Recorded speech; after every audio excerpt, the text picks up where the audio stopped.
Deceiving Apollo by Catherine West. Chapter 1. It was dark inside Apollo's dungeon. Elizabeth was alone. They'd separated her from Tarn. She had no idea what they were doing to him. She shivered in her flimsy dress, the jewels that adorned her body beneath it barely more than shadows in the darkness of the cell.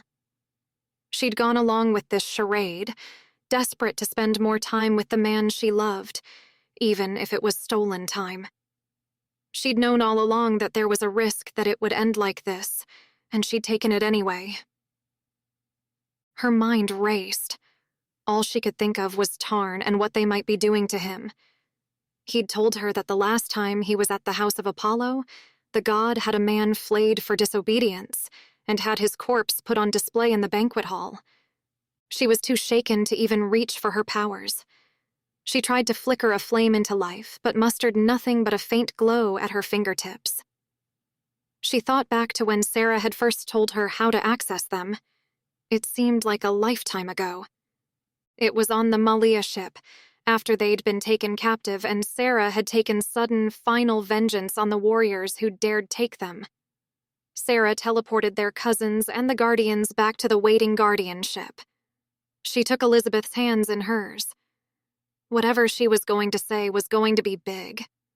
Sarah only ever touched people when she really wanted to get her point across. "Don't let them boss you around," she urged. "You have powers like me. You are stronger than you know, and I won't be there to protect you. I need you to be able to kick butt if you have to. Find that calm, quiet place inside you. I know it's there." "Aren't you coming?" Elizabeth asked. "Sarah, there's room for you on the shuttle. Tarn told me so." Sarah's full lips quirked. "There may be room on the shuttle for me, Bess, but I know where I'm not wanted.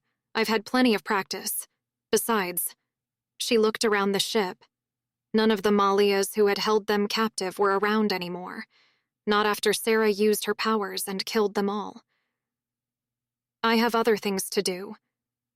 Sarah, when you get that look on your face, you worry me." Elizabeth gripped Sarah's hands before Sarah had a chance to pull them away. "You know how easy it is for you to get caught up in things. I know this was hard, but you can't let it turn you bitter. Call me if you need me, Bess." "Sarah..." She found herself talking to another room. Without even letting go of her sister's hands, Sarah had teleported Elizabeth from the slaver's ship to the Guardian's shuttle. Tarn was already beside her, bending over her, a concerned look on his face. "Bess, are you all right? Where is your sister? Have the Malia still got her?" She didn't answer, still shocked by her sudden change of position. Sarah's powers were growing.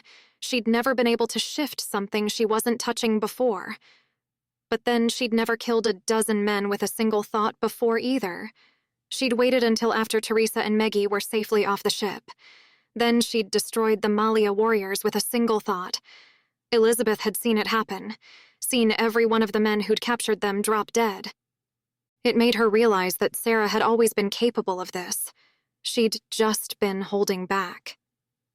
Tarn knelt before Elizabeth, taking her hands in his and chafing them. "Speak to me, Bess. Are you hurt?" Elizabeth saw the view screen behind Tarn's shoulder.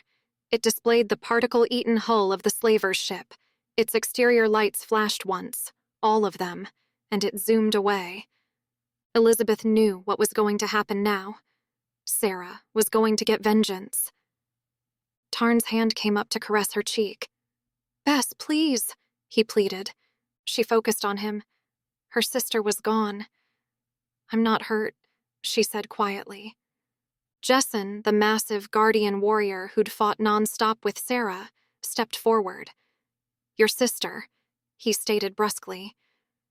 "Is she hurt?"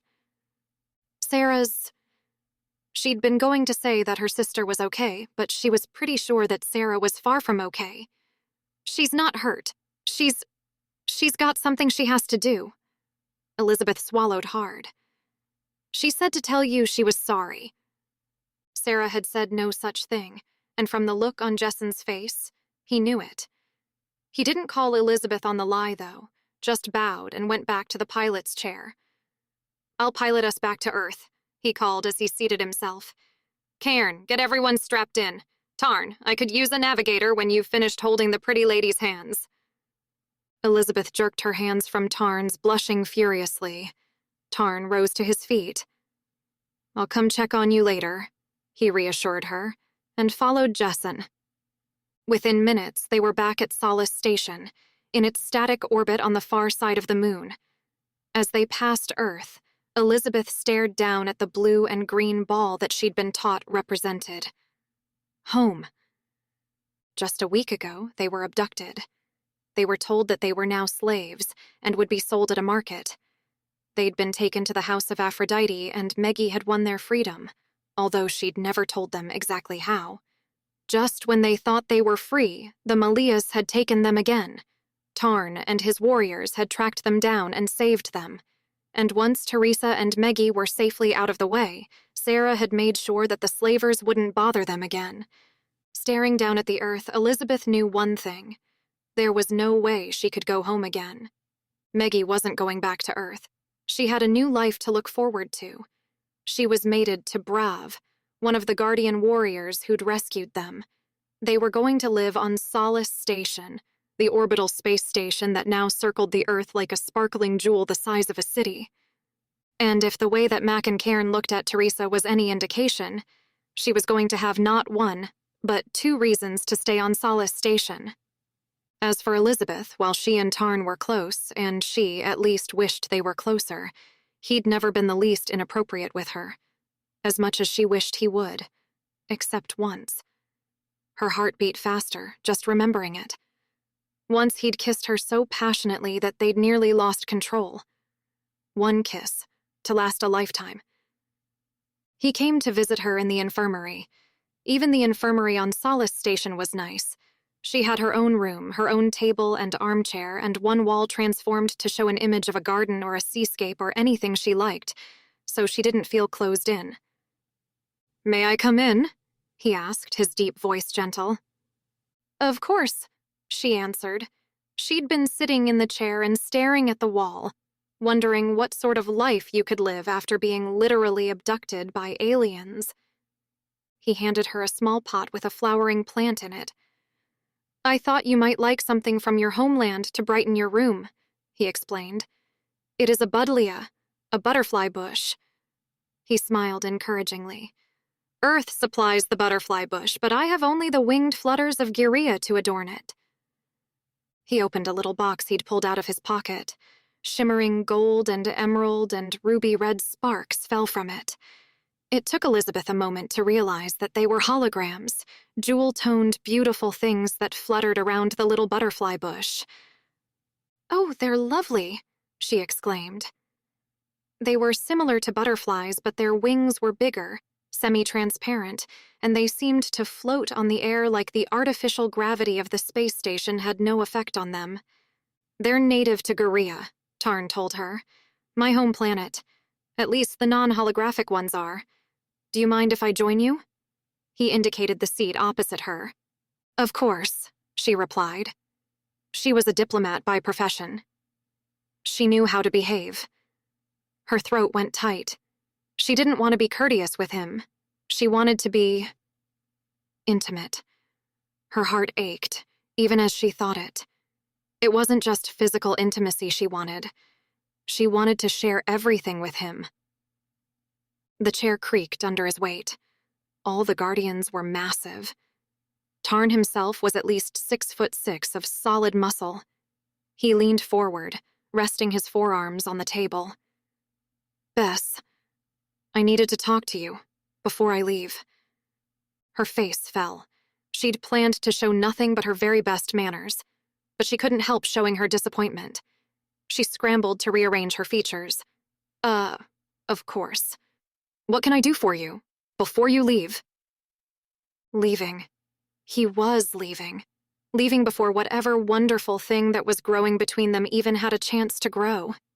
She dug her nails into her palms and pasted a fake smile on her face. She'd worn this smile for 3 years when she'd been married to Kevin.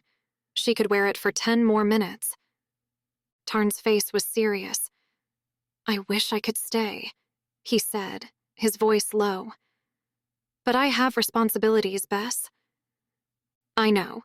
You probably have important work to do. Your team needs you." She was trying to pretend that her feelings of hurt and betrayal weren't making her hate him right now. "Not just my crew." He shook his head. "Bess, you know my background. When I was a boy, merely 13, my father and grandfather had a serious disagreement. My father refused to participate in my grandfather's actions, so we left the palace and moved to the continent. We lived in a modest house. My father worked in a factory while my mother taught school. I joined the Guardians as soon as I came of age so that I could provide for them, the way they had provided for me." Some of her hostility faded away as she listened to his story. "What happened to them?" His lips twisted. "They died in an attack only a few years after I joined the Guardians. I received word today that my grandfather has died. I can't grieve for him. He wouldn't have cared if I grieved him or not.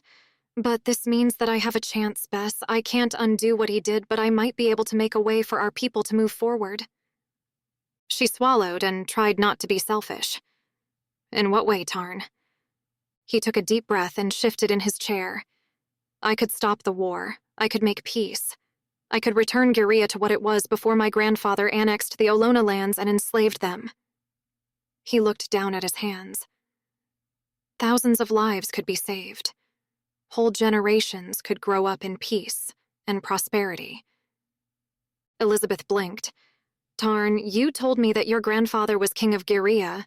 You didn't tell me exactly where you fall in the line of succession." "I am the sole heir of my grandfather's sole heir. As of today, with my grandfather's death, I am king of Gerea." Elizabeth's eyes didn't go wide. She was a diplomat. She was used to keeping her face bland and pleasant. But that didn't mean that her heart didn't fall. King of Gerea? King of an entire planet? No wonder he hadn't made a move on her. He was so far out of her league, it was ridiculous. He reached out and took her hand. "I wish I could stay here with you, Bess, but my planet needs me."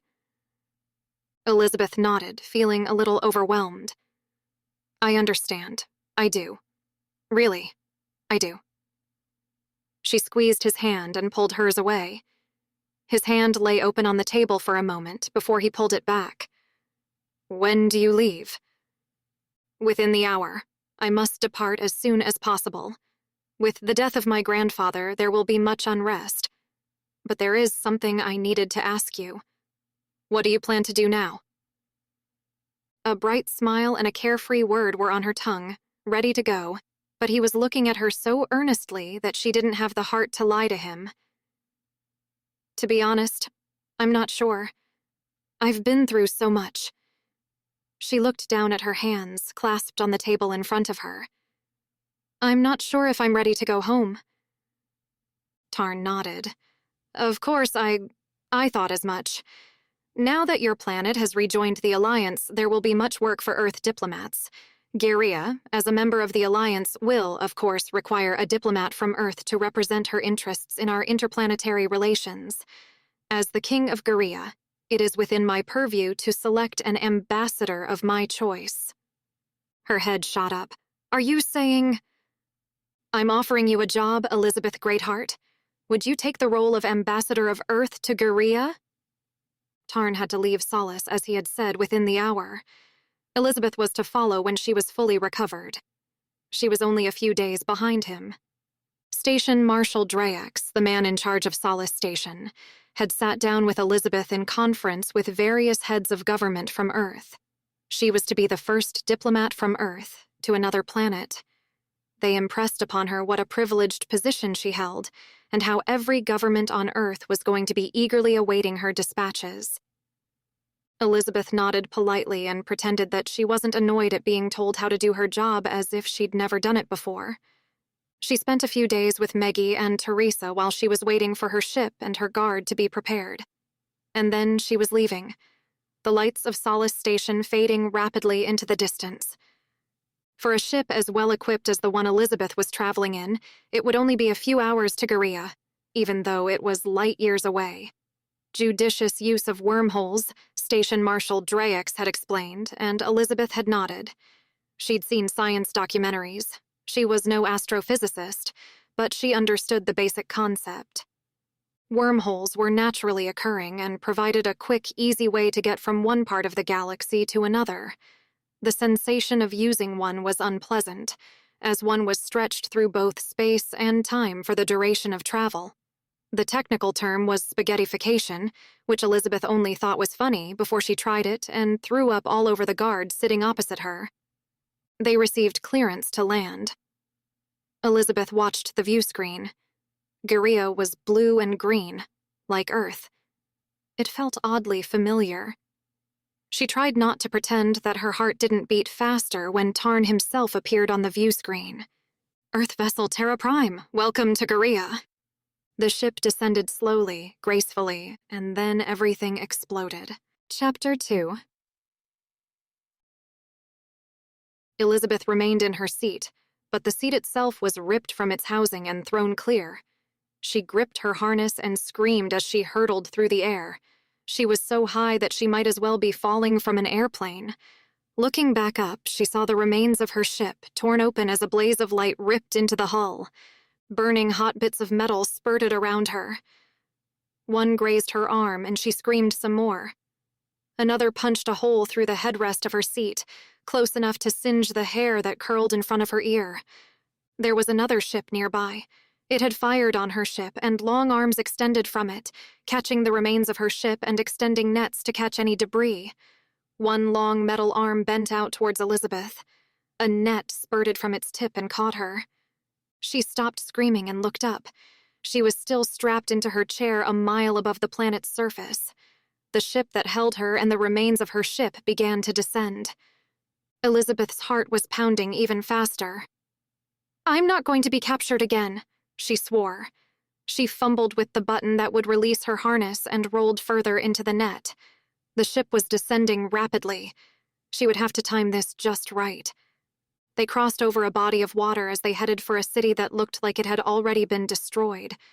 A thick, tangled forest encroached upon the edge of the city. 100 feet above the water, Elizabeth followed her sister's instructions. She reached into the calm place inside her and set her power free. Sat up, she burned the net and shattered the metal arm that supported her.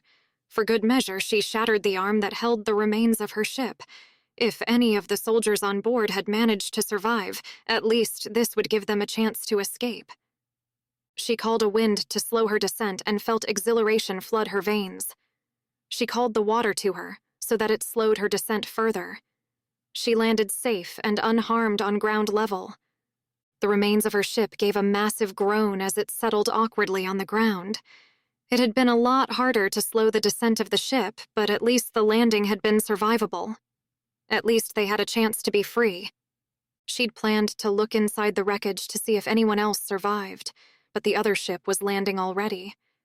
People in armored suits were pouring out of it, running towards the wreckage of her ship. They saw her. First one, then another, lowered their blasters, took aim, and fired. The shots went past her, but she had no choice now. All she could do was run. So she ran. Right into the forest, into the tangle of vines, right into the arms of a strange man. "Be still," he urged, pulling her down to the ground beside him. She looked around. There were dozens of others around them, all crouched low to the ground, all dressed in the same dirty green camouflage. "Be quiet. If you make no sound, you will survive." His arm was hard around her, and there was a blaster ready in his other hand, pointed at the pirates still emerging from the ship. She looked up at his face, but he wasn't looking at her. He was focused on the pirates swarming towards them. "When I move, stay here and you will be protected." As she watched, the gorillas all seemed to shimmer and vanish. A similar shimmering seemed to surround Elizabeth and the man who held her. She hardly dared to breathe as the pirates reached them. One of the gorillas gave a loud cry. They leaped from the safety of their concealment and engaged the pirates. The battle was brief. At the end of it, the pirates were dead, every last one of them. The man who'd caught Elizabeth as she ran came back to her. "Good job leading them to us," he said, a grin on his lean, weathered face. "Saved us charging in. Probably saved some lives." He looked around and laughed. "Well, ours, not theirs, obviously." Elizabeth rose to her feet and tried to ignore her trembling. "There might be people in the ship," she explained. "They might be injured. You have to help them." He scoffed. "We don't have to do anything, my lady." But he gave a gesture, and some of his crew headed towards the shuttle. She looked up at him in horror. "Don't hurt them," she cried. "They've never done anything to you." His eyebrows raised. "Fancy ship like that? My lady, your kind have been destroying mine for a generation. You're Curl, aren't you?" "I'm not," she protested. "I'm not even from this planet. I'm from Earth. I'm supposed to be an ambassador. I'm here to bring peace. I'm here to work with your new King Tarn to bring peace." The man spat. "Not my king." He looked past her, and she saw that while some of the soldiers who had accompanied her on her journey were injured, they were all alive. "Come on," he urged. "Let's go. You're a guest of the Alona now." Despite the fact that they were clearly prisoners, the Alona didn't hurt them. They were taken through the forest to where an archway stood. As they passed through it, they were transported elsewhere. There was a camp not far from where they arrived. Wooden huts surrounded a central area for cooking and communal eating. The soldiers were put into one hut, and Elizabeth was put into another. She looked around the little hut, but despite its simple construction, it was secure. There were no loose boards, and the dirt beneath her feet was packed so hard that she could barely scratch at it. There was a bed, blankets, pillows. Nothing like it had been the last time she'd been taken prisoner. The memory of how they'd been taken by the slavers woke something inside her. Her breathing came faster. They weren't going to imprison her again. She hadn't known how to use her powers then. Sarah had told her to stand up for herself. All her family had different powers, but Elizabeth hadn't needed to be told that hers were linked to the elements. They were hers to command. Elizabeth stood straighter in the center of the room and smiled grimly. She was going to make Sarah proud. She raised her hand, palm up, and let a little fireball grow in it. She gathered herself to make it expand enough to engulf the hut, readying herself to walk through the flames. The door opened. Elizabeth dropped the fireball. It fell to the ground, where she scuffed at it with her black court shoe. The man who'd opened the door watched the fireball drop, watched her scuff it out and pretend it hadn't ever been there. He looked back up to her face, but there was no fear there, only a kind of awe. "Fireborn," he breathed. "Excuse me?" "Fireborn," he repeated. "Excuse me, I'm being rude." He stopped and bowed. "My wife was Fireborn. Such women are revered among our people." She'd never seen him before. He was about 50, with close-cut gray hair and a day's growth of beard. He was lean and muscular, dressed in the same camouflage as the guerrillas who had both rescued and kidnapped her, but he wore the uniform like it was a three-piece suit. This man had leadership written all over him. He was used to command. She could see it, just in the way he stood. "Are my soldiers all right?" she asked, keeping her chin high. "They were injured. Have they received medical attention?" "Of course, my lady." He bowed again. "We are not savages." Elizabeth raised one eyebrow and looked around the hut. "As I'm currently your prisoner, you'll have to forgive me if I reserve judgment on that score." He nodded. "Understandable, my lady. My name is Varen. I am captain of the Olona of Vire Michel. May I make your acquaintance?" Elizabeth inclined her head. "Elizabeth Greatheart," she said. "Ambassador to King Tarn of Gerea." who, might I add, will be most displeased if I am harmed. Don't worry, my Lady Elizabeth Greatheart, you will not be harmed. Varen opened the door all the way and stood aside, gesturing for her to leave. I am sure the king is even now sending forces for your rescue. By tonight you will be sleeping safe in your silk sheets in the palace. Will you accompany me? Elizabeth walked out of the cell but didn't take the hand he offered her. What do you want? She asked. His lips thinned. You are a visitor to our fair planet, my Lady Elizabeth Greatheart. Have you been briefed on the conflict that has torn our planet apart for the last quarter-century? I know only that there has been war, she said. Our government knows little of your history or your struggles, but I spoke with the king when he learned that he was to ascend to the throne. I know that he feels deeply about the conflict that has caused such devastation on your planet. He was eager to return so that he could begin to make peace, to mend the hurts of the last 25 years. Varen nodded. I do believe you, my lady. I have encountered the new king previously in battle. He has won the respect of many Olona as he has fought to control the pirates who brought down your ship. Elizabeth's heart leaped. Then you will make peace with him? But Varen shook his head, smiling sadly. I'm afraid it isn't as easy as that, my Lady Elizabeth Greatheart. 25 years of pain and suffering cannot be wiped out as easily as that. He looked away, at a group of children playing on the opposite side of the common area. However, I, like the guardian who sits on the throne, am eager for peace. Elizabeth followed his gaze and watched the little girls at their ball game. You should really let me go then, she advised gently. Tarn and I are friends. I guarantee that he will not be pleased when he learns that I am your captive. Varen shook his head. Not yet, my Lady Elizabeth Greatheart. This is an opportunity that may never be repeated. The fact that you and he are friends only makes it more imperative that you remain with us a little longer. You will have the ear of the king. The fate of our world may sway at your word. So, I would have you see our world first. He gestured her forward. What do you want me to see? Elizabeth asked. Your children playing? No, my Lady Elizabeth Greatheart. Not my family. My world. He took her around the camp and introduced her to people who looked at her with distrust and fear.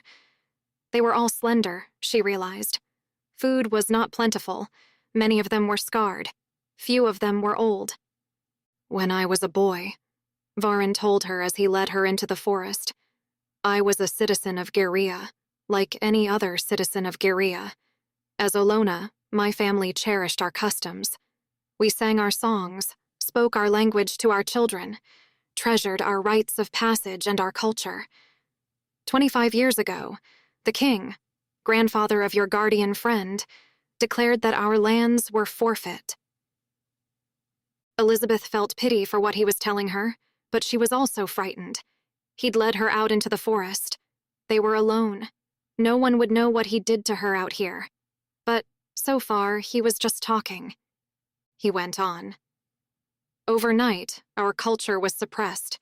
We were no longer allowed to speak our language. We were required to attend state schools instead of our own educational institutions. We were punished if we sang our ancient songs. I remember my eldest daughter coming home from school with her back bloody from the rod. He turned to face Elizabeth. She sang a song.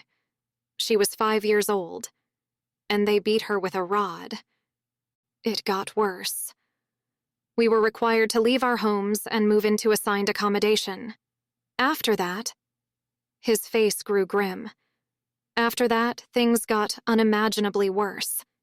He turned away from her and indicated that she should walk on with him. Within 10 years of the edict, we were nearly wiped out. Our people began to hide in the forests and the wildlands. Better to raise a child to know hunger than to raise a child to know hate. Elizabeth felt like she was going to be sick.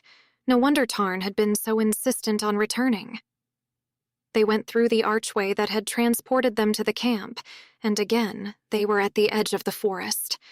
Varen gestured at the ruins of the city visible through the trees. The ruins of the ship were still smoldering on the stone avenue. The pirates' ship had landed not far away. The bodies of the pirates had been removed. I wanted you to have another look at the ruins, my lady Elizabeth Greatheart.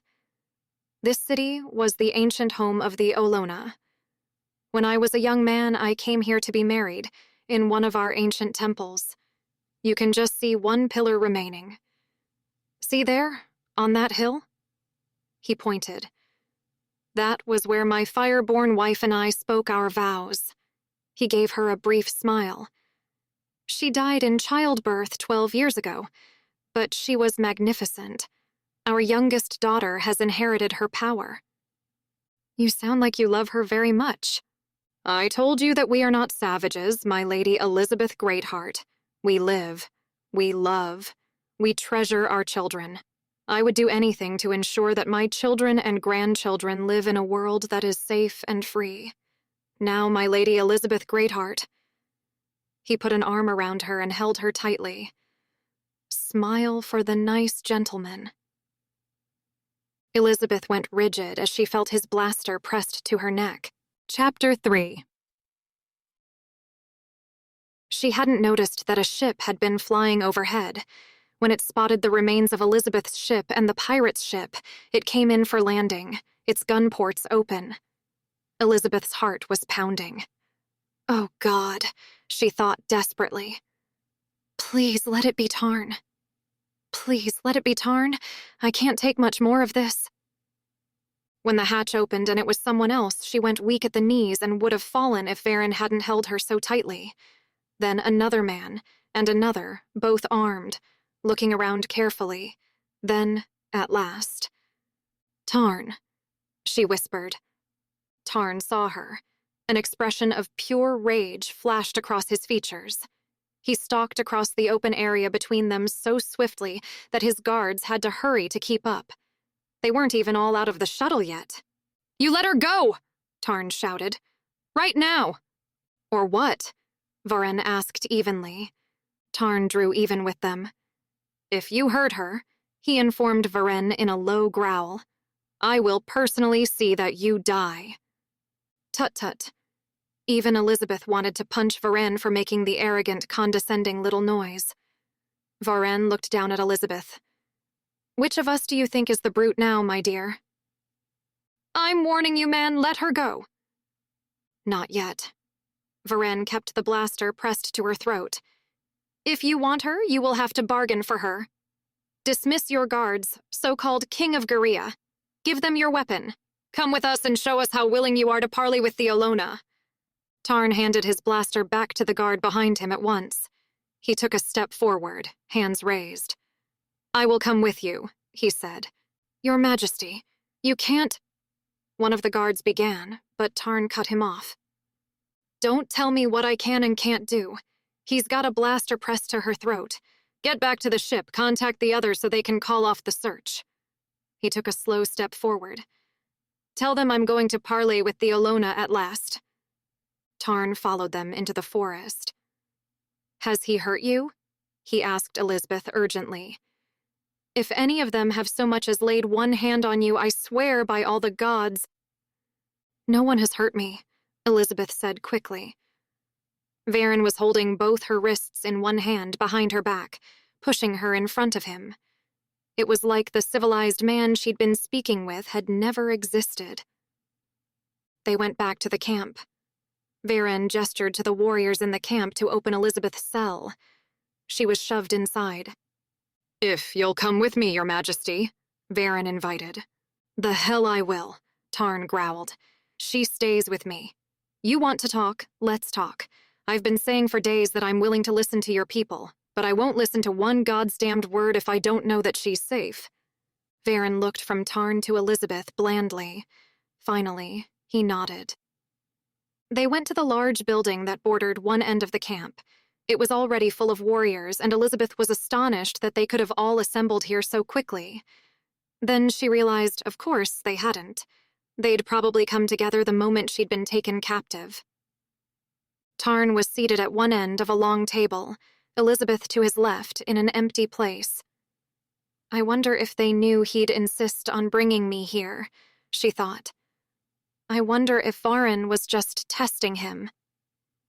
Indeed, through the long discussions that followed, it seemed like Varen was one of Tarn's strongest supporters. As he'd said earlier, he and Tarn had met in battle several times before, and each time Tarn had impressed him. Not all of the Alona were similarly inclined to take Tarn's offers at face value. They had been hurt badly by the policies instituted by his grandfather. All of them had suffered multiple losses. There was a lot of bitterness and anger in that room. The man who had caught Elizabeth as she ran into the forest, Loris, captain of Vir Thrina, was one of Tarn's most outspoken opponents. But by the time that the sun was setting, there was also an angry, cautious hope. Tarn had listened to them, and they hadn't expected that. He'd expressed sorrow for the evils done by his grandfather and the policies he'd instituted. He'd made promises that things would be better. But still, the Alona distrusted him. How could they do anything else? Elizabeth thought.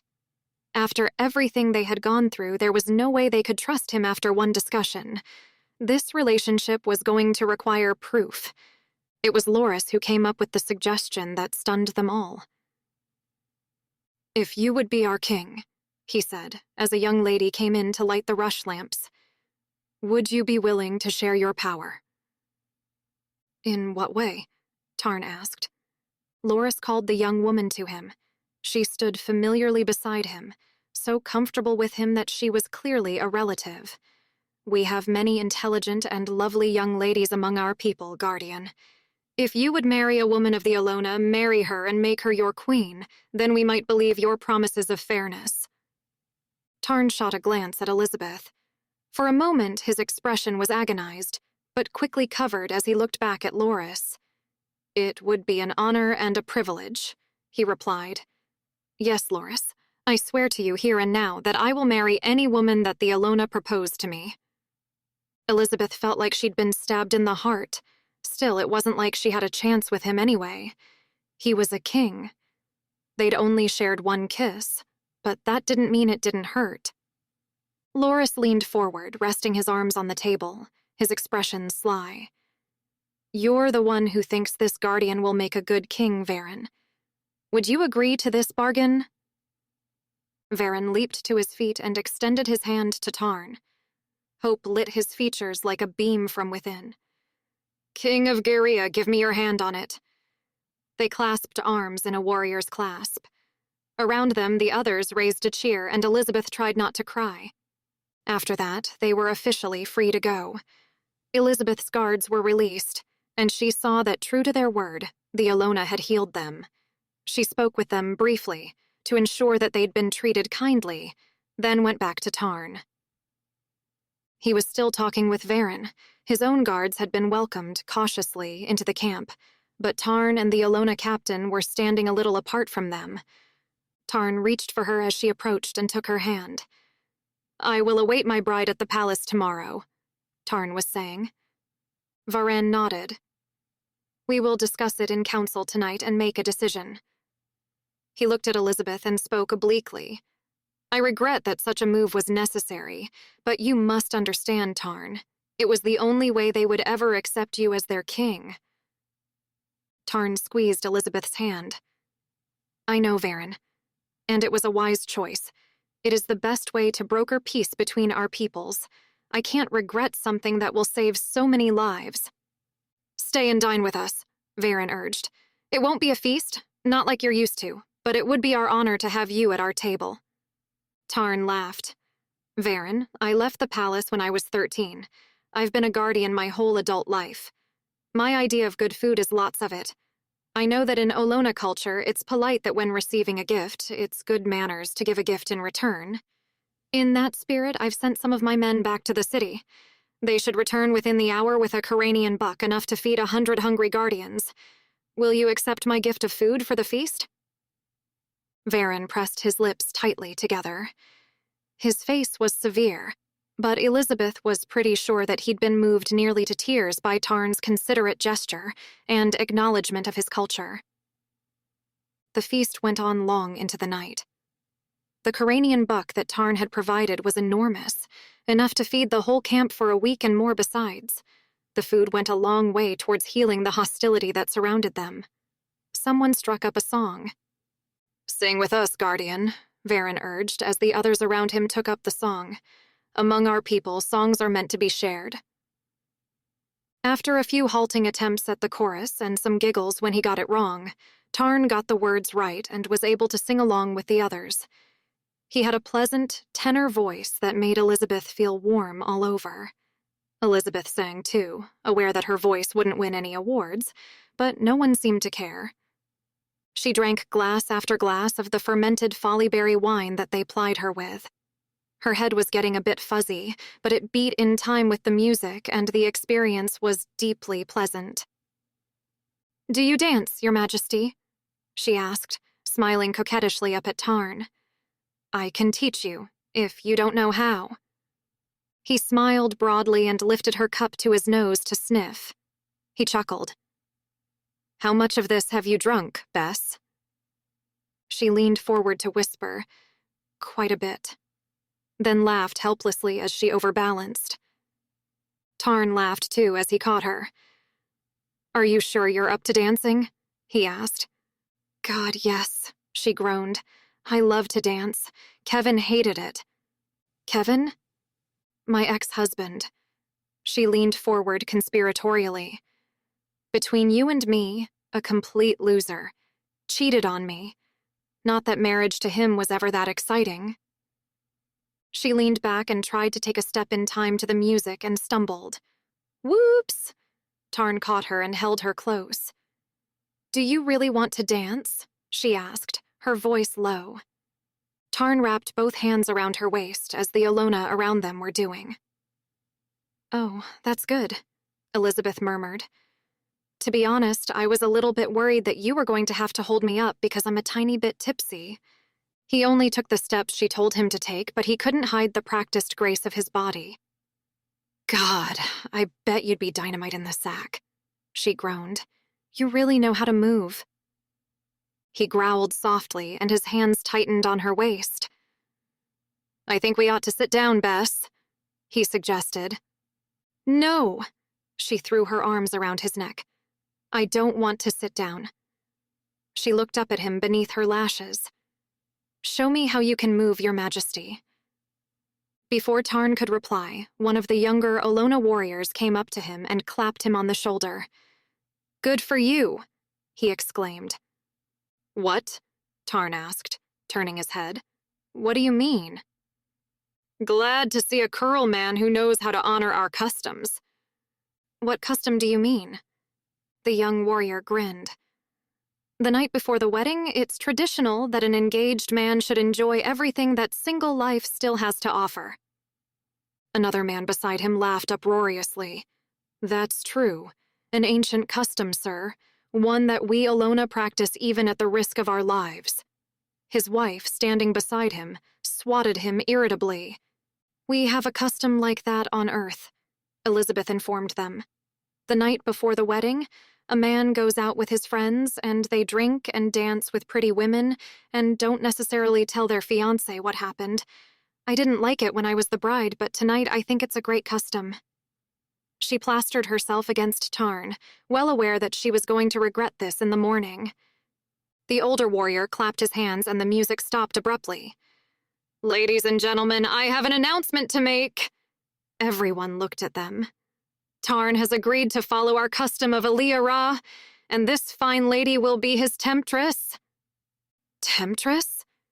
That sobered Elizabeth a little. "What?" She swallowed hard. "What do I have to do?" The young man leered at her.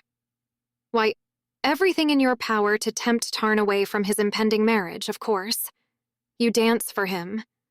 At the end of the dance, you kiss him." "Nothing comes of it, of course," the older man explained, with an irritated look at the young man. "We're all here to be sure of that. Any man foolish enough to take his temptress up on her offer knows that his future wife will never forgive him, so he is practically obliged to resist." "But we can all have a lot of fun, can't we?" the young man butted in. I want to watch you try and convince him that there are better things in life than a bride he's never met. Bess, I don't think— Elizabeth pinned him with a glare. Sounds like fun, she said firmly. She pushed Tarn away from her. Sit, Your Majesty. He sat and didn't take his eyes off her. Everyone else in the camp sat in a large circle, and she realized that she was the center of attention. I assume there is going to be music? She asked archly. Obediently, the musicians struck up a slow, sultry tune. She began to dance. She'd never danced for anyone like this, not even Kevin, who wouldn't have found it exciting even if she had. But by the way that Tarn's eyes were glued to her every movement, he was totally in the moment. She moved in time to the music, letting the beat pulse through her, moving sinuously and gracefully. She whirled and looked over her shoulder, giving Tarn a flirtatious look as she slowly swayed her hips in time to the music. She'd been afraid for a moment that she'd feel objectified by dancing with all of them looking on, but she didn't. She felt powerful. The Olona weren't leering at her. Most of them were well aware that their wives were next to them and were busy paying attention to the women who could make every meal a misery if they were foolish enough to enjoy this too much. Not Tarn, though. He didn't take his eyes off her once. At the end of the dance, she dropped to her knees in front of him. He was sitting cross-legged on the ground, watching her every move. She knee-walked closer to him, until she was right in front of him. Well, how about it, Your Majesty? She invited. I believe it's customary to kiss you now. She leaned forward and brushed his lips with hers. They parted on a gasp, so she slanted her lips closer over his. Tarn groaned and gripped her waist tighter, pulling her closer to him. All of a sudden, he took control of the kiss. She had just enough presence of mind to pull away. She knew that her lips would be red and swollen from the passion of their kiss. Well, Your Majesty, she drawled. Are you tempted? It brought Tarn back to himself, and his grip on her hips loosened. Tomorrow, I marry, he growled. Tonight, I'm a free man.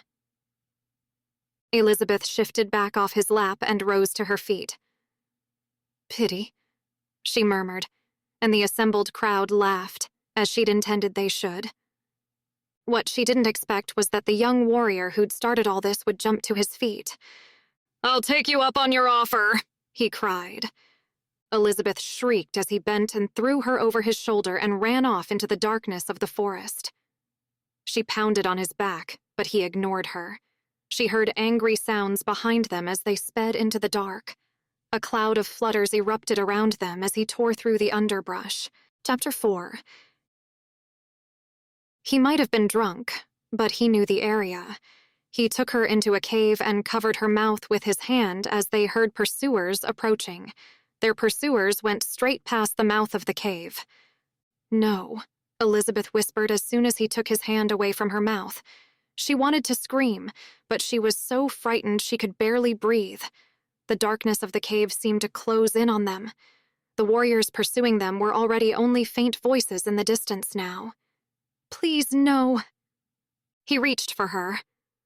No, Elizabeth shouted, finding her voice. She didn't bother to fight him with her body. Finding the fire inside, she called a wind so fierce it picked him up and slammed him against the wall of the cave. He slumped to the ground as he fell, groaning softly even while he was unconscious.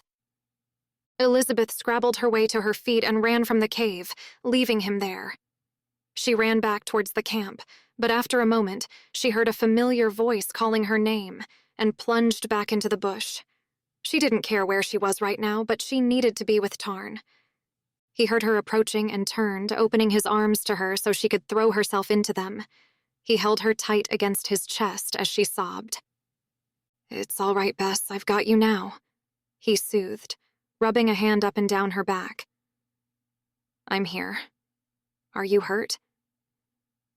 She shook her head, as if he could see in the dark. Maybe he could because he just groaned and gathered her into his arms again. Thank the gods, Bess. That son of a bitch. He'll pay for what he did. You should have seen Varen's face. He was as angry as I was. Thank the gods that you're all right. Gods, if I lost you. He crushed her closer to his chest. Elizabeth looked up at him. They were alone. Her breathing picked up. This might be the last time in their lives that they were ever alone together. And, as he'd said, he wasn't even going to meet his bride until tomorrow. Tonight, he was a free man. She reached up and took his face between her palms. Standing on tiptoe, she pressed her lips to his. Tarn groaned, and she felt the sound rumble through her body where it was pressed flush against his. "Tarn, I need you," she whispered. "Bess," he groaned. "Gods, Bess, we shouldn't." "No one will ever know," she replied and pressed her lips to his.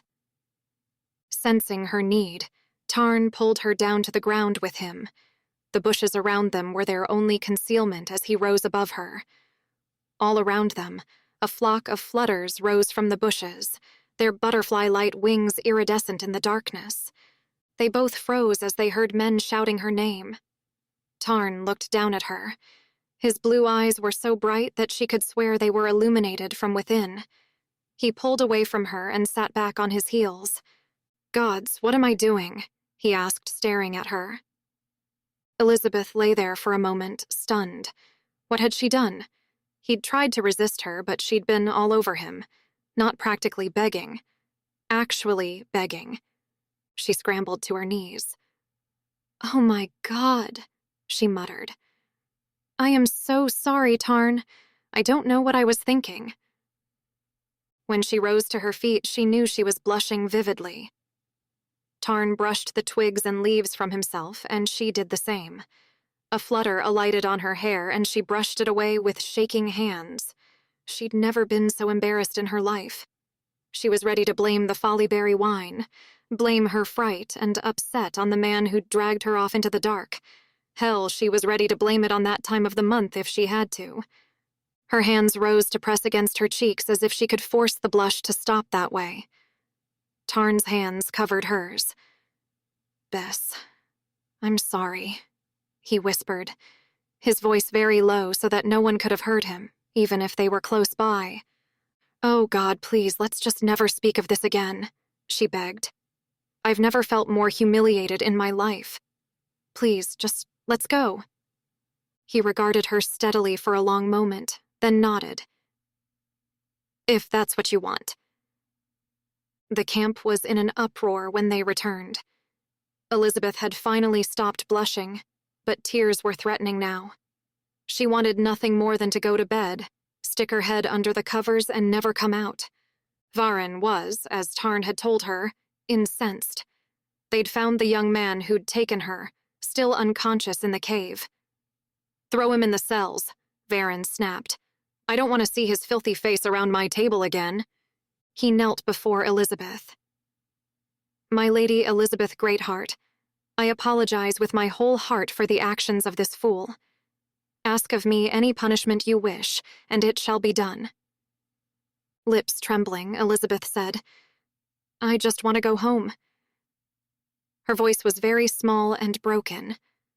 Tarn stiffened beside her. He understood, as did Varen kneeling before her, that she was light years from home, and this was the one thing they could not give her. Varen rose to his feet. "You may take her back to your palace, Your Majesty," he said.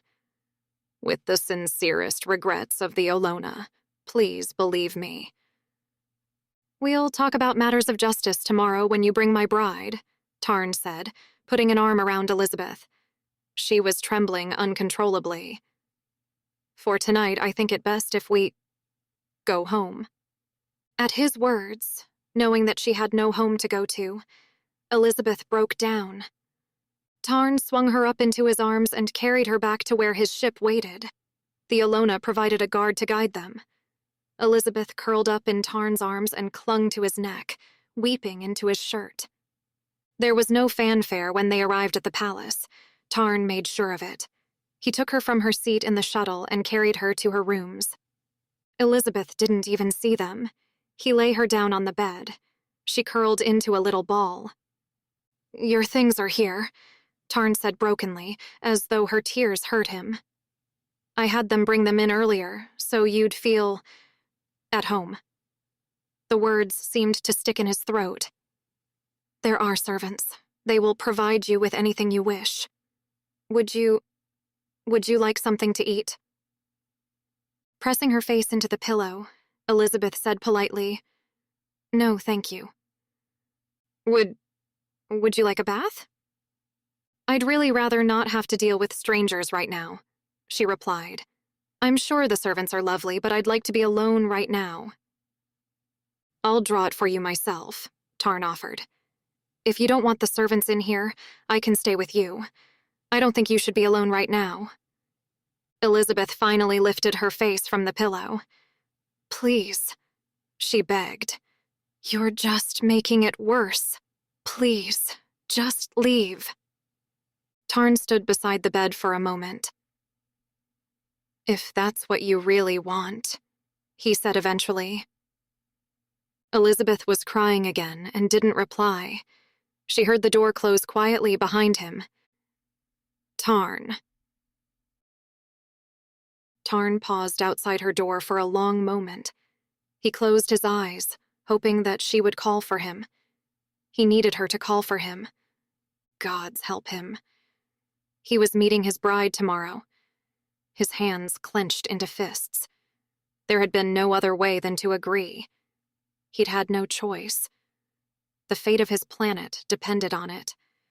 He couldn't have married the beautiful weeping woman behind the closed door even if he'd wanted to. And he did want to, he realized. Bess was what he wanted forever. Without even realizing it, she'd found her way into his heart. He'd probably been a fool to invite her to come to Gerea as Earth's ambassador, but he hadn't been able to leave Solace Station without knowing that she would be coming to join him. He'd known all along that he was going to be king one day. His grandfather, no matter how black his heart, had still been mortal. Tarn was his only heir. If he didn't take the throne, there would only be more war. He'd known all along that he was going to have to make a political marriage one day. It was what all his ancestors had done. He'd been ready for it, planned for it his whole life. Then he met Bess, and every plan he'd ever made went flying out the window.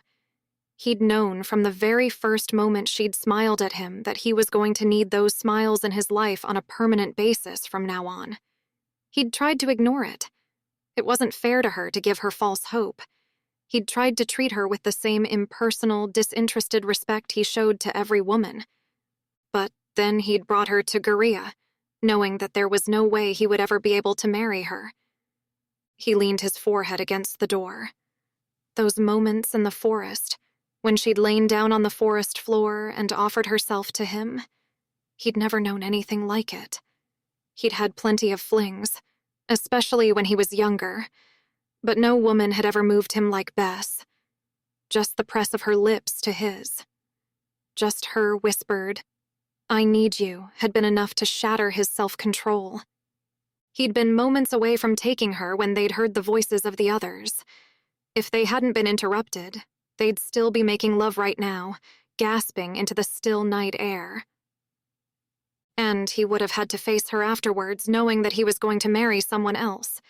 It was just as well that the Olona had been nearby. He couldn't do that to her. Couldn't make love to her, knowing that she could never really be his.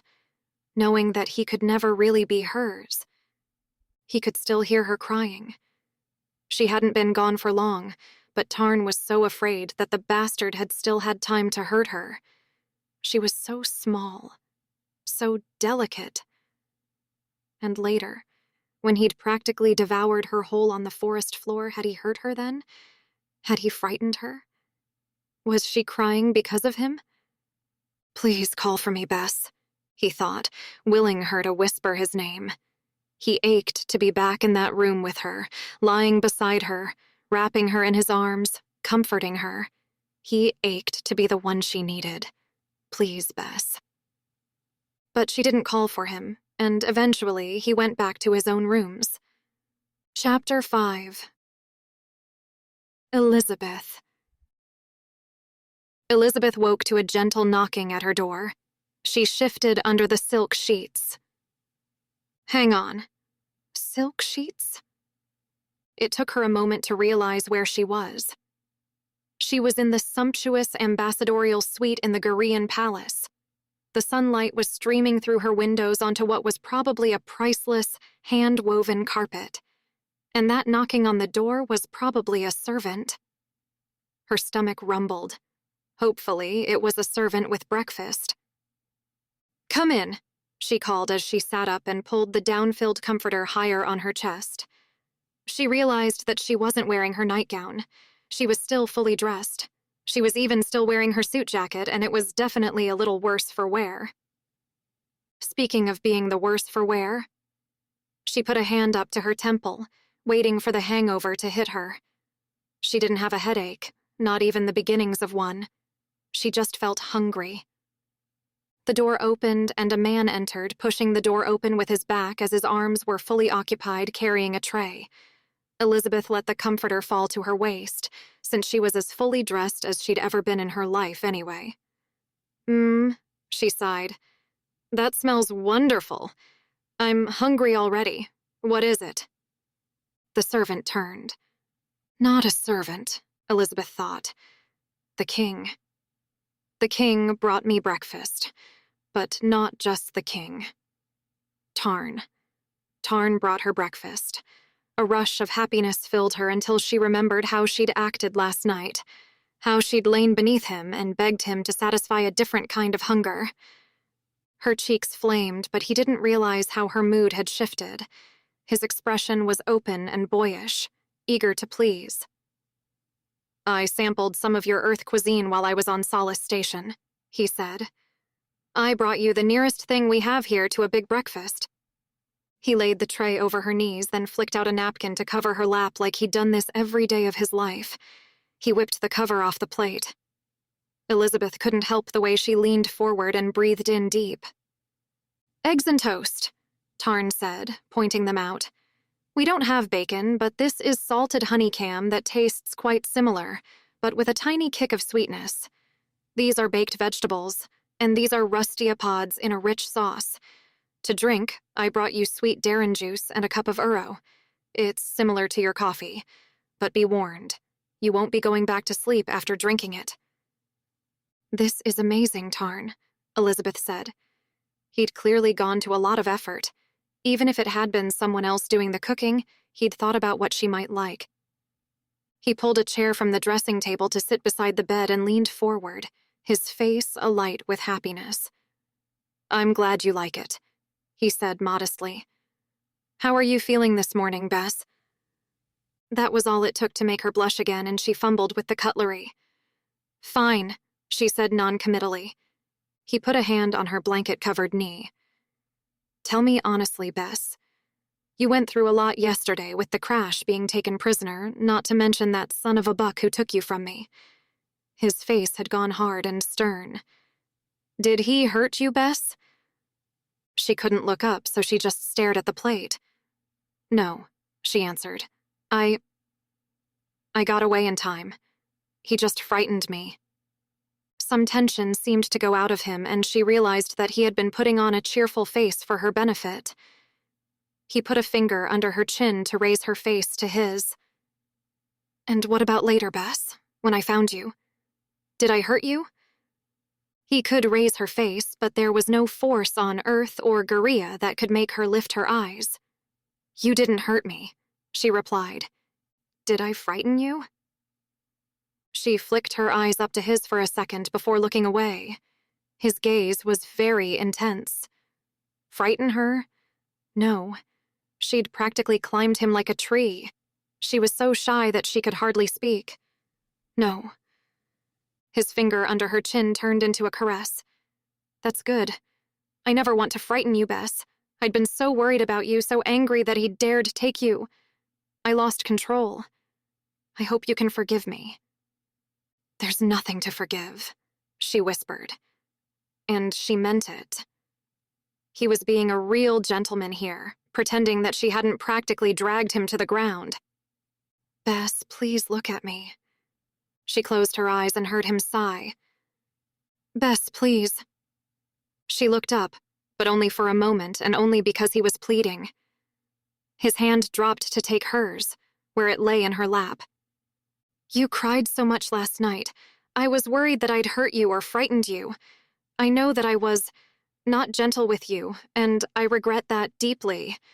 I swear to you that it will never happen again.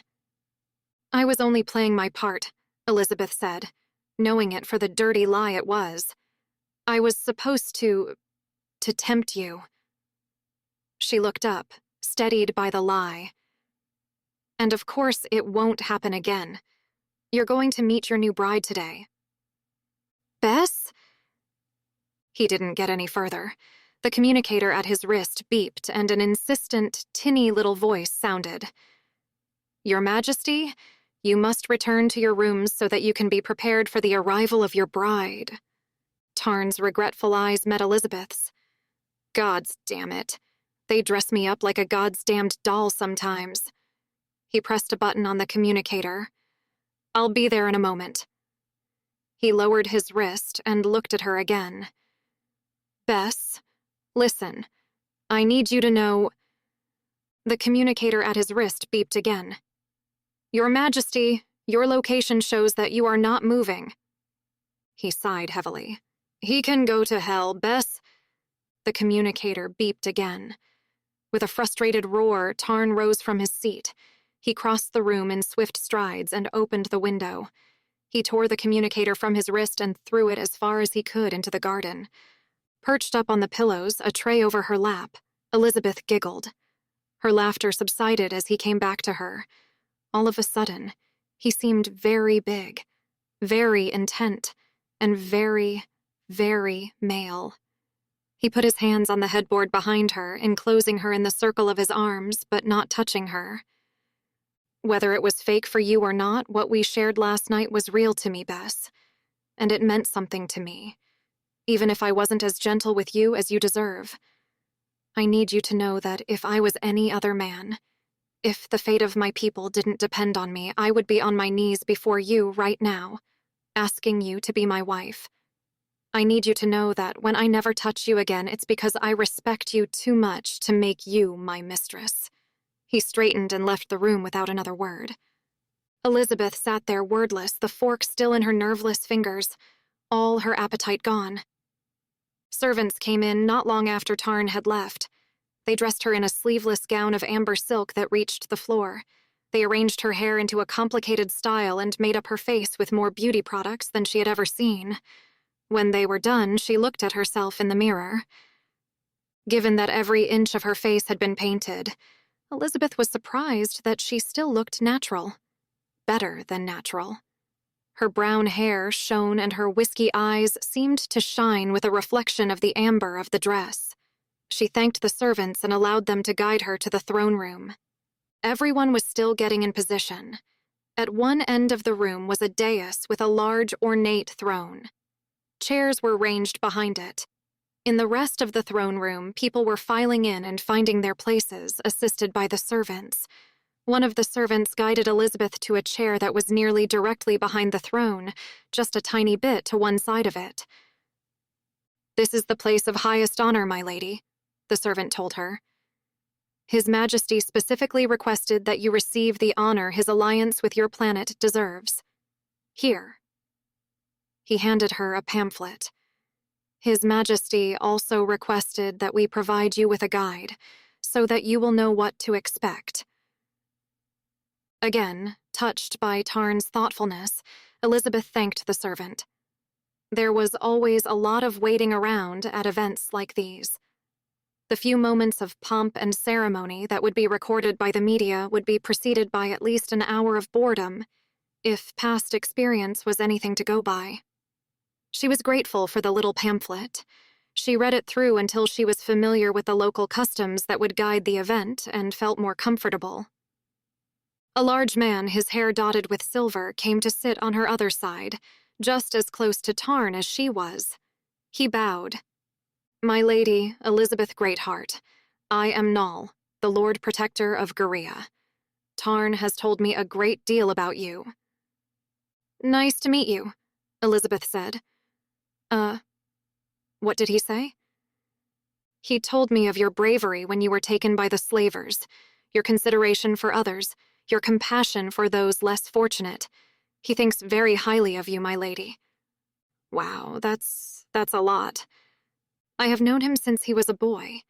His father and I were comrades. I have pledged my life to his service. Others came to sit beside her. They greeted her courteously, and she was polite in return. These were going to be her colleagues, after all. It was probably unlikely that she'd spend a lot of time with Tarn. Most of her work would most likely be with his council. Eventually, the ceremony was underway. Tarn proceeded down the long aisle, smiling graciously at his subjects and nodding to familiar faces. He looked every inch the king, in a short, rich tunic that showed off his muscular thighs with a crown on his head. He ascended the stairs and seated himself on the throne. The people cheered. The Olona delegation entered next. Varen was leading them, Loris following close behind him. Elizabeth frowned. Varen's face was completely shuttered. His eyes were red. The delegation stopped and saluted the king.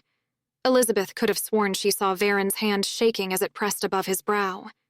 There were a lot of fine words, but what interested Elizabeth most was the small figure in the center, dwarfed by the big men around her. She was a tiny little thing, Elizabeth thought. It was nearly impossible to see anything else about her. She was swathed in a thick veil from head to foot, and moved like a ghost. She couldn't even see. She had to be led by the hand. "King of Gerea," Varen began. "Will you—" He broke off, unable to even speak. There was a whispered commotion among the Olona delegation. Loris stepped forward. "King of Gerea, will you accept the bride we have chosen for you?" Tarn stood. "I will." He looked at the veil-swathed figure. "May I see her face?" "Her face is irrelevant," Loris replied. "Among our people, a beautiful face is not considered a guarantee of happiness in marriage. We value honor and commitment above beauty." Tarn bowed. "There is much wisdom in your ways, Loris, captain of the Olona. I will accept my bride." He reached out his hand. "Come to me, little one. Stand by my side." His voice was so gentle that Elizabeth ached. "You must guide her," Loris said. "She wears a veil to obscure her vision. You must show that you will be her guide in any darkness. She must learn that she is able to trust you." Tarn nodded and began to walk down the steps to the Olona delegation. "Your Majesty," one of the older courtiers sitting behind Elizabeth gasped. "You cannot descend the stairs. It's against protocol."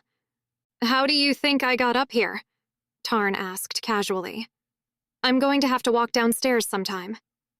"Your grandfather was carried from the dais in a sedan chair. He never walked down a flight of stairs in his whole royal life." Tarn frowned. "Well, I'm not my grandfather." And he walked down the stairs. The Olona saluted as he did so, and Elizabeth felt a burst of pride. He drew even with the little bride. The top of her head barely reached the center of his chest. "I am to be your husband, little one," he said gently, his voice so low that Elizabeth had to strain to hear it. It hurt to know that those words were for the girl alone, and she had no right to hear them. "Will you come with me?" She just raised her hand so that he could take it. He guided her from the Olona delegation to the dais. 7 steps now, he warned, and her little hand gathered her skirt so she didn't trip. At the head of the stairs, Tarn turned to his little bride. He knelt at her feet. Elizabeth felt like a knife was plunged into her heart. Oh, God. He'd said this morning that if things were different, he would kneel before her and ask her to be his wife. And now she was watching him do this with another woman. "Daughter of the Olona," he said formally, "I, Tarn of Gerea, ask your hand in marriage. Will you consent to be my bride?" The little head under the veil nodded. Tarn lowered his voice. "You have to say it out loud," he whispered. "It's a necessary part of our customs. The bride must consent to the wedding, or there is no wedding." She nodded again, then whispered, "Yes." Tarn rose to his feet. "So it has been witnessed by all," he announced. "I will wed this daughter of the Olona as soon as possible. We will travel to the house of Apollo tomorrow to solemnize our union." There was a great cry from the ranks of the Olona. Elizabeth's gaze whipped from Tarn and his bride to the delegation. Varin had fallen to his knees. A man either side of him hooked their arms under his and brought him to his feet. They half led, half carried him from the throne room. "Forgive him, your majesty," Loris said. "He is not well." "He was well last night," Elizabeth thought. From the tilt of Tarn's head, she was sure he was thinking the same. Chapter 6. Tarn. Tarn led his new bride out into the garden. He didn't want to start off their married life by frightening her. Taking her to his rooms to remove her veil would probably be traumatic. "Here we are, little one," he said, guiding her along a wide, finely graveled path to a rotunda. "Will you remove your veil now?" "I'd like to see your face." As he said. She cleared her throat. Her voice was rough. Tarn felt a surge of compassion for her. She'd probably been crying. She didn't know him at all. It was probably terrifying for her to be taken from her family and given to a stranger. As he said, "My face is irrelevant." "Come, little one, I'll have to see you sooner or later," he urged. "We're alone now. Let me see the face of my bride." She lifted the veil slowly, peeking out to make sure that he had been telling the truth, and they really were alone. She was tiny, he thought. No bigger than a child, really, although she was clearly developed and mature. Her hair was blonde, pulled back into a severe braid, and her eyes were blue. She wasn't as young as he had thought, probably about his own age. Living among the free Olona, children were often malnourished and didn't grow as they ought. His heart ached at the realization. On impulse, he took her hand. "No!" she cried, and snatched her hand back. She blushed. "My hands are so rough." Tarn held out his own hands, palm up so she could see the calluses on them. "My hands are rough too, little one. I have worked all my adult life. It is a sign that you are a hard worker, and that is something to be proud of." "Will I have to work hard when I'm your wife?" she asked, tentatively putting out a hand to touch the calluses on his palm. "No, little one, not with your hands. As my wife, you will be Queen of Gerea. Your work will be to see to the good of our people, upholding justice and showing mercy." She swallowed hard. "I hope I never have to wash another dish as long as I live." Tarn smiled gently. "If that's what you want, little one, I can promise you that your hands will never wash another dish." He knelt at her feet and took her hands in his. Very gently, he kissed each palm, and her hands shook in the cradle of his. He was determined to show her tenderness. She was going to be his wife. She was entitled to his tenderness, his fidelity, his love. Even if, for a moment, he would have happily traded the whole world to have Elizabeth standing before him, her hands in his while he kissed them. "Will you bless me with your name, my bride?" he asked. He smiled encouragingly. She deserved this. It was her right. "I can't keep calling you little one." Samara. Elizabeth. The servants helped Elizabeth prepare for supper, which was just as well, because her hands were shaking so much that she knew she shouldn't be allowed to apply her own makeup right now. She was going to meet Tarn's bride for the first time. She didn't know why she was nervous. The woman could have no complaint that Tarn had kissed her the other night. They hadn't even met then. "Kissed you?" she asked herself. "Is that what you call what happened in the forest? There's a different 4-letter word for that." She closed her eyes obediently for the makeup artist and was glad to do it. Shame beat at her. She'd never been so forward before. During her marriage to Kevin, any acknowledgement of her needs at all would have been frowned upon. It had been easier just to be a good wife. Easier to just give him what he wanted and stop wishing for the moon. She'd been willing to carry on that way, as empty as it was. But she'd never been enough for him. She'd known that there were other women. He'd boasted about it. It wasn't exactly a shock when he left her for another woman, but that didn't mean it didn't hurt. The poor little Alona bride. It must be so hard for her, marrying a man she didn't even know. She was lucky she'd got Tarn. She could have been given to a wicked man, but in Elizabeth's opinion, the little bride had gotten one of the best. He was going to be gentle with her. He would be kind to her. He would respect her. Elizabeth spread her lips in a fake smile so the makeup artist could apply her lipstick. On the way to the banquet, Elizabeth was informed that she was again to be given a place of honor.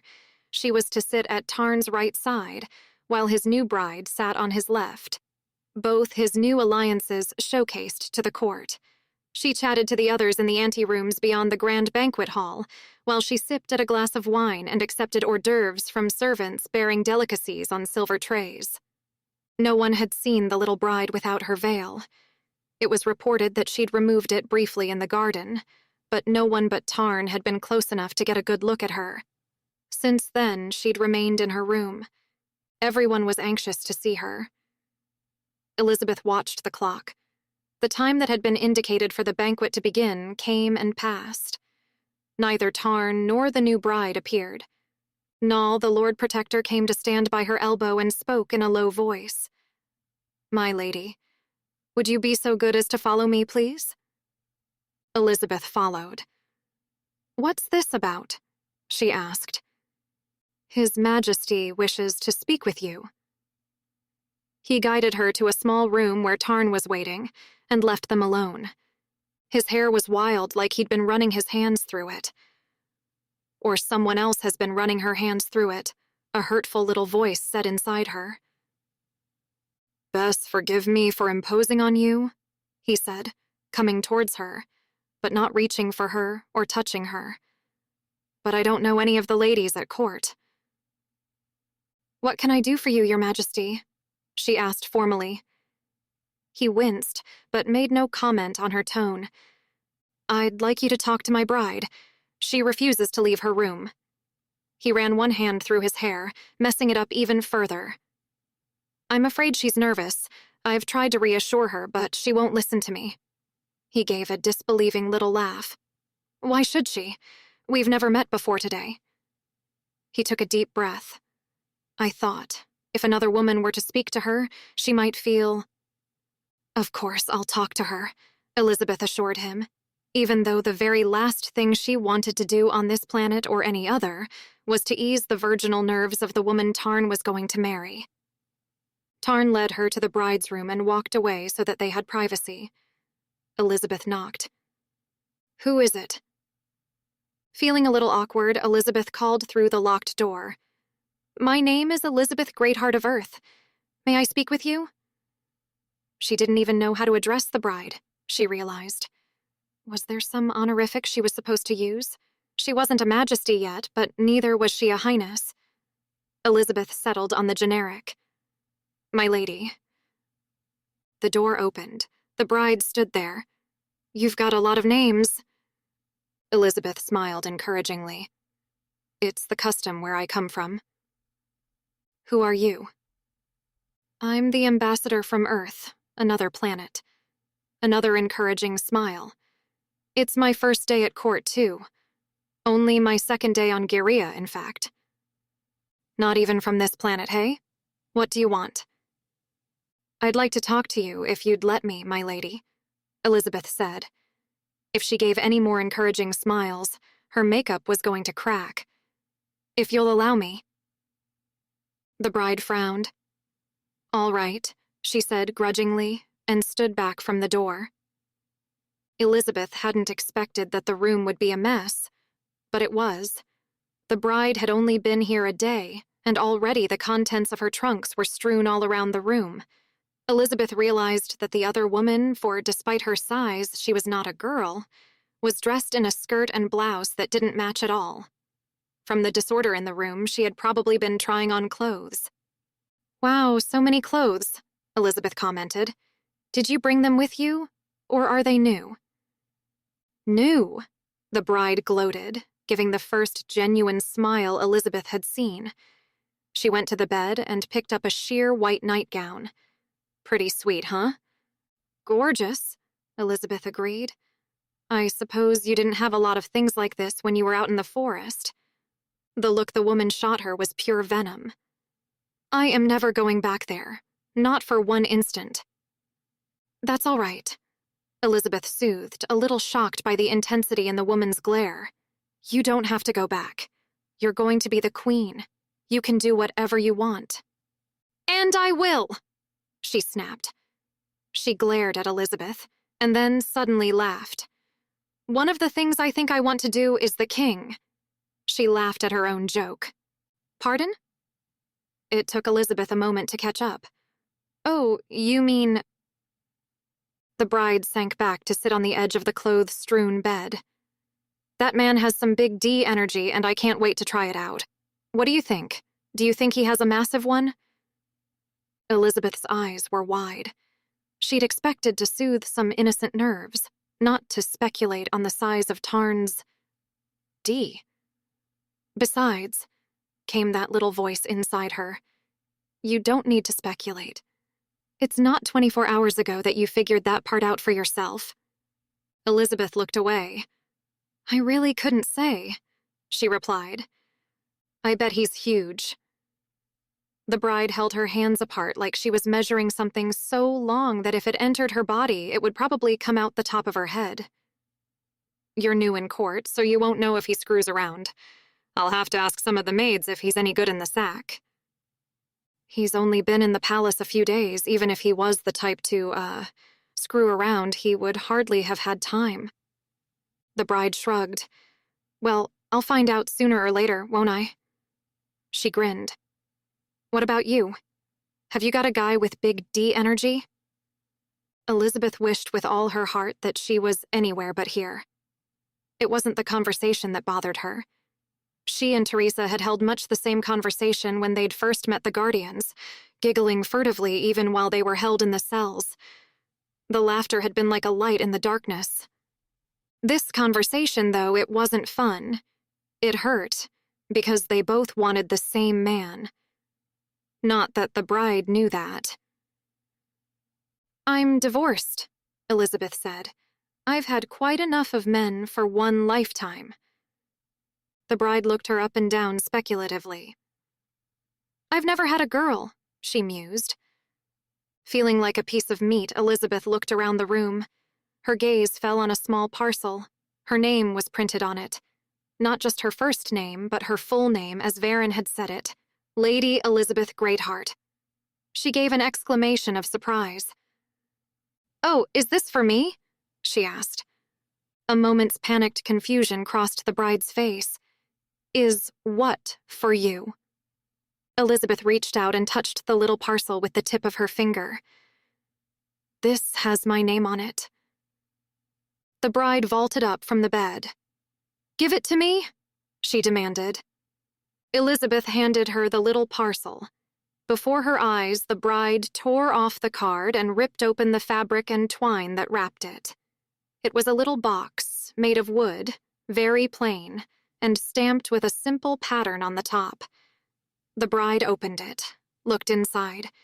She reached her fingers into it and made a pinching motion, then looked back up at Elizabeth and sneered. Huh, I guess it must be for you. Someone must have slipped it into my trunk. She tossed the box to Elizabeth. Keep it. Feeling bitter and unexpectedly angry, Elizabeth said, May I have the card, please? I'd like to know who it's from. The bride leaned down to pick up the card from the floor. Smirking at Elizabeth, she ripped it in half, then in half again. She dropped the pieces into Elizabeth's hand. There you are, she gloated. Remember what you came here for, she told herself. This isn't the most spoiled child you've ever had to deal with. You were married to Kevin for 3 years. Thank you. I was wondering if you were going to come to dinner. Everyone is waiting. We're going to have a banquet in your honor. Forgive me. I don't even know your name. Samara. And I'm not going to the banquet. But everyone is waiting to see you. Well, they're not going to. I beg your pardon? Elizabeth stared as Samara sat down on the edge of the bed again, right on top of the pile of clothes, and crossed her arms over her chest. I'm not going. I don't want to see anyone. I'm not going to see anyone until the wedding. I'm not going to let anyone take this away from me. Oh, Samara. Elizabeth's heart filled with pity, and she sat beside the other woman, her irritation forgotten. Samara had grown up in extreme poverty. No wonder she was worried all her newfound luxuries would vanish. No one is going to take this away from you. Tarn has sworn that you will be his bride, his queen, and I promise you that his word is good. Samara shook her head. No, I can't risk it. She looked up at Elizabeth, and her eyes were suddenly swimming with tears. I have to stay in here until the wedding. I just have to. Elizabeth put her arms around the small woman by her side, and Samara burst into loud, noisy tears as she buried her face in Elizabeth's shoulder. She didn't manage to convince Samara to go to the banquet.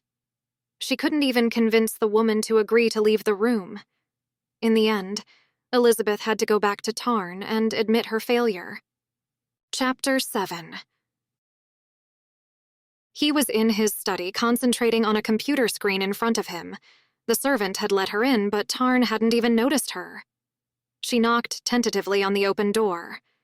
Your Majesty? He looked up, and when he realized it was her, there was sudden distress in his eyes. Don't call me that. Not when we're alone. Elizabeth looked down to avoid his gaze. I just came to tell you I talked to your bride.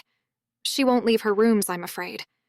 I can't convince her that she isn't going to suddenly lose everything. Tarn leaned back so he was perched on the edge of his desk. He sighed. Nor could I, he admitted. I'm sure that after the wedding she'll be willing to come out of her room. Tarn huffed a disbelieving laugh. Yes, the wedding. God help her. She's such a tiny little thing. She's terrified of me. He gave Elizabeth a direct look. How do I take her as my wife when she's so frightened of me? Elizabeth didn't blush. She felt like all the blood had been drained from her body. Well, I can tell you this, Tarn. She isn't afraid of you. In fact, she's looking forward to your wedding night. How could you know that? She told me, in no uncertain terms. She is not shy. A nerve ticked in Tarn's jaw. Gods, Bess, I'm so sorry I put you in that position. There was real regret in his voice. You can't make everyone happy, she replied. My mother used to say that to me. She smiled ruefully. I don't think she ever said it to Sarah. She didn't need to be told not to worry about making other people happy. Tarn chuckled. I suppose not. His face grew serious. Bess, I have some news of your sister. Elizabeth hadn't thought her heart could fall any further, but she'd been wrong. What's happened to her? She asked. Tarn shook his head. She is unhurt. Nothing has happened to her exactly. You might say that Sarah has been happening to other people. Oh, thank God. She is still in control of the ship in which you were taken captive. She guides it with her mind like a living ship around her. It responds to her every thought. She has taken to the main slave routes and is attacking slave ships going to and from Clarion Quint. It is believed that she has saved dozens of lives already. But that's wonderful. Why do you say it in such a serious tone? Because Sarah is becoming a risk, Bess. Some of the girls and women she's saved have been returned to their homes. Many of them have elected to stay with her. Some of the women who were captured are competent pilots, so when Sarah takes a new ship, she gives it to one of them. Tarn was watching her closely. Do you understand, Bess? Sarah is building an army. Wouldn't be the first time, Bess thought, remembering an event from when they were just small girls. They'd moved to a new school, and a little 8-year-old bully had targeted Elizabeth. Sarah had wiped the floor with him. His older brother came into their class one day and dragged Sarah from the room by her hair as the teacher screamed at him to stop. He'd let her go once he reached the playground. He'd had to. By then, the police had arrived. But that wasn't the point. He'd overpowered Sarah, taken her by surprise. Their mother had begged Sarah to forget about it. She'd seen the light in her little girl's eyes, and maybe even then she knew just how far Sarah might be able to go. Sarah hadn't forgotten. She'd spoken to the other girls, influenced them. In days, she'd had an army of little girls ready to go into battle. The bullies' siblings didn't know what hit them. Sarah hadn't hurt them physically, although Elizabeth was pretty sure that even then Sarah had the power of death, just as she did as an adult. No, her campaign was more subtle. In days, the whole family of 5 boys were outcasts. They were alone. They were bullied. Elizabeth had watched as the bullies went from the most powerful kids in the school to the kids that everyone picked on. A few days after that, Elizabeth and Sarah's mother had moved them to a different town and a new school. So the news that Sarah was building an army of ex-slaves was hardly the shock Tarn thought it would be. "Good for her," Elizabeth said firmly. "After the way they treated us, Tarn, I hope every slaver in the galaxy feels the bite of Sarah's anger." "I'm not worried about the slavers," Tarn corrected roughly. "It's Sarah I'm worried about. Best she is making herself a threat to them. That means that she is making herself a target. You don't know how pervasive the slave trade is. You have no idea how much money is at stake, and people will kill for money. I'm not worried that Sarah will kill slavers. I'm worried that the slavers will kill Sarah." He thrust a hand into his hair. "And I'm worried that they'll learn that you're her sister and come after you." Elizabeth stood her ground. "I'm not afraid, Tarn. I am done with being afraid. If I thought Sarah would let me, I'd leave here today and join her." Tarn's eyes met hers for a long moment. His eyes were blazing again. His face showed fierce pride, admiration, and more that Elizabeth couldn't name. Finally, he wrenched his gaze from hers and nodded. "Very well." He went back around his desk and sat down. "I'll let you know if I hear anything else. And thank you for trying to talk to Samara for me." Elizabeth hesitated in the doorway. "Are you going to eat something?" she asked. He shook his head. "No, I'll have something on a tray later." "Good night," she whispered, feeling like a servant who has been dismissed and hating it. He looked up, his lips twisting in regret. When he spoke, his voice was soft. He knew what he'd done. "Good night, Bess." Back in her room, Elizabeth opened the little box. Inside was a hairpin, delicate and fine, made of silver with a jewel at the end encased in a cage of gold wire as thin as a hair. The hairpin was bent in the middle, and Elizabeth remembered how Samara's fingers had pinched inside the box. She'd deliberately ruined the pin. Trying not to get any more upset than she already was, Elizabeth straightened the pin as best she could and pieced the card together. Jesson had opened her ears so that she could understand what people said, no matter what language they spoke. But that didn't help her with written language. She had just started to read the standard written language of the galaxy, so it took her an hour with a dictionary to figure out what the card said. "My Lady Elizabeth Greatheart, this belonged to my wife. I hope that you will receive it as a token of my best wishes for your future happiness. Regards, Varen, Captain of the Olona of Vare Michel." Elizabeth was moved by the gift. This must have been one of Varen's most treasured possessions. It only made her more annoyed that Samara had tried to ruin it. She didn't want to be ungracious, but Samara didn't deserve Tarn. He'd been nothing but thoughtful and considerate of her. He'd done his level best to make her comfortable and happy, and she wouldn't even show up for dinner. He'd knelt at Samara's feet and asked her to marry him. The memory pierced through Elizabeth like a white-hot spear. She tossed and turned, but she couldn't get away from her memories, or her longing. When she heard a knock on the door, she knew it was him. He would be standing outside her door, looking at her with fiercely banked passion in his eyes. He would kiss her, right there in the doorway, where anyone could see them. before pushing her inside and ravishing her. She drifted out of bed and to the door. She didn't stop to put on her robe. There hardly seemed little point.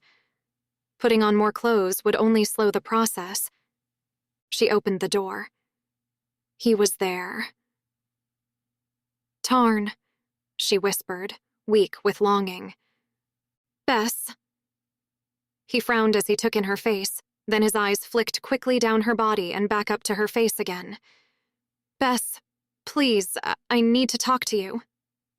She stood back and allowed him to enter. Her mind was clearing and her cheeks burned at her naughty fantasies. What had she been thinking? He was the king, for heaven's sake. She was a diplomat. The wild fantasies in her head were not part of her job description. He stopped in the middle of the floor. "What did you want to talk about?" she asked. He raised his hands to push his hair back from his face. His hair was even messier than it had been earlier. "I need you, Bess."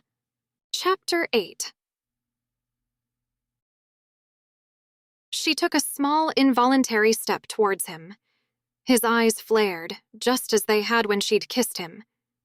He made a low, animalistic growl and started to move towards her. He stopped suddenly, whirled and stalked across the room to grip the marble mantelpiece. "Gods, I must be mad," he muttered. "Utterly mad." She followed him and laid a gentle, tentative hand on his back. Even with that gentle touch, she could feel the strength and power in his muscles through the silk of his shirt. He shuddered. Still facing the fireplace, he said, "Please, get dressed, Elizabeth. I need to talk to you, and having you in your night clothes isn't helping. If someone saw us now—" "Oh my God!" Elizabeth clutched at the neck of her nightgown, then realized that she was grasping flannel. It wasn't like she was parading around in silk and lace cut down to here. She'd worn a more revealing gown at the ball. She forced herself to drop the flannel collar and keep her voice professional. "Certainly, Your Majesty. I'll just be a moment." If he wanted the ambassador, she'd give him the ambassador. She went back into her bedroom and opened the closet, muttering, "Given what I'm wearing, I guess I'll put on something more revealing." Not that she had a lot of revealing clothes, but pretty much everything was more revealing than a granny nightie. The next time he knocked on her door, she swore she'd be wearing something Rita Hayworth would have worn. Keeping Rita Hayworth in mind, for now she contented herself with a snug-fitting black pencil skirt and a silky black wraparound top that tied at her waist. It showed off every asset she had. She even took the time to stick her feet into her heels, knowing that they made her legs look amazing. It was only a few moments before she sashayed back into the sitting room. He turned to watch her return, and she saw him appreciate her wardrobe change in a way he hadn't expected. She smiled victoriously and went to sit in the armchair, making sure that she lounged back and crossed her legs. "So, Tarn." Her voice was already low and rich, but she let it drop a little further. "How do you like me like this?" He swallowed. She watched his Adam's apple bob up and down. "Bess, forgive me, but I need to ask you a favor." She sat up a little straighter. A favor didn't sound like what she'd been dreaming about, but she would do anything for him, and he apparently knew that. "I'm listening." He went to sit in the chair opposite hers, leaning forward so his elbows rested on his knees. "You know that I must go to the House of Apollo with Samara to get our union blessed. Without the blessing of the gods, my right to rule will be challenged and the clans will erupt into war. Too many people have died." He bowed his head for a moment. "Samara is not the woman I would have chosen. But I have agreed, and I will honor that agreement." "I understand." Her voice was low. She drew her feet back so they were nearly tucked under the chair. He looked up again, and there was something so honest in that look that it blazed right into her heart. "I know you do, Elizabeth." He swallowed hard again. "That's why I'm here." "What do you need me to do, Tarn?" "Samara has refused to go to the House of Apollo with me." "What?" Elizabeth's voice was shocked. "But she has to go. How else can your union be blessed?" "I know that. You know that. Samara knows that. But she refuses to leave her room for any reason. She refuses to accompany me. She says that if I force her to leave her room, she will disavow me and our union will be dissolved. But what are you going to do? That's where you come in. His face was hard. I wish to all the gods that I didn't have to ask this of you. But there is no one else I can ask. Bess, Apollo has never visited this court. He, like so many of the gods, abhors space travel. His wife, Cyrene, is one of very few who ever leave their planets. He doesn't know what Samara looks like. He wouldn't even bother to learn her name. All he knows is that I will be accompanied by a female. It began to dawn on Elizabeth what he was asking, and her mouth fell open. She closed it carefully, feeling like a fool. He went on. I want you to come to the house of Apollo with me. I want you to pretend to be Samara so that the gods can bless our union. He swallowed hard.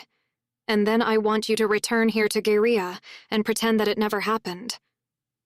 Her mouth was open again. Now it was her turn to swallow hard. Pretend to be Samara? What if we get caught? It sounds dangerous. He nodded. It is dangerous. If we are caught, we will both be executed. But I can think of no other way. What if Samara finds out? Samara knows. His mouth twisted in distaste. She will keep the secret. If she doesn't, she will join us for our execution. It is a wife's duty to attend her husband in the house of the gods. To fail to do so is death. She hates space travel that much? He gave a soft huff of bitter laughter. She hates me that much. Oh, Tarn, no, I'm sure she just has to get to know you. I'm not here for relationship advice, he interrupted roughly. Will you do it? What will it entail exactly? I don't want any surprises once we get there, if I can avoid it. We must travel to the house of Apollo. It will take 3 days with favorable solar winds. We must travel alone. The gods do not allow any without divine blood into their domain. There will be a ceremony before Apollo. Then we will return home. Return here to Gerea, that is. Then I will formally wed Samara and the Olona will accept her leadership. Tarn, I don't know. Her heart was pounding. Spend 7 days at least with him. Stand beside him in a beautiful dress and promise to love him forever. At least she could make it look convincing. But the threat of execution wasn't one she could take lightly, even if it meant that once, just once, she could tell the world she loved him. He stood. I understand that it is a difficult decision. I cannot press you for an answer. I leave at dawn. It must be in secrecy, so the god hunters are not alerted to my plans. If you are in the spaceport, Dock 1 at dawn, I will have my answer. He bowed gracefully and graciously. I will take up no more of your time. I am sure you would like to retire once more. She escorted him to the door. He paused in the open doorway while her hand hovered over the mechanism. Please, tell no one of this, Elizabeth, he entreated. Haven't I proven that I can keep a secret? She asked. She wanted to allude to their mad encounter in the forest, but wasn't quite bold enough. He knew what she meant. For a moment, his eyes devoured her. I would trust you with my life, he swore. There is no one in all the worlds that I would ask to join me on this quest, Bess. I tell you truly that were it not for the fact that the fate of Gerea hangs in the balance, I would never put you in danger. I will be with you every moment. I will protect you with my life. Then he was gone before she could even swoon. Elizabeth was at the spaceport by dawn, hoping to avoid public recognition, not that she was so well known. She took the tram rather than the private vehicle Tarn had assigned her. If she took the private vehicle with its ostentatious little flags, she might as well hang a sign on her door saying, "Off to a clandestine rendezvous with an engaged man while I pretend to be his wife. I will reply to your email when I return. Kind regards, Elizabeth." She recognized the ship. It was the same one he'd flown when he and the other Guardians had rescued her. It wasn't as large as the royal vessel that had conveyed her to the capital. It wasn't even as big as the shuttle that brought her from Solace Station. A door opened in the slick silver skin of the ship and a ramp lowered. Tarn stood at its head. He was dressed simply, all in black, like her favorite kind of fantasy pirate. Her lips twisted wryly. That was all she needed. A pirate fantasy starring Tarn. How was she supposed to look him in the eyes now? She shouldered her carryall again and made her way up the ramp. Tarn came halfway to meet her and took her bag. He said thoughtfully. You pack light, don't you? I didn't have a lot with me. I didn't have anything when I fled Kevin, and since then I haven't been anywhere long enough to accrue a lot of luggage. That's fine. Everything you need will be provided by the House of Apollo anyway. He is known for his generosity. They were inside the ship now, and the ramp pulled up behind them. Thank you for coming, Bess. Her breathing quickened. All of a sudden, they seemed so much more alone than they had standing on the ramp. I saw how the Alona live, Tarn. Believe it or not, I care about them too. And you. I care about you too. I couldn't let you do this alone. You needed me. I can't say no to that. He cleared his throat. Allow me to show you around the ship. You were only here briefly when we returned from the House of Aphrodite. It was compact, but there was more than enough space for the two of them. There was a small but well-fitted-out kitchen, a living area, the cockpit, a maintenance bay, and 2 sleeping chambers, as well as the large dining area and the dormitory where most of the Guardians had slept. So you see, he said, putting her carryall down on the neatly made double bed. We hardly even need to see each other while we are traveling. She put her hand on his arm. Why would you think I wouldn't want your company? He flushed. I know you said I didn't hurt or frighten you, but you cried so much after our encounter. I was afraid that you wouldn't want to spend time with me. I felt overwhelmed, she admitted. As you said the other day, I'd been through a lot. I'm not even sure why I was crying, but I wasn't crying because you'd hurt me or frightened me. I enjoy your company, and I'm looking forward to spending time with you. Her hand moved up his arm to touch his face lightly. I want to see you smile again, Tarn. I liked it a lot when you smiled. He turned his cheek to press into her palm. Bess, I've wanted so much to spend time with you again. I was so worried I frightened you. The light touch became a caress before she pulled her hand away. Frightened of you? No, Tarn, never. I felt protected by you, not threatened. That light blazed in his eyes again. Good. Now come and sit in the cockpit with me. I'll teach you how to navigate. Elizabeth followed him. It was nice that he wanted to share this with her, but she suspected that astronomical navigation might not be her strong suit. She was right. She had no idea what he was talking about. He said something about wormholes. She could follow that, more or less. Station Marshal Dreyex had explained it to her before she came on the mission to Gerea. Tarn said something about solar winds. Elizabeth nodded like she was keeping up, but when he started using words like parsecs and ecliptic coordinates, she had to put her hand on his again. Tarn, I'm going to have to stop you right there. Everything else I'm going to have to learn later. This is literally rocket science. I'm not going to learn it all before liftoff. He gave her a sheepish grin. Right. Let me check your harness, Elizabeth. Liftoff is a rougher ride than landing, and I'd like to be sure you're safe. She tried not to let her face flame as he leaned over her and checked the straps and connections on her harness. It was all she could do to keep from pressing her face into the curve of his neck as his head was bent so close to hers and drawing in a deep breath. He was professional and impersonal, though. After only a moment and a few sharp tugs on the straps, he went back to his own seat and buckled himself in. Ready?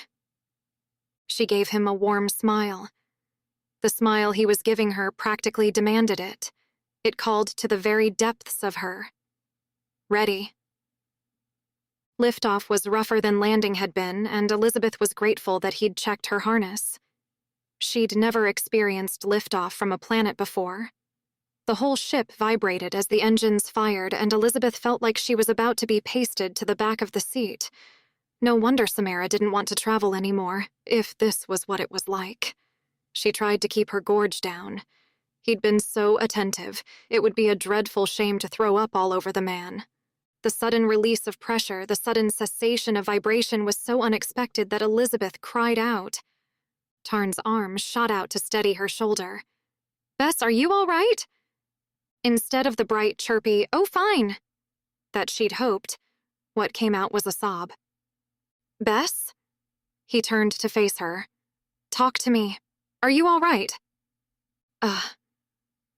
It took her another moment to be able to organize herself enough to even close her eyes.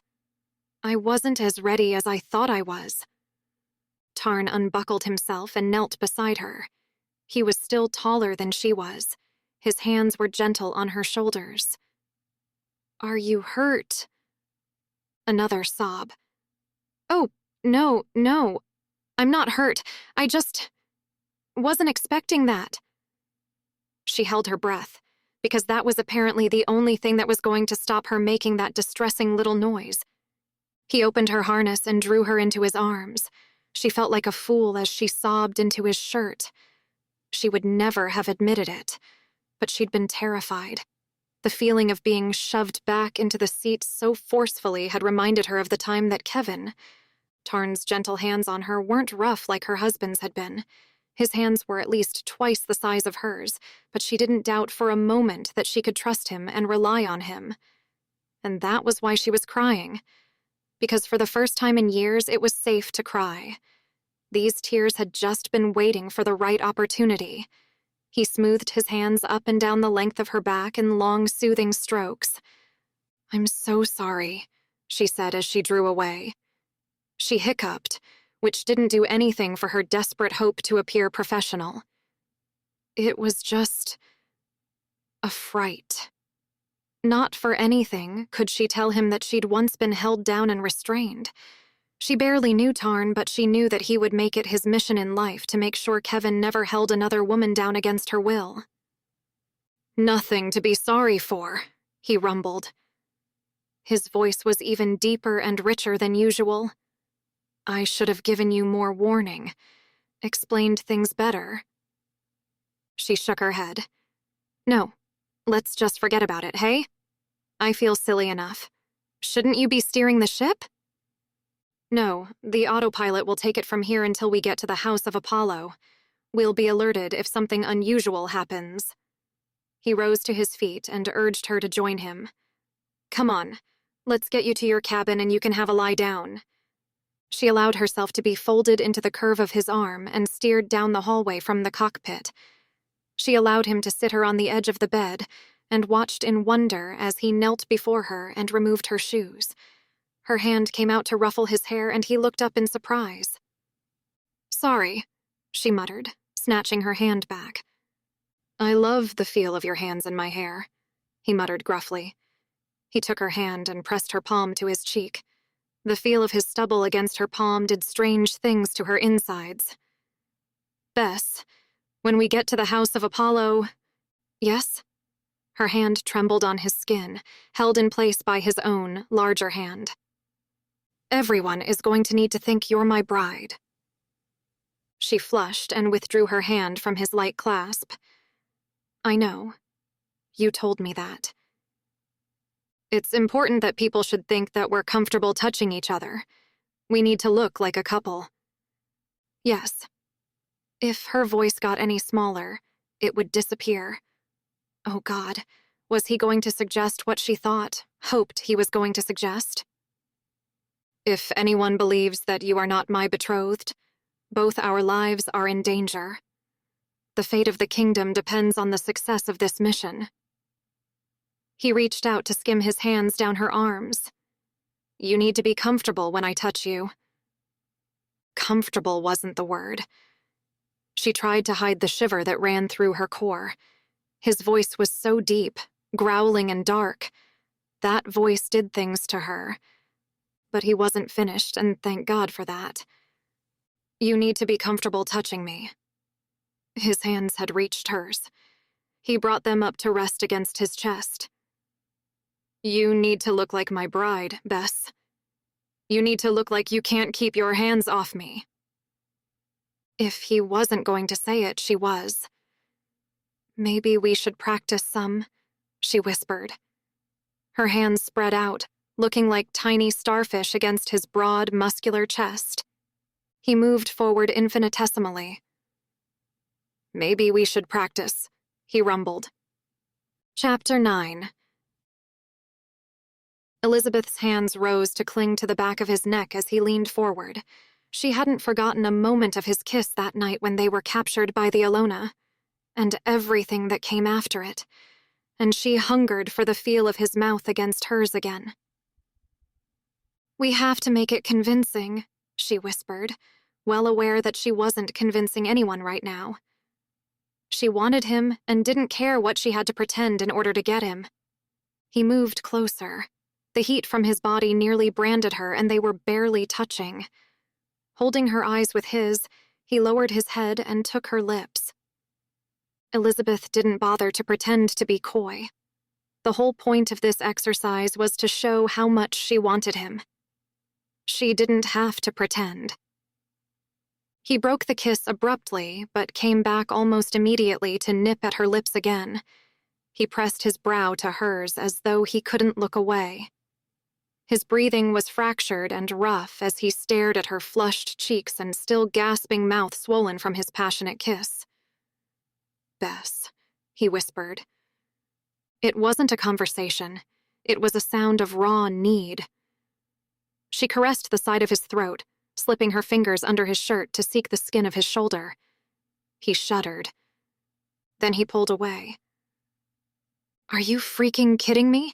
she thought, and held him tighter for a moment. Still, he drew back further and rose to his feet. He looked down at her like he still couldn't look away, but deprived of the heat of his body. That was no consolation. "I think we'll manage to convince them," he gritted. "I need to see to the ship." He left her there alone and aching. Tarn, stupid, stupid, stupid, stupid.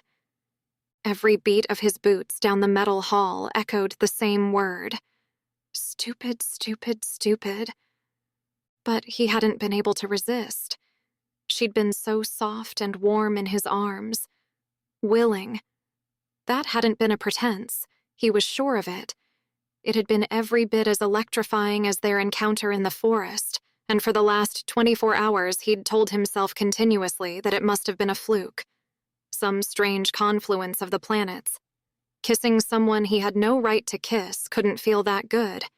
It had been even better this time, and this time there was no one to interrupt them. What kind of reprobate was he, anyway?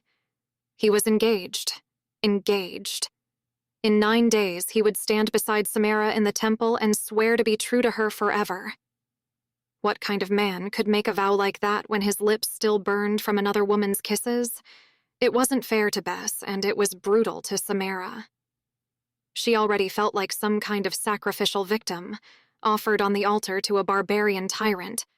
The least he could do for her, the very least, was to be a good mate, to be faithful, to cherish her, to give her a good life, to make a world that was equal and free where their children could grow up in safety. Tarn stopped at the door of his own chamber and leaned forward until his forehead pressed against the cool metal of the door. Children with Samara. He didn't want Samara. He wanted Bess. For a moment, the image of what their life could have been flashed before his closed eyes. Her warm brown eyes drowning in his, her gentle smile that gave more than it demanded, her kisses, her touches. Every night in her bed, wrapped in her arms. In time, children. Children who knew they were loved and wanted and valued. Children with his black hair and her whiskey eyes. And laughter. Laughter like he'd shared with Bess from the very beginning. Laughter that had been completely absent from every interaction he'd shared with Samara. Every muscle in his body burned to return to Bess's room, to take her, make her his, to begin a life together that held kisses and touches, long hot nights, laughter and happy children. But that future also held a wife who knew he was unfaithful, a wife who knew that he wasn't really hers, a wife that he hurt every time he kissed the woman he really loved, and a woman that he hurt every time he left her bed and went back to his wife. He was going to tear them all apart if he didn't stop this now. He was a grown man, a king. He could show some self-control before he brought his life, and the lives of all those around him, down in ruins. Elizabeth. Her doorbell rang several hours later. She'd had a nap. Last night hadn't been a good night for sleeping, and was just now tidying her hair. She hadn't even unpacked her carry-all yet. "Come in," she called. He paused in the doorway when he saw her. "I'm sorry, I'm intruding," he said. "Not at all." She smiled at him in the mirror. "I'm nearly done." She twisted the braid swiftly into a roll at the nape of her neck and secured it with the pin Varen had given her. "I'm done now. What can I do for you, Tarn?"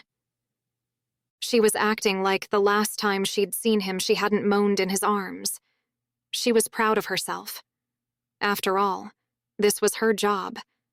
Fully half of all diplomatic relations involved pretending that something had never happened, in the hope that it wouldn't happen again. He took a single step forward and held out a bundle.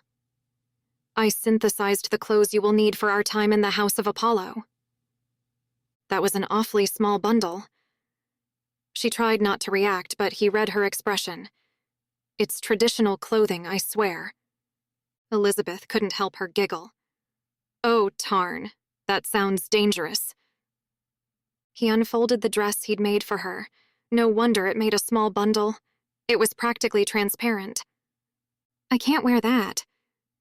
"This is what the ladies wear in the House of Apollo. I assure you this is traditional." The dress was white, fastening at the shoulders with jeweled clasps and tied at the waist with a golden cord. It was long and sleeveless.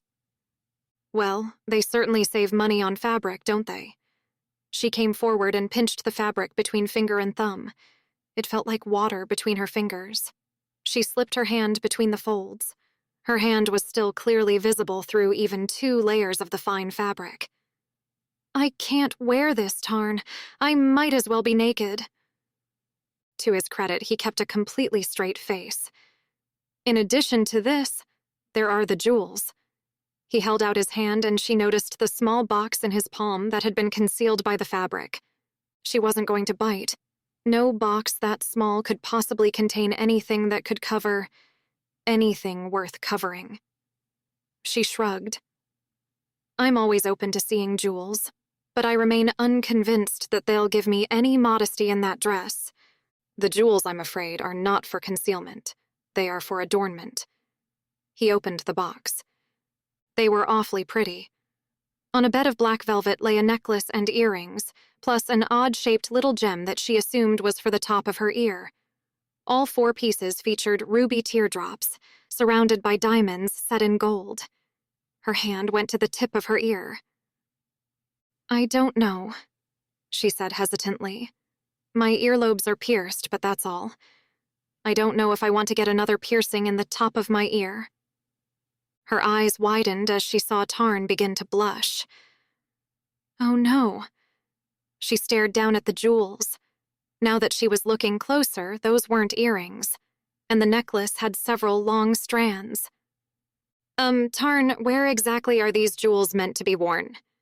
He met her, with an uncomfortable, She glanced back up at his face in time to meet the quick glance he directed at her. Those eyes weren't just hot. They were burning. He reached into the box and drew out one of the earrings. The ruby drop hung from a point with a golden spiral behind it. "Oh my God!" she gasped. She looked from him to the jewels and back again. "Oh, Tarn, tell me those aren't pasties." I don't know what pasties are. These are for the adornment of your body. The chain connects to each of the jewels and fastens around your neck so that it shows off your curves through the dress. Oh, God. And yet, somehow she wasn't protesting. She wanted to wear the indecent jewelry for him, wanted to stretch that chain from the base of her throat to fan across her body. But that last jewel. Dare I ask where I wear this one? Daringly, she reached out and touched the final jewel, her touch deliberately suggestive. The diamond was clasped in a thin gold wire that looped around in an oval with a soft, bendable arm clasping behind the oval like a brooch. Is it a brooch? She looked up at him, and it was a wonder that his hot gaze didn't catch her on fire. She felt herself flushing, but still grinned and said, "So, I'm guessing this one isn't a brooch to be worn on the outside of the dress?" His lips quirked. She loved it, when she made him smile. No, not outside the dress. In fact, this particular jewel is barely outside anything." Her eyes went wide. "Tell me, Tarn." She picked the jewel off the bed of black velvet and lay it in her palm, stroking around the jewel with a gentle finger that could only be described as provocative. "Where do I put this?" The next thing she knew, he was taking the jewel from her and putting it back into the box. "I think we might make that one a surprise." My career, she thought. My career would be over. And how can I do this to Samara when it hurt so badly when it was done to me? She kept her inner voice stern. It was the only thing that stopped her from taking his hand and putting it on her flesh. "That's fine." She kept her voice brisk. "I can wait. Thank you for bringing me the dress and the jewelry, Tarn. It's very considerate of you." She saw the way her professional voice wounded him and wished with all her heart that she could reach out to him, be tender with him, show him how she really felt. No better than Luciana, she thought. You can't do this to another woman, Elizabeth. You can't. What about you? What are you going to wear in the House of Apollo? Given that I'm wearing a drift of mist and sparkly pasties, you're probably going to be in a three-piece suit, right? Again, I'm afraid I don't know what a three-piece suit is, but I only have one garment, the same as you. She scoffed. It couldn't possibly be more revealing than what I've got. He fished in his pocket, and she realized that he'd made his own clothes and stuffed them into a pocket, while carefully folding and carrying hers so he could present them to her. It made the garment feel like a gift. He drew out another piece of the same thin fabric. This one was attached to a gold belt that looked like metal, but folded like fabric. There wasn't exactly a lot of the wispy fabric attached to the belt. It made a short kilt that would only hit him around mid-thigh. "Oh dear," she murmured. "Sorry, Tarn. I take it back. Do you get a shirt?" He shook his head. "No, just the kilt." Oh my. The thought of Tarn wearing just that little scrap of wispy fabric made her feel hot all over, and that made her get more professional than ever. "Well, thank you very much for the clothes. Are there any resources you would like me to go over while we're en route to the House of Apollo?" He was all professionalism again. "There are resources available on the link up in this room. There is another data viewer in the living area, if you prefer to use that one.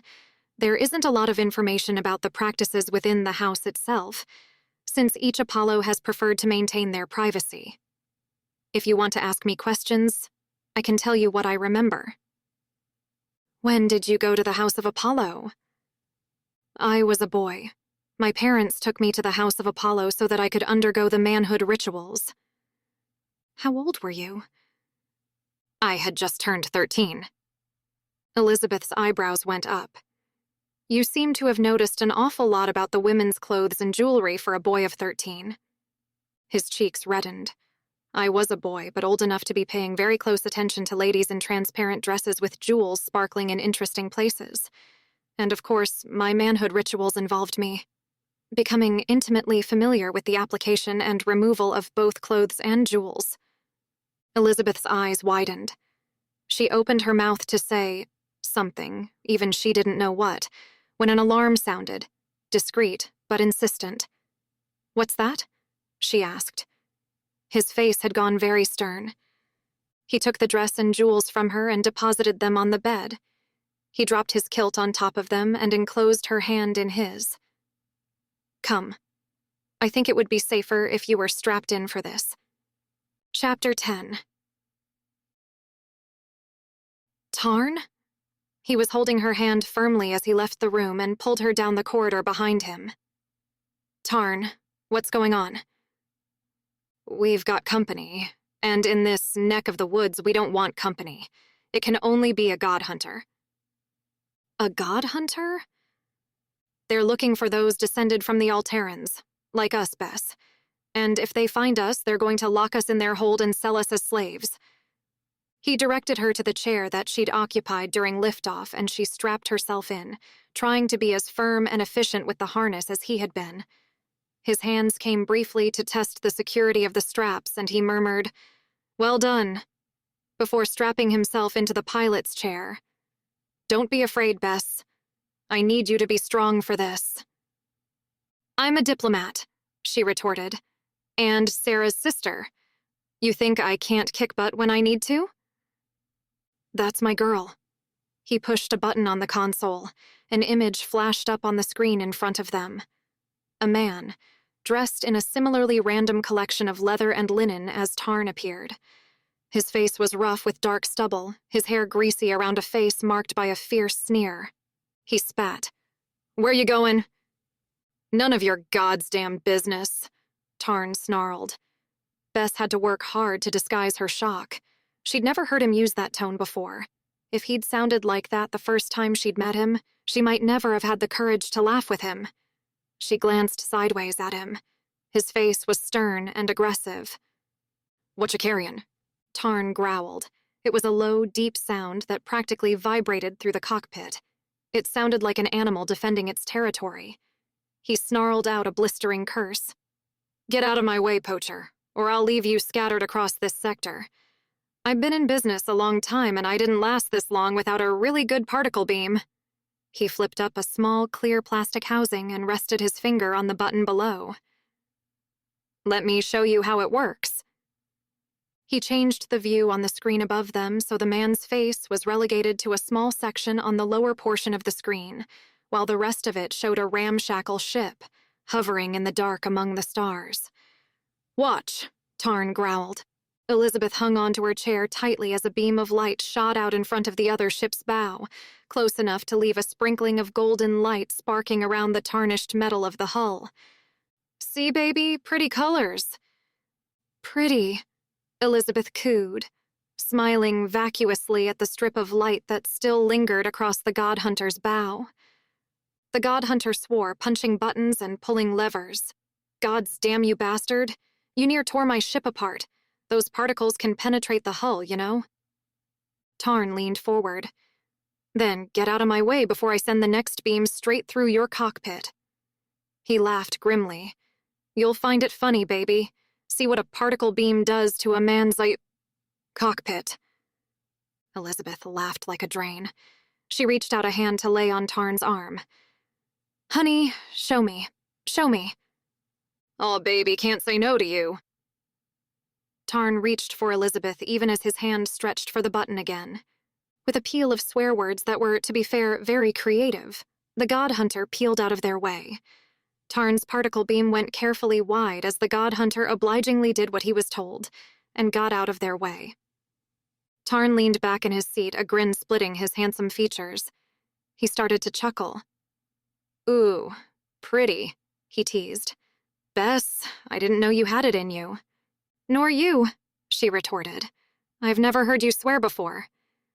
"I had some pretty rough years there, Bess, before my grandfather died. Now that I've inherited, I'll have to learn some self-control." The laughter seeped from his face. "And that's why what nearly happened between us earlier can't happen again. I apologize, Bess. I had no right to touch you like that or kiss you. I'm engaged to Samara, and while my actions might have been contrary to that in the past, I intend to be faithful to her." Elizabeth dropped her eyes. I understand, she whispered. Really, I do. Better than just about anyone. My ex-husband cheated on me. I couldn't do that to Samara. Daringly, she raised her eyes to his and was utterly honest. And I wouldn't love you like I do if you were the kind of man who would cheat on his wife. Bess. He reached out as if to touch her face, then drew his hand back. I want you in my life, more than I've ever wanted anything. I need you to know that. If I was just a mercenary in a beat-up old ship, I wouldn't be marrying Samara. You and I would already be back in your cabin, or given what my life has been like lately, in some jungle on a distant planet, and you'd already be mine. But I'm the last of my line. I'm the only one who can heal the rift between the Curl and the Alona. I can't allow my world to remain at war if I can help it. Not even for you. Bess. Bess. He closed his eyes, and she knew that he was saying her name like that because he would never be free to sigh her name like that again. Opening his eyes again, his voice rough and broken, he said, Bess, ask me to do something for you. Give you something. Ask anything of me, Bess, and I'll do it.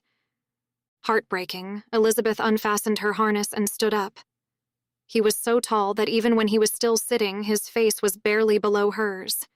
She touched his face, brushing his hair away from his brow, her fingertips tracing a soft line down his lean cheeks to his jaw. His eyes drifted closed again as he savored her touch. A nerve ticked in his jaw under her fingers. I love you, Tarn. She saw her words hit him in the heart, and he looked up at her with anguished eyes. She swallowed hard. I'll never say it again, but I needed to say it now. I love you, Bess. God's Bess, you're everything to me. It's killing me that I can't give you the life you deserve. His eyes blazed up into hers, and she saw the sincerity there. She stroked his face again. Kiss me just once more, Tarn. Kiss me goodbye. He unsnapped his harness swiftly and rose to his feet. Her stroking hands slipped down his neck and clung there as he bent his head. This kiss was so gentle. Loving, Bess realized. It was loving, the way that he sipped at her lips and deepened the kiss to taste her. She pressed her body to his, giving him everything one last time. One of his arms went around her waist to hold her close to him, the other sliding up to slip into her hair and hold her in place for his long, loving kiss. It went on and on. They were making memories they would have to live on for a lifetime. The taste of his mouth, the brush of his silky hair against her face, the press of his hard, muscular body against hers, surrounding her. But it had to end. When Tarn drew back, tears were shining in his eyes. Elizabeth slipped her arms from around his neck. Goodbye, darling, she whispered, then fled back to her cabin. An hour later, she told herself that she'd finished crying, but she knew she was kidding herself. There were going to be more tears, just not right now. She went to the replicator and ordered a meal that tasted like all the flavor had already been sucked out of it. Then she sat down at the computer and started to study.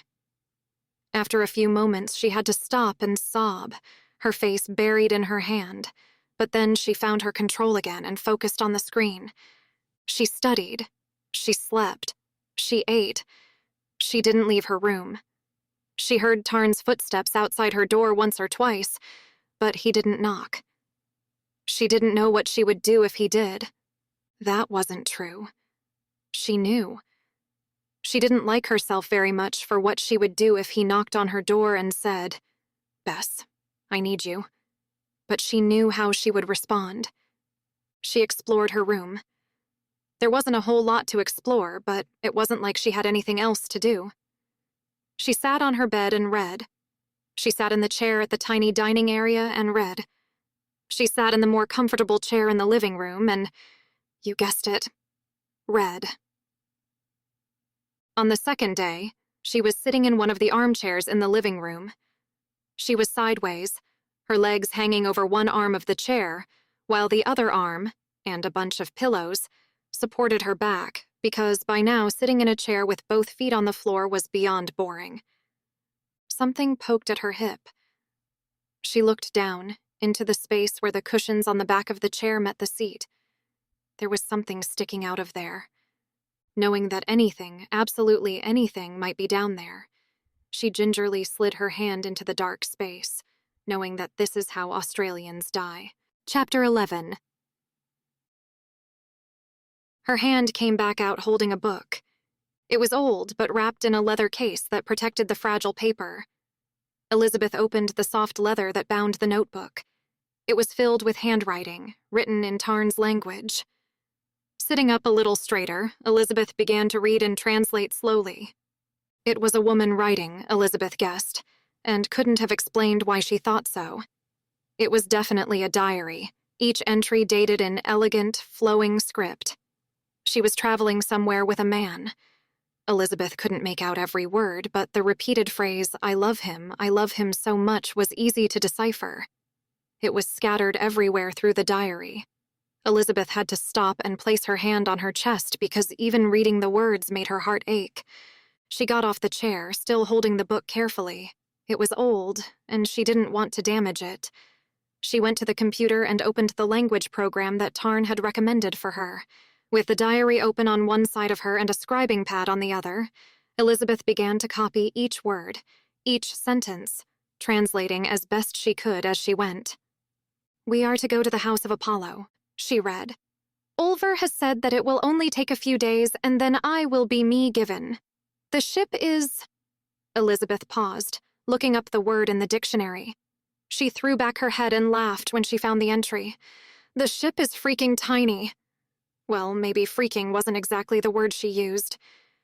The men are books on top of me and I scream too loud. The smile left by her laughter slipped away. The men are books on top of me and I scream too loud? Was this woman being held prisoner? At very best, it didn't sound consensual. Elizabeth had to swallow hard, remembering her own time as a prisoner on the slaver's ship. She went on translating as best she could, well aware that she was going to need some help with the difficult parts. The house is 3 days' journey from Gerea. I desire that the journey 1,000 days more. Olver is asleep. He... Elizabeth looked up the word and smiled this time. He snores. Elizabeth's smile slipped at the tenderness in the next line. I love beyond his snoring. He is tired. I am... Dictionary. Oh. I am smug. What had this woman done to wear him out? Elizabeth could guess. The diary went on, detailing Olver's charms and how much the woman hated the ship and everyone else on it. The irritation was only superficial, though. Elizabeth could tell from the fond recounting of the antics of the men, whoever they were, that the woman wasn't serious when she wished every man on the ship but Olver to be flushed into space. That was because Elizabeth's dictionary was struggling with some of the colloquialisms, but the intent was clear. The woman wanted to do nothing more than kiss Olver for 3 days straight until they got to the house. Instead, she had to talk to the men, make an appearance at mealtime, and, Elizabeth blushed, try to keep her passionate moaning to a minimum. It was difficult to figure out what was going on. Sometimes the woman spoke like she was a prisoner, and yet her fondness for Olver was beyond doubt. Why were they going to the House of Apollo? Was the woman going to be given to Apollo as a gift? Why would Olver, who was reportedly very generous when it came to meeting the woman's desire to make love 24 hours a day, want to give her away? Elizabeth was nearly bent double over the desk, struggling with a difficult passage when Tarn knocked on her door. She looked up, then back at the diary, and realized that she'd been trying so hard to translate this section that she was aching all over. As if the words would get easier to translate if she was closer to the document. Come in, she called, stretching. She stood up to greet him, but couldn't help the way her hands went to the small of her back to try and relieve some of the ache in her hips. Sorry, she said. I was bent over and I'm sore. He frowned and moved until he was behind her. Here? He asked, smoothing his hand over the swell of her hips. She moved against his touch, seeking relief from the pain. He pressed harder, massaging her lower back. She gripped the chair and bent over a little to give him easier access, and he soothed her until the ache went away. She couldn't help sighing in relief. Oh, I really needed that. What were you doing to make your back so sore? He asked, his face showing nothing more than friendship when he returned to stand in front of her. Actually, it's something I'd like your help with, she said. She slid back into the chair and picked up the diary. I found this. I thought it would be good for my language studies. She proffered the diary, and Tarn took it. It's certainly old, he mused. Even without the yellowing of the paper, I could tell from the handwriting. People don't use this kind of script today. It's called the Second Empire script from my great-grandfather's time. He opened the diary, read a few lines, and chuckled when he read the line about the ship being freaking tiny. He looked back up at her. Very likely from my great-grandfather's time, he said. This was his ship. Oh, look, she even names him. Ulver. Elizabeth wished she could have stopped her blush. Ulver had been described in loving detail, a passage that Elizabeth had taken her time with, perhaps because it reminded her of Tarn, which made sense if Tarn was his descendant. Tarn wasn't looking at her, though. He was reading. He went through the first page in a matter of moments and flipped to the next. It had taken Elizabeth an hour just to get through the first page alone. Listen, stop, she said, putting her hand flat on the page. Can you help me translate this? I can get the words out of the dictionary, but some of them don't make sense. What does this mean? She pointed to the line that said, "The men are books on top of me, and I scream too loud." It's a small ship, Tarn said. There were a lot of soldiers on the ship. The word used for men here means warriors. There were so many warriors that they were stacked together like books on a shelf. She sounds like she was a prisoner, Elizabeth stated flatly. She said she was screaming at the top of her voice. Tarn's eyes were instantly sympathetic. He saw at once that she was remembering her own time on a crowded slave ship, and his voice was gentle. No, sweetheart, she isn't a prisoner. The word she uses for screaming here, it doesn't mean a scream of pain. I suppose the word would be closer to... He paused, trying to find the right word. From the hint of red that colored his high cheekbones, Elizabeth could guess what sort of screaming the woman was talking about. A passionate moan, Tarn finished. So there are guards on the ship, many guards, and she wants some time alone with her man. We're alone, Elizabeth thought. Keeping herself together, she went on. What about this part, where she says she's going to the house of Apollo to be given? He met her eyes squarely. She's talking about giving herself. They are going to the house of Apollo, where she will give herself, in context, to the man she is going to marry. This kind of giving, Bess, is a very personal surrender. It was her turn to blush. I see. Tarn closed the diary and looked at the cover, flipping it over and inspecting the end papers. There isn't a name, but this must be my great-grandmother's diary. Ilera was her name. Although, from what I heard, she and my great-grandfather weren't that close. If anything, the stories suggest that he was in love with someone else. He shrugged and handed her back the diary. I suppose every couple has a honeymoon period. Perhaps they grew apart. It happens.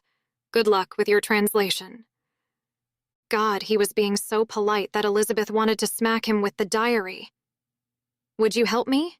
She asked. Not more than a few hours ago, she'd sworn that she could let him go.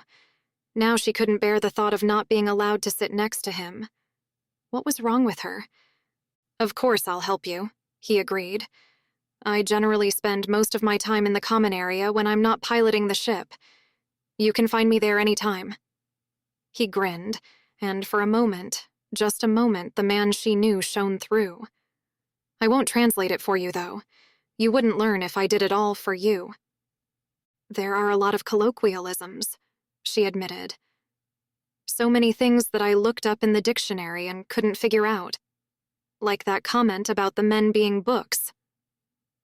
She does have a very informal manner of speech, Tarn admitted. I'll admit, it surprises me. From what I heard of my great-grandmother, she didn't seem the type to be using language like this. She was a renowned beauty known for her intelligence and courtesy. It seems odd to see her describing anything as freaking tiny, but I suppose you don't use the same kind of language in a diary as you do in a peace treaty. Anyway, I came to tell you that dinner is ready. Ready? Didn't you just use the replicator? Tarn shook his head. Cheaper to cook from scratch. Plus, having a home-cooked meal helped keep the men happy when I had my crew on board. It's a habit I picked up while I was traveling. Thought I'd keep my hand in. That is, if you'd like to join me. You can always use your own replicator if you'd prefer. I don't have to worry about the cost of food now. No, I'd love to join you. She took the diary with her. She could do some more translation after dinner. She followed him from the room. Tarn. Gods, the way she'd bent over the chair had nearly been the death of him. He'd been one good intention away from making a mistake that would ruin both their lives. And then they wouldn't have gotten out of bed until the proximity alert informed them that they'd arrived at the house of Apollo. He drew in a deep breath. Gods, he couldn't let himself think of these things. She had no idea how tempting she was. And that diary. His eyes went wide for a moment, remembering what he'd read. Good thing Bess had no idea what he hadn't read aloud. She'd blushed even at the parts that he'd translated for her. Translating the rest of that diary was going to be interesting. Elizabeth didn't realize how tense she'd been until she reached the dining area and felt her shoulders drop in relief. He'd gone to a lot of trouble. She was willing to bet that he hadn't laid out a white linen tablecloth when he had 20 men seated at the table. He'd set the 2 plates beside each other, which surprised her. Given that there were so many seats, she hadn't expected to be dining right next to him. I thought I'd start showing you how things will be at the House of Apollo, he explained. There are a lot of ceremonial practices at the court. Your presentation needs to be flawless, so it's best if we start practicing now. She met his encouraging look with a bland stare. My manners are impeccable, Tarn. I've dined on battlegrounds before. His lips almost slipped into a smile. It would have been intimate, that smile, a thing they shared between them. He restrained himself and spoke with the smoothness of a seasoned diplomat. I never meant to imply anything else, Bess. I just want you to be ready. The houses of the gods are each different, but the gods are all unforgiving. When we dine at the house, we may be allowed to stay within our rooms much of the time, but we will be expected to dine with Apollo himself at least once. Tarn moved to the head of the table. Apollo, naturally, will sit here. You, as my bride, will sit to Apollo's right, and I on your other side. The logic behind this is that Apollo already knows me, but you are the one being presented to him, so he will want to get to know you. Get to know Samara, you mean, Tarn? She turned to him, suddenly nervous. I know nothing about Samara's life. How can I possibly carry on a conversation and pretend to be her? His hands came up to smooth her arms in an unconsciously intimate, reassuring gesture. Apollo never leaves his house, Bess. Only Cyrene leaves the house, and she's away right now. And Samara will never leave Gerea. They will never meet again. All Apollo knows is that I have a bride. That bride must be presented to him. He doesn't know or care that Samara is Alona. You can tell him that you are from Earth. Tell him how we met. All that matters is that we look like we are a couple. Apollo has greater things to consume his attention than a king on the outer limits of his empire. Tarn guided Elizabeth through the ceremonial she could expect during the meal. Apollo's every wish was to be considered a command. He had a sense of humor, of sorts, Tarn explained.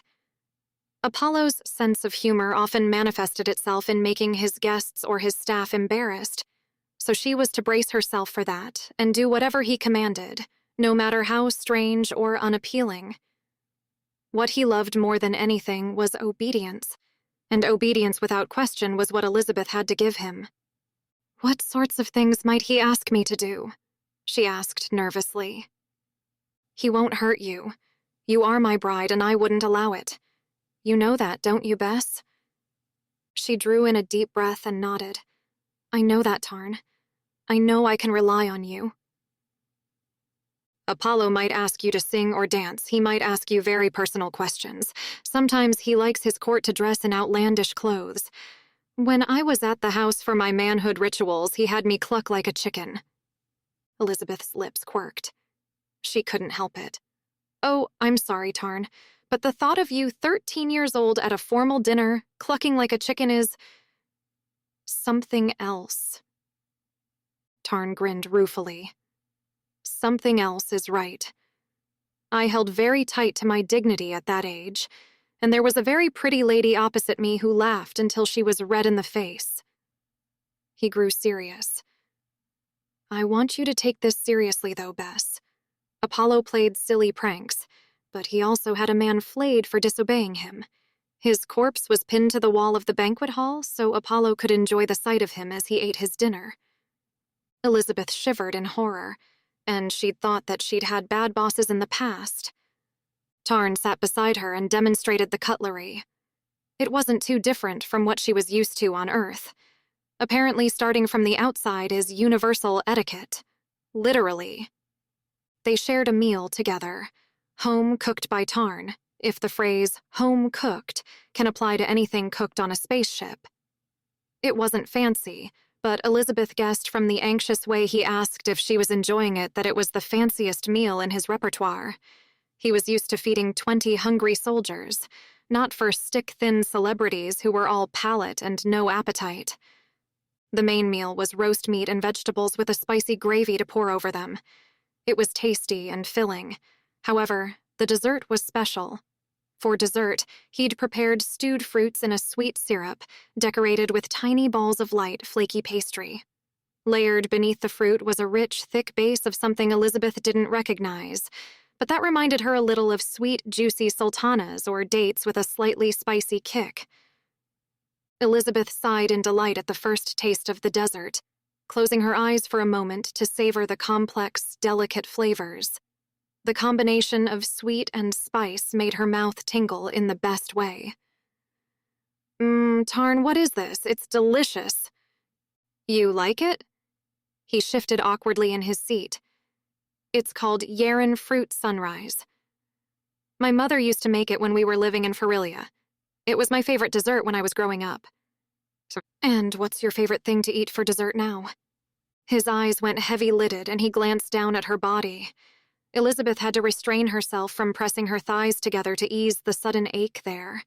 She had a sudden image of him slipping to his knees and disappearing beneath the table, ducking under the white tablecloth so that he was hidden. Secret hands would push her thighs apart and... "Stop it," she told herself, forcing herself to look away. Tarn cleared his throat. Yeren Fruit Sunrise is still delicious, but I've developed a taste for savories as I've gotten older. These days, the only time I get to savor a meal is when I'm at a formal dinner, and, to be honest, formal food isn't really my thing. Otherwise, I tend to take whatever is filling that I can eat with one hand while I work." Elizabeth frowned. "That doesn't sound very healthy, Tarn. You need to look after yourself. Food is one of the greatest pleasures of life." "Oh my God, Elizabeth," she remonstrated herself. "Does everything have to be a euphemism with you?" "If the war should end," he suggested with a smile. "If I didn't have to worry about my citizens dying in needless conflict, that would clear up a lot of time for the pleasures of life. Right now, though, it's difficult to focus on anything else." "Of course," she replied promptly, then her voice softened. "I respect the care you have for your people, Tarn." He met her eyes. "That means a lot, Bess. I need to feel that you understand." He looked away almost immediately. "We should talk about the presentation ceremony." He stood up and held out his hand to her. This might be the only time that it comes in handy that Apollo is terribly sexist. You don't have to say a word, you just have to stand there while I recite a poem that took me the last 20 years to learn. We're lucky that Apollo's wife, Cyrene, is away, too. If Cyrene were there, things would be very different. Cyrene is dominant, Bess. She's a very powerful woman, and she does not take well to being crossed. If Cyrene were there, this whole mission would be very dangerous. Apollo would execute us, but Cyrene would enjoy it. They fell into a routine after that. Tarn cooked 3 times a day, and Elizabeth joined him for meals. They talked about the House of Apollo, and soon found themselves back into the easy, friendly relationship they'd shared when they were on their way to Gerea. They talked about anything and everything, and every time Tarn laughed at something she'd said, Elizabeth fell more in love with him than ever. She wanted to be the one who put that smile on his face.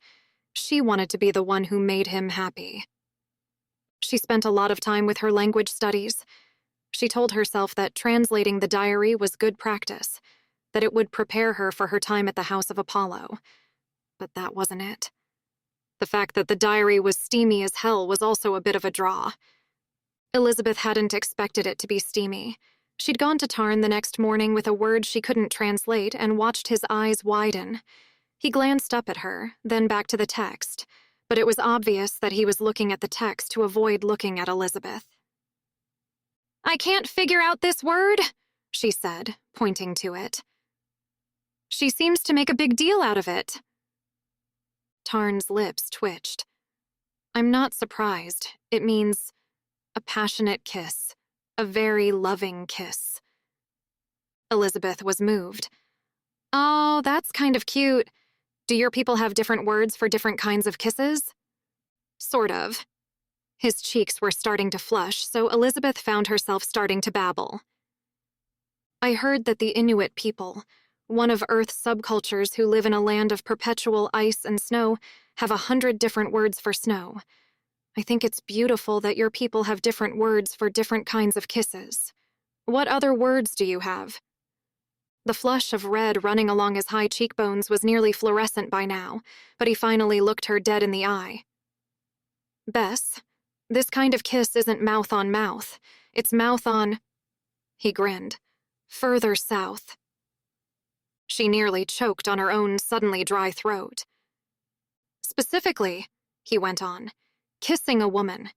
We have different words for when a woman kisses a man, too. What names do your people use for these kinds of kisses? Surely you don't just have one word for the touch of mouth on different body parts. The different ways the mouth moves, for example. Whether the tongue is involved or just the lips." It was Elizabeth's turn to go ruby red. No, we have different words for that, too. Thanks. I think that makes the rest of the passage abundantly clear." She took the diary from him and fled. She was nearly out of the room when she heard his chuckle. Chapter 12. Somehow they managed to get through 3 days alone, with no chaperone, no pressing tasks to occupy them, and complete privacy without acting out every scene Elizabeth found in the diary.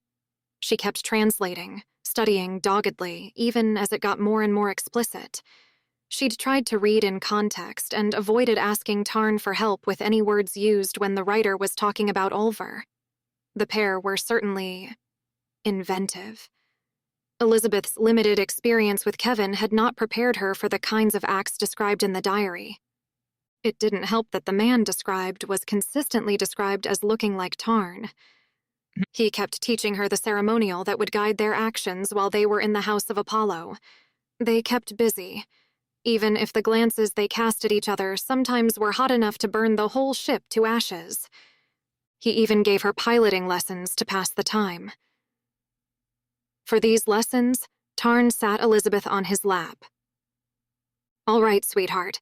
Take the controls."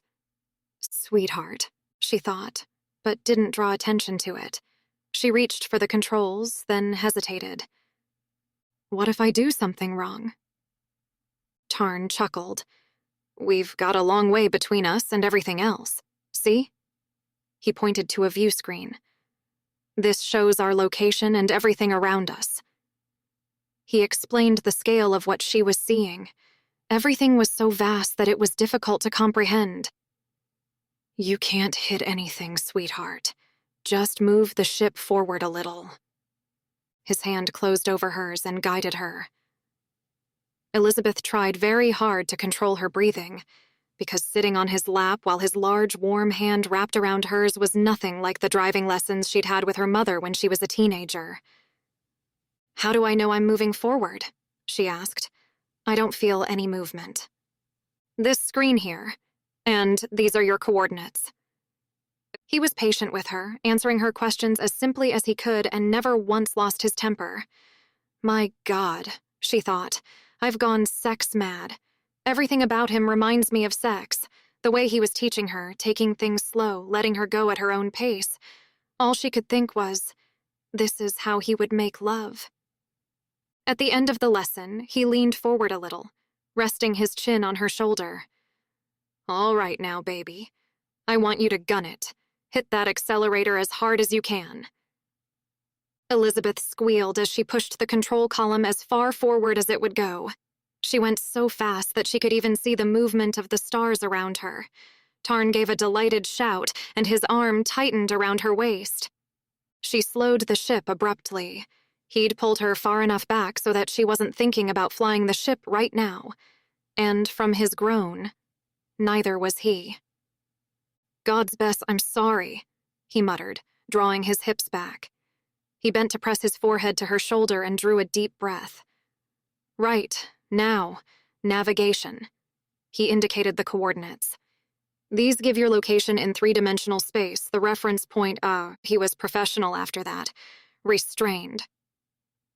After the lesson, Elizabeth went back to her room and wept. Elizabeth jumped when an alarm hooted through the speakers in her room on the third day. She rushed out into the hallway and saw Tarn leaving his room. "What is it?" "Nothing to worry about," he said reassuringly.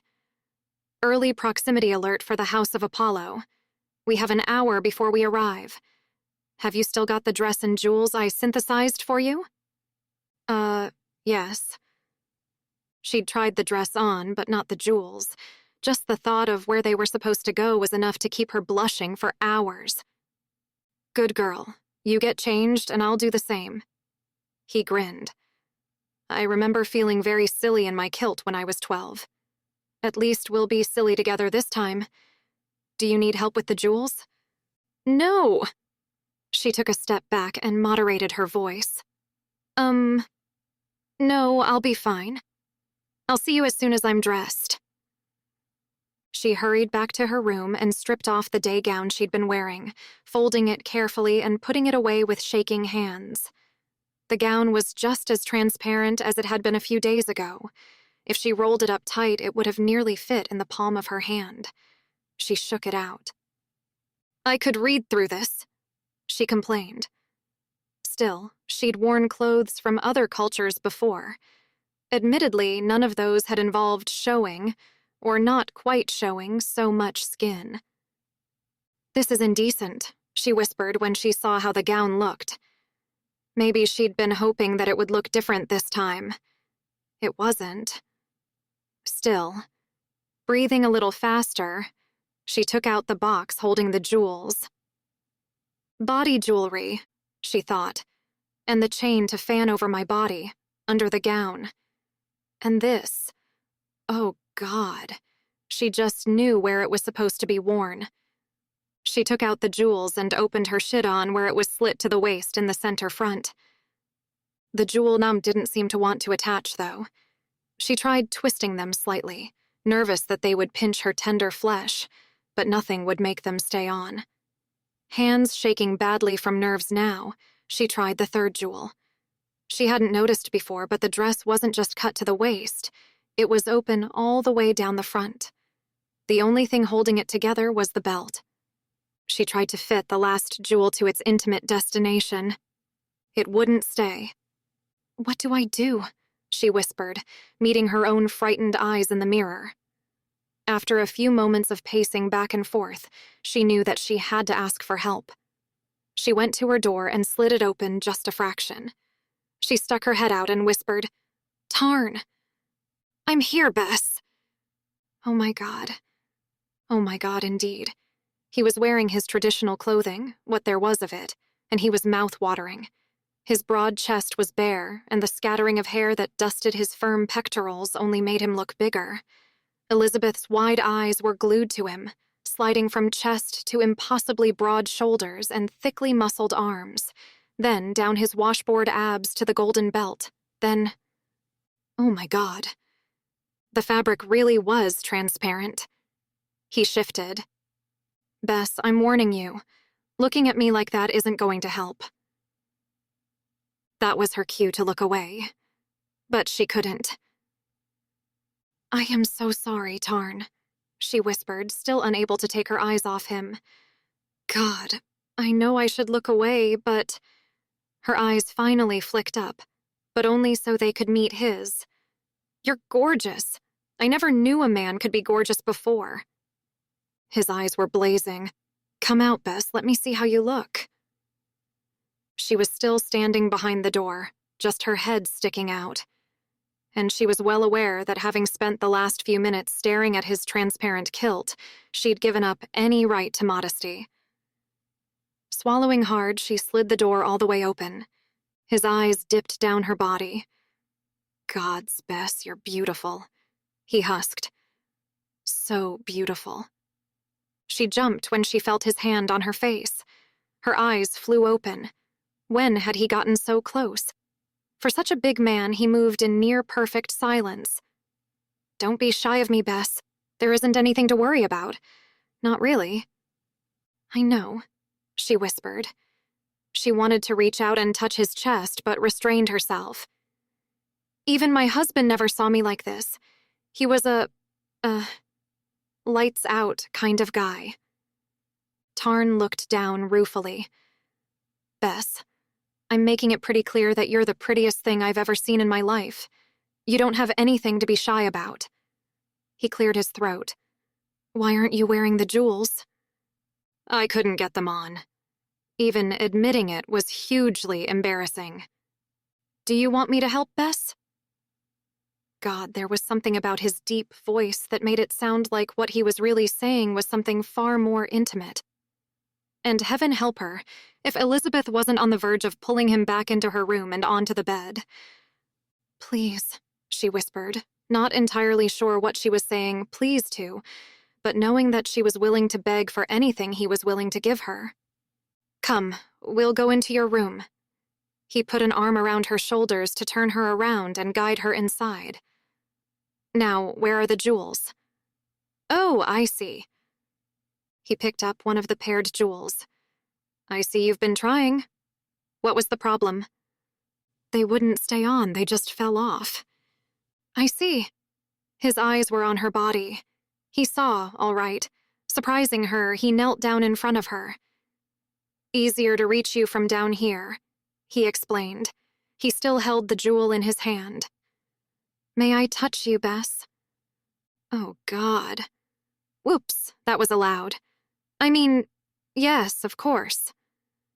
She'd tried to sound professional. She sounded like a pro, all right. Tarn helped her apply the jewels, and Bess held tight to his shoulders where he knelt before her. Another alarm sounded. It was time to go. He took her hand.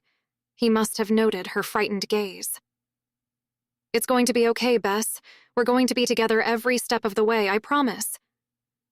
She squeezed his hand, and some of the tension gripping her was released. Thank you, Tarn. Not just for his help in attaching the jewels, not for his sweet promise, but because he cared. She could see it in every single thing he did. He let her go, and she went to clean up. It only took a moment, then she was ready to join him in the cockpit. After everything they'd shared, both physical and emotional, it didn't seem so strange now, to be sitting next to him practically unclothed with jewels shining in all her most sensitive areas. Tarn made sure that she was securely strapped in, and they began their descent. It wasn't as bad as taking off, or maybe Elizabeth was just more ready for what to expect this time. She was able to relax her white-knuckled grip on the arms of her chair well before the computer announced that landing was complete, and they could disembark when ready. Tarn took her hand again as soon as they were free of their harnesses. "I love your bravery, Bess," he said simply, and led her to the hatch that led outside. Elizabeth took a deep breath and noticed that even Tarn was standing a little straighter. "We can do this." She squeezed his hand. "We can do this together." The look he shot her was pure adoration, and that's what Apollo saw when the hatch opened. Chapter 13. Elizabeth had been so busy trying not to throw up out of sheer anxiety during the landing procedure that she hadn't even glanced at the view screen. Now, given the panorama before her, she was sorry that she hadn't prepared herself. She'd never seen so much gold. That was her first impression. Her second impression was that she'd never seen so much skin. Golden banners snapped in the breeze, supported on golden flagpoles. Guards wore golden armor and very little else. Apollo, apparently, was an aficionado of the male thigh, if his guards' uniforms were any indication, although, given the way that his harem, Elizabeth could think of no other word, was dressed, he was apparently an aficionado of every other body part too. The guards lined a broad avenue, beyond which were thousands of ordinary people, each craning their necks for a glimpse of the god, the king, and his bride. There were also 100 women in a large cluster behind the god. They all wore the same revealing gown as Elizabeth, although each was arrayed with different jewels and fabulous hairstyles. That is to say, some of the hairstyles looked fabulous and others were sure something. Some of them had hair piled into coronets 3 feet high. Most had jewels and ornaments peeking out of the elaborate curls and braids. One had her hair braided into a large basket shape on top of her head, with a large, thick braid arching several feet above her head to form the handle. Seated in the hair basket atop the woman's head was a live swan, and Apollo, the god himself. Elizabeth had been ready for him to be middle-aged and balding, like most of the diplomats she'd interacted with. Instead, he was beautiful. There was no other word for it. He was so stunning that he wasn't even handsome. Even without the wide gold belt and the jewels that adorned nearly every part of him, there was something about him that was utterly dazzling. He was about 30, with blonde curls spilling around his shoulders crowned with a golden circlet. He had a smooth, muscular chest and long, lean muscles, the tanned skin of his calves disappearing into golden boots on his feet. Apollo threw his arms wide as they made their way down the ramp, and a blaze of trumpets sounded from all around the ship. "Welcome, my brother from Gerea," he cried. Brother? Elizabeth filed away that particular word to discuss with Tarn later. Tarn dropped Elizabeth's hand to submit to Apollo's embrace. It was like they really were long-lost brothers, Elizabeth thought. As Apollo clapped Tarn heartily on the back, he withdrew and turned to Elizabeth. "And who do we have here?" His gaze slid down her body all the way to her feet and took his time coming back up again. By the time he was looking at her eyes once more, Elizabeth was feeling sick. "Don't touch me, don't touch me, don't touch me," she thought. Apollo was very handsome, but there was something about him, something feral that terrified her. If he touched her, she was going to vomit. "May I present my bride, Samara?" Tarn announced, gesturing expansively to Elizabeth. "She is of the Olona clan. Our union will bring peace to our peoples." "May your union bring you joy," Apollo muttered, only half paying attention to Tarn. He took a step towards Elizabeth. His eyes flicked over her body again, lingering on the jewels that decorated her body. "Your bride is most fair, brother. Most fair indeed." Elizabeth noticed that she was hardly breathing, anything to keep his attention off her body. He inspected her face. "Most fair," he breathed. Apollo headed towards her, walking slowly in a way that reminded Elizabeth of a predator. Everything about him was making alarm bells go off in her mind. She knew that if she took a step back from him, it would be a disaster. Literally anything could happen, up to and including her death, and Tarn's. possibly with a little torture beforehand for offending a god. But it was hard, so hard, to stay in one place, while a predatory man ogled her and prowled towards her. When Tarn's arm fell heavily around her shoulders, she nearly yelped in fright. When she realized it was him, she turned instinctively towards him. He held her close, not just keeping her physically safe, protected in the circle of his arm, but also shielding the front of her body from onlookers. Apollo might well be ogling her backside now, but at least she didn't have to watch him do it. Elizabeth buried her head in Tarn's chest, aware that she was shaking with fright. "My bride," Tarn growled, and Elizabeth felt the rumble of his voice beneath her cheek. "I never knew, brother, how possessive I would feel over my chosen female. I can't keep my hands off her. I don't want to let her out of my arms for a moment." Elizabeth heard Apollo's steps stop. Tarn's hand threaded into her hair to hold her close to him. She felt the soft brush of his lips against the top of her head. She'd tried to make herself small, tried to make herself less of a target so her arms weren't even around Tarn's waist. They gripped his belt between them instead. Tarn chuckled softly and stroked her hair. "Just look at her. She can't get enough of me either. Looking forward to getting to our suite, if you know what I mean." Apollo laughed politely in return, but it wasn't a nice laugh. "Oh, brother, I fear it will be some time before you are alone in your suite. After all this time, I am honored by a visit from the King of Gerea? Oh no, you and your bride have been too hotly anticipated. I'm afraid I must insist that you meet everyone."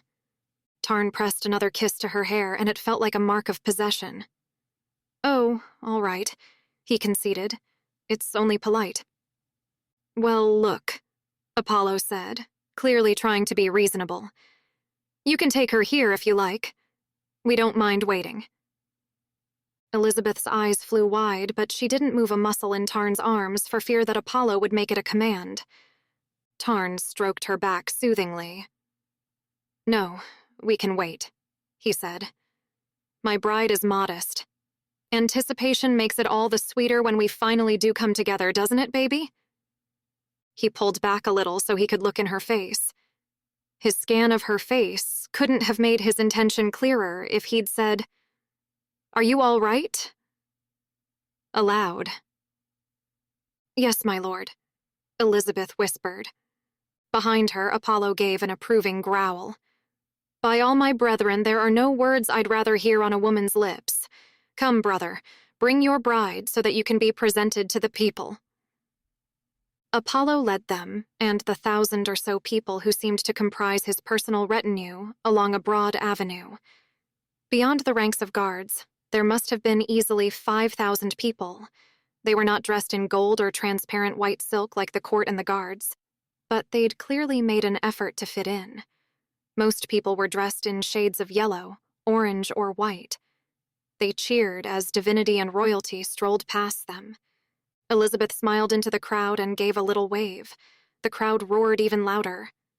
Apollo turned to see what was going on behind him. His eyes widened. "You're acknowledging them?" he asked incredulously. Shouldn't I?" Elizabeth asked. Apollo's eyes were wide. "They're not like us." He looked around. "But I suppose it makes them happy. Wave if you want to." Elizabeth curtsied. "You are most gracious, divinity." Apollo sniffed. "I am, aren't I?" He looked at the rest of his court, following behind them. "Everybody, wave," he commanded. In a moment, there was a sea of arms in the air, waving at the people behind the guards. The cheer was deafening now. Apollo smirked at Elizabeth, then turned away and continued up the avenue. At the end of the path, there was a high dais elevated above the crowd by a thigh-burning number of steps. There were 2 thrones at the top, one smaller than the other, but both were made of gold and elaborately carved with a velvet cushion. "Come, brother," Apollo invited. "Sit beside me." Apollo and Tarn seated themselves. Not sure what to do with herself, Elizabeth stood beside Tarn. "Oh no," Apollo said. You can't stand the whole time. Here, bride of my brother, come sit in my lap. She nearly fainted. There was no way out. She took a reluctant step towards the god who was smirking at her now. She drew in a nervous breath. Strong arms grabbed her, and she realized it was Tarn as he pulled her right off her feet and into his lap. Don't trouble yourself, brother. The presentation ceremony will take a while. He leered dramatically into Elizabeth's face. I'm more than happy to hold my bride. His gaze held hers reassuringly, and she couldn't take her eyes off him. The crowd cheered again. Tarn's head lowered, and he brushed his lips softly over hers. I've got you, baby, he whispered. Elizabeth's arms rose instinctively to encircle his shoulders. It took her a moment to realize that the sound she was hearing wasn't the rushing in her ears, but more cheering from the crowd. They were going crazy with delight as they watched Tarn kiss his bride. Apollo clapped his hands. Elizabeth and Tarn tore their eyes from each other, but Apollo wasn't looking at them. He was frowning at his court, who all still had their arms in the air, waving at the crowd. Stop waving, he snapped. You are all idiots. Look at the bride. Even she knew to stop before it was ridiculous. Elizabeth tried not to wince. Getting held up as an example while the boss was chastising a subordinate was a fantastic way of making enemies. He couldn't have done a better job of painting a target on her back if he'd tried. The presentation ceremony consisted of long prayers to Apollo for the sun to shine, for the crops to grow, for the continued prosperity of their planet. Every member of the court was paraded past Tarn and Elizabeth and had to bow before them. There were hundreds of them. Then, as the last of the court filed past and Elizabeth's fond hope that it was all over now burned brightly within her, Apollo smiled again. She already hated his smile. I have a surprise for you, my dear, he said. For you, just for you, we have brought a special guest to our fair planet, a countryman of yours. May I present Varin, captain of the Olona of Vermichel? Elizabeth's heart fell as Varin approached and knelt before them, but he didn't even look at Tarn. He kept his eyes on Elizabeth. My lady, he said softly, smoothly, dangerously. I confess, I am surprised to see you here. Elizabeth swallowed hard. No more surprised than I, she admitted honestly. I beg your leave to come and speak with you after the ceremony, King of Gerea and Bride of the King. Will you receive me? It would be our honor, Tarn said graciously, but Elizabeth, still sitting on his lap, could feel the tension in his big body. And then they were finally free. Apollo seemed to forget they existed, and a chamberlain came to show them to their suite. The palace is very large, the chamberlain informed them. You could not possibly walk around it, so there are transfer points scattered through the palace. Here. He indicated a small alcove that reminded Elizabeth of an elevator. Please, enter. He followed them in. Guest wing, he announced. There was plenty of room in the space for the three of them, but Elizabeth wasn't ready for the sudden electrical shock that shivered along her skin. The air around them flashed a pale blue. She gasped, and Tarn squeezed her hand reassuringly. A moment later, they were in another hallway. The chamberlain bowed. Forgive me for not warning you, my lady. I remember His Majesty was here many years ago for his manhood ceremony, but I forgot that you are from a more agrarian culture. The transfer points will move you instantaneously from one part of the palace to another. They are voice-activated, so you just need to announce your destination. If you forget the name of your destination, all of them are listed on the side wall of the enclosure. He gestured, far too polite to point, at a list on the wall. A more agrarian culture? Not sure if she'd just been insulted. Elizabeth nodded and pressed close to Tarn's side as they left the transfer point and went down another hallway. It all looked alike to Elizabeth, but the chamberlain seemed to know when they'd arrived at the right door. This is your suite, he announced. He gave them a guided tour. Elizabeth had been all over the world and had seen palaces from many different civilizations. This suite matched any imperial rooms she'd ever seen. To begin with, it was bigger than her house. There was a foyer and a formal reception room, large enough to entertain 50 people, and an informal sitting room scattered with couches and small tables and chairs.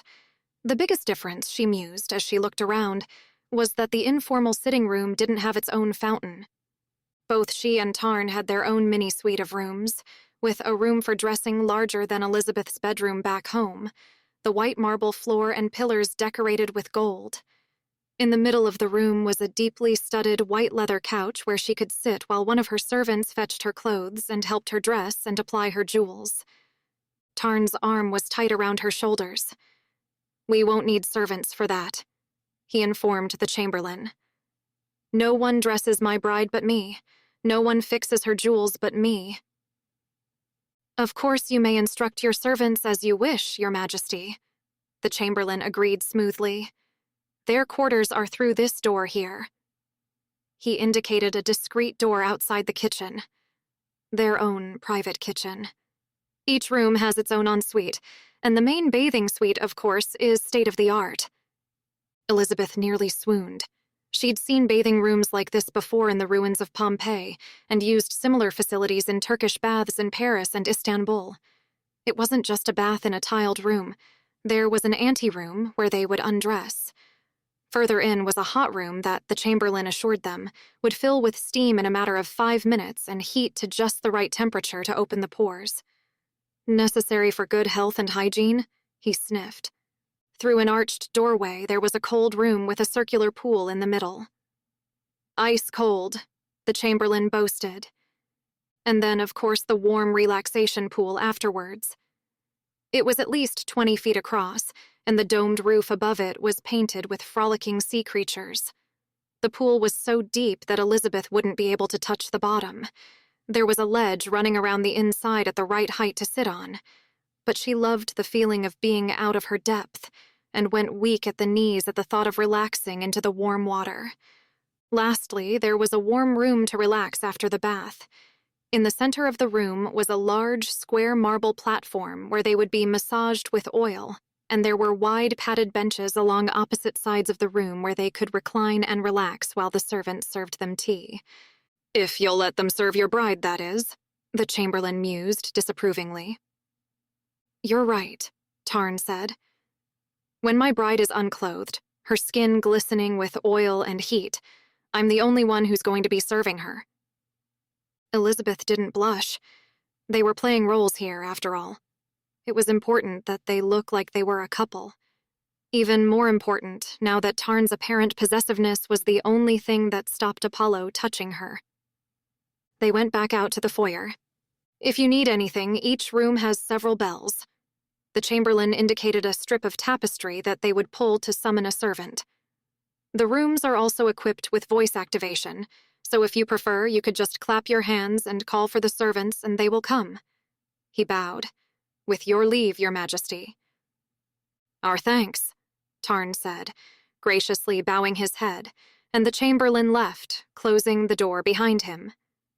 Elizabeth took a deep breath, sighing in relief. "I thought he'd never leave," she whispered, in case he was standing outside with his ear pressed to the door. Tarn grinned. "Me too. Here, let me get you something." He disappeared in the general direction of her rooms and returned with a silken robe. "Here. You don't have to stay all exposed like that when we're alone." Elizabeth didn't feel exposed when they were alone, but she suddenly felt too shy to say so. She just took the robe from his hands and wrapped it around herself, tying the belt at her waist. "When do you think Varen is going to be here?" she asked. "What do you think is going to happen, Tarn?" Tarn's expression grew grim. "It is imperative we are not exposed, Bess. To be exposed would mean that my marriage to Samara would not be blessed. The Alona and the Curl would remain at war, and many more would die.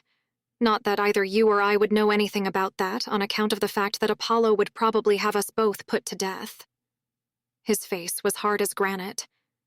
"Probably me first, so I couldn't stop him from taking you. And then, when he was done with you, you would be executed too." Elizabeth nodded. What will you do if he threatens to expose us? Tarn thrust a hand into his hair, and Elizabeth saw him pale. I honestly don't know, Bess. I always considered myself a reasonable man. But if your life is at stake, I honestly don't know how far I'd go. They both jumped at a knock at the door. Chapter 14. He must be keen, Elizabeth murmured. Whatever is to come, know that I will keep you safe, Bess, Tarn gritted, then went to open the door. Varen stood there as they'd expected. He sneered. I'm surprised. The great self-styled king of Gerea, opening his own door. Don't you have an army of staff to do that for you? Come in. Tarn stepped back and let the Alona captain into the room. No point covering up now, my dear, Varen taunted Elizabeth when he saw her in the blue robe. We've all seen your charms already. No woman of Alona would allow herself to be presented in such an immodest manner. If it was necessary to save the lives of thousands of people? Elizabeth asked, unable to help herself. Wouldn't an Alona woman be brave enough to do whatever was necessary to save innocent lives? Varen glared at her, then spat a single vicious, offensive word. Tarn's hand clapped on the man's shoulder from behind. Varen yelped. Decide now, if this is how you want to die, Tarn growled. Disrespect her again, and you and all your people are dead. Tarn, wait, Elizabeth cried. She'd seen something in Varen's eyes, a flash of despair. Whatever he'd come here for today, it was more important to him than his life itself. Captain of the Alona, she said formally, ask yourself, is taunting me more important than what you came here to say? Varen glared at her, pure hatred in his eyes. I am here about Samara. I heard that you were bringing your new bride to greet Apollo, and I couldn't believe it. Among all of the Alona, I was one of the few. One of the very few who didn't wish you dead. I thought you were a decent man. And then I heard that you planned to bring her here. That you planned... He went pale, and his voice dropped to a whisper. To consummate your union. Tarn nodded. I must, he said flatly. It is not my wish, but I would make any sacrifice to ensure the safety and prosperity of my people. Why did you not bring her here? Why is this woman here with you instead, pretending to be Alona? Samara refused to come, Tarn answered. Varen gaped. And you listened to her? Tarn stood up straighter. Whatever you think about me, I am not in the habit of forcing women to do things they do not want to do. Varen scoffed. If you still intend to wed her, then, Your Majesty, I am man enough to call that a lie. He turned away to stalk through the formal reception room. He swung back to face them and threw his arms wide to indicate their surroundings. I'm not surprised you wouldn't bring Samara to this den of perverts. Even you would be ashamed to expose her to this. Are you related to her? Elizabeth asked, quickly, seeing Tarn's face darken. Varen clenched his jaw. I am her father. Tarn muttered.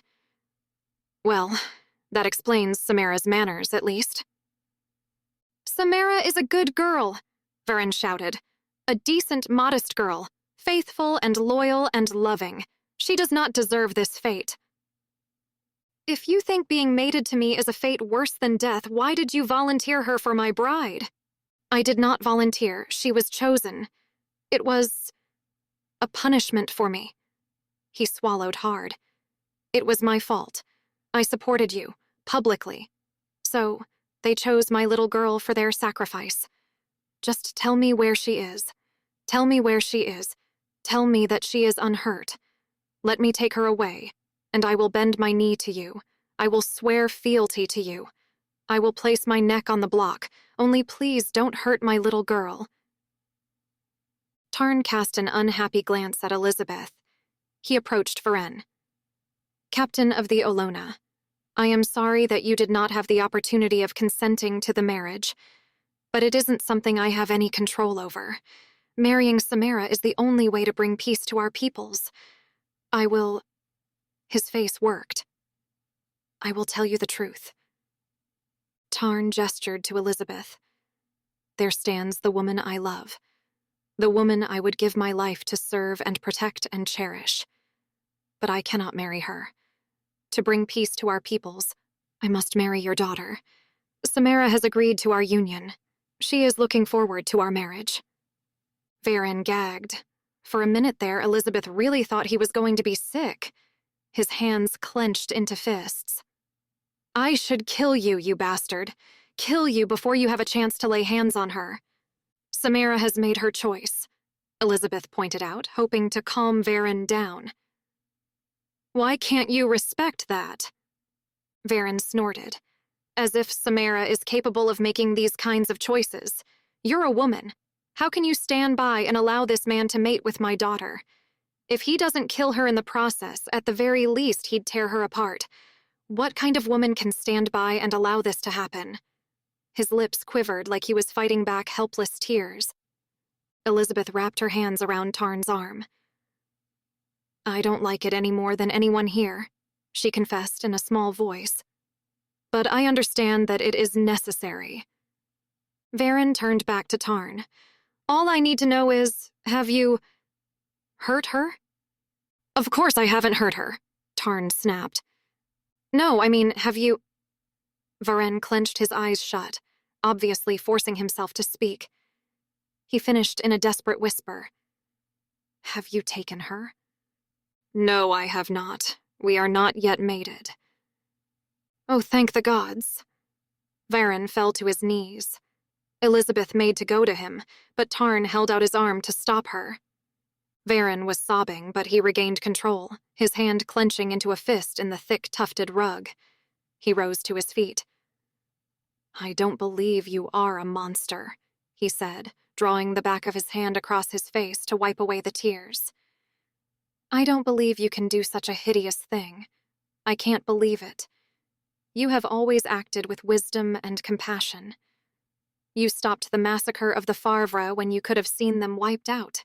You released the captive Nelorans. He swallowed hard. You stopped the practice of Olona women being sold into slavery. You are not a monster. I believe that you will change your mind. Please. He swallowed hard. May I come and see you again tomorrow? I know that I have not presented myself well tonight. I can do better. He sniffed, still trying to control himself. Tarn hesitated, then nodded. Mid-morning tomorrow, then, he agreed. Varen bowed and drew in a deep breath. I will come to you then, he promised, then turned and left the suite. Tarn and Elizabeth were left staring at each other. Those were real tears, Elizabeth pointed out. Whatever his failings, you can't deny that he felt this very deeply. Yes? Tarn nodded and started to pace around the room. By all the gods, Bess, this would be so much easier if I didn't care. He whirled to face her. What am I supposed to do? I'm ruining your life, ruining my life, ruining Samara's life, ruining Varen's life. But if I don't marry her, thousands will die. What am I supposed to do? Elizabeth had no answer for him. Instead, she went to him and wrapped her arms around his waist. His arms came around her shoulders and he buried his face in the curve of her neck. That evening, there was to be a banquet in their honor. Tarn allowed the servants to prepare Elizabeth's hair and makeup, but he refused to allow them to see to her gown or her jewels, for which she was grateful. None of the servants had even given her their name. When she'd asked, they'd just shaken their heads. We are simply here to serve you, mistress, they would say, as though they'd been trained to say it. One of them, Elizabeth noted, flashed dark eyes at her as she'd said it. But the girl hadn't said any more. They were escorted to the banquet hall by a regiment of guards. Elizabeth stood beside Tarn, her hand tucked into his arm demurely, and tried not to giggle, as the soldiers took turns a dozen at a time to use the transfer point. Only when they were all through were they allowed to proceed. And then, despite all the pomp and circumstance of their arrival, the chamberlain met them and ushered them into a small room. Please wait here, he instructed. The great Apollo will be coming soon. He bowed and left them alone. They only had to wait a few minutes, but it still struck Elizabeth as strange. The chamberlain returned and escorted them onto a small balcony that overlooked the dining room. It was massive. There must have been 1,000 people down there, some lounging on couches, others at smaller settings in the corners of the room, half hidden behind massive pillars. There must have been musicians somewhere, because the room was filled with light, sweet music. Apollo was reclining at the head of the table in a mound of cushions. All around him, members of his harem reclined, some stroking him, some pressing adoring lips to his skin. Apollo will be coming soon, she remembered. Surely not. Surely. But as she looked down at Apollo's face, lax with bliss, she was pretty sure that was exactly why they'd been delayed. Looking down at the assembled diners, though, Elizabeth realized that they weren't exactly dressed like she and Tarn were. She and Tarn were wearing their revealing traditional clothing. Every one of the people lounging on couches around the long dining table in the open space below, as well as in the smaller areas, was dressed differently. Well, dressed wasn't exactly the word. Quite the opposite. It was hard to tell that they were naked at first, since every one of them glittered with gold from their head to their toes. They were covered with gold paint, and nothing but gold paint. Elizabeth glanced at Tarn, only to find that he was looking at her, too. I think we're in trouble, she said. Apollo stretched luxuriously and then clapped his hands. My beloved brother and his bride, he called, his voice rough with recent pleasure. I am delighted to welcome you to the banquet. Tarn bowed. It is our pleasure to attend, brother. It certainly will be. Apollo tittered like an old woman, the sound oddly dissonant compared to his usual deep voice. My brother, you are overdressed. I apologize, Tarn said smoothly. We were not aware that dining customs have changed in the house of the most royal Apollo. When I was here for my manhood ceremony, this was considered appropriate apparel for dinner. You were a child then. I assure you, brother, our customs are quite different after the children are sent to bed. We can't have you overdressed for an adult banquet, brother. Bring him the body paint. Elizabeth knew she was breathing faster, but she couldn't help it. A servant appeared beside them, a bowl of glistening gold paint held in both hands. Apply the paint to your bride, brother, Apollo urged. Tarn frowned. My brother, please allow me to explain. My bride is modest. Among her people, it is not considered acceptable to remove one's clothing in public. I beg your leave to allow her to remain dressed as she is. There's no need to be modest, Apollo laughed. There's just us here, and I'm afraid I must insist, brother. His eyes were hard. I thought you were in love. Wouldn't you relish the opportunity of enjoying her beautiful body? If you're reluctant to do it, brother, I will. He clapped his hands again. 2 servants came to his side to lift him to his feet, disrupting the harem. Do it, Elizabeth whispered. Tarn, I'd rather you do it, please. Don't trouble yourself, brother, Tarn said, much as he'd said at the ceremony earlier, but this time his voice was harsh. I will serve my bride. In a lower voice, just for her ears, he murmured, I am so sorry, Elizabeth. I never realized that this would happen. I like your hands on me, Tarn, she admitted. Just don't let him touch me. He nodded, and his hands went to her golden belt. It parted easily beneath his touch. Tarn kept his eyes on her face. Elizabeth smiled gently at him and brought up her hand to caress his cheek. It was chalk smooth from his recent shave. It's all right, Tarn, she whispered. You can look at me. His eyes dipped down her body and he caught his breath. You're so beautiful, Bess, he groaned. Tarn's hands were shaking as he pushed the fine fabric of her dress from her shoulders. When the fabric fell to puddle at her feet, he didn't take his hands off her, didn't take his eyes off her. So beautiful. Apollo's voice rang out sarcastically. You'll need the paint on your hands, brother. You're not just here to look at her. Without taking his eyes off Elizabeth, Tarn reached for the bowl of paint that the servant still held by their side.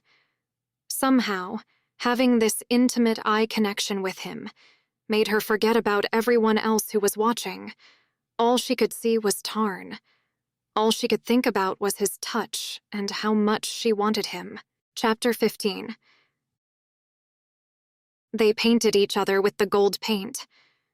Afterwards, Tarn bent his head to kiss her, his hands slipping over the gold paint. Someone was clapping. Elizabeth looked up, dazed. Tarn looked confused, too. They looked around. They'd completely forgotten the crowd. They were both breathing heavily as they glanced down at the diners. "Ah, brother, why did you stop?" Apollo complained. "Forgive me," Tarn replied. His voice was as rough as sandpaper on Elizabeth's sensitized nerves. In our culture, it is traditional that the couple do not consummate their passion until after they are married. Apollo laughed at the very idea. He pushed the woman away. "Brother, I would bet you my entire empire that you will take your bride by the time you leave my house. That's a fair bet, isn't it? My empire for your little planet?" "I would make no bet about my bride," Tarn replied gruffly. "Wise man," Apollo stated, "for I would be astonished if you managed to keep from taking her before the meal is out. Cyrene, of course, would make you do it, or she'd have your eyes put out. But I'm so much more merciful than my wife. I cannot recommend the married state, my brother, I truly can't. But come down and join us, brother. Enjoy every pleasure of my house before you get married and your life is over." Tarn offered Elizabeth his arm, and they made their way down the stairs. Elizabeth was painfully aware of Tarn beside her at every step. The music changed, beating in time with her tread down the stairs. When he'd been training her what to expect at meals, Tarn had increased the verisimilitude of their environment, little by little. On the last night, he had lowered the table and laid a mattress beside it to simulate the lounging couches that Apollo and his court used. Elizabeth was grateful that she'd had some practice getting up and down off such a low couch gracefully. The first course was served moments after they had reclined. It was just fruit, and Elizabeth was relieved. When she'd traveled the world, there'd been no guarantee that local food would be to her palate. But fruit was always safe so long as it had been washed. As the servant lowered the plate in front of her, she looked at the simple grapes and sliced melon with relief. They all waited for Apollo to start eating. One of his harem took a grape, placed it between her lips, and offered it to her master. As soon as he'd bitten into the fruit and started licking the juice from his concubine's chin, the other guests began to eat. Elizabeth started with the grape too, then nearly gagged. She swallowed, but she knew her eyes were wide. "What is this?" she asked. It wasn't disgusting, but it certainly wasn't fruit. The outer shell wasn't the skin of a fruit. It was hard and crispy, almost crystallized. Inside, instead of the giving flesh of a grape, was a soft, creamy custard. "Crystallized amul," Tarn replied, popping another grape into his mouth. "A great delicacy. The other is candied harver flesh. I'd recommend you stick to the amul if you don't have a taste for raw meat." Elizabeth smiled weakly at him. "Thanks for the warning," she muttered. "Just be aware that you're right in front of me if I throw up." "Noted." He popped another amuele into his mouth carelessly. Elizabeth was more cautious with the next course. This time she asked first. "Roast swan?" Tarn said, pointing to the meat. "Stuffed with—" He saw her face. "Other things. The vegetables are just vegetables." So she ate the vegetables and tried not to think about the meat. She'd eaten exotic meats before, but the thought of a swan was just too much. The vegetables must have had some kind of spice on them, though, because she felt herself getting warm from the inside. She gulped a glass of ice-cold water and watched Tarn. He was mouth-watering.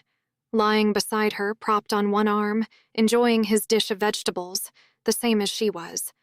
Her gaze slid down his body, from his broad shoulders, down his muscular chest to his legs. God, even his feet were arousing. They were. She tried to pinpoint exactly what it was about his feet that made her so hot. Very masculine feet. Whatever spice was on the vegetables didn't seem to be affecting him. She knew that her cheeks were getting flushed and a light sweat was starting to pepper her brow. That was nothing, though, to the heat inside her. She smiled and drank another glass of water and tried to pretend that she wasn't crazy out of her brain with desire right now. The main course was taken away and Elizabeth felt like she was being watched. She turned and saw Apollo looking at her, a calculating look in his eyes. "Time for dessert," Apollo said smoothly, holding her eyes like he was speaking just to her. The music suddenly changed its timbre. The beat became heavy, thumping in time with Elizabeth's pulse. The tone became darker, more physical. Tradition. "You won't remember this, brother," Apollo went on, speaking to Tarn now, and finally taking his eyes off Elizabeth. "This is another tradition that is, shall we say, adults only." Tarn's eyes were troubled as he glanced at Elizabeth. "Explain it to me, brother. What's for dessert?" Apollo chuckled. "Why, brother, you are." He nodded at Elizabeth. "You said that you weren't going to take your lovely bride before you were married. I understand that. However, that doesn't mean that you can't teach her how to serve you in the meantime. Start off as you mean to continue, I always say."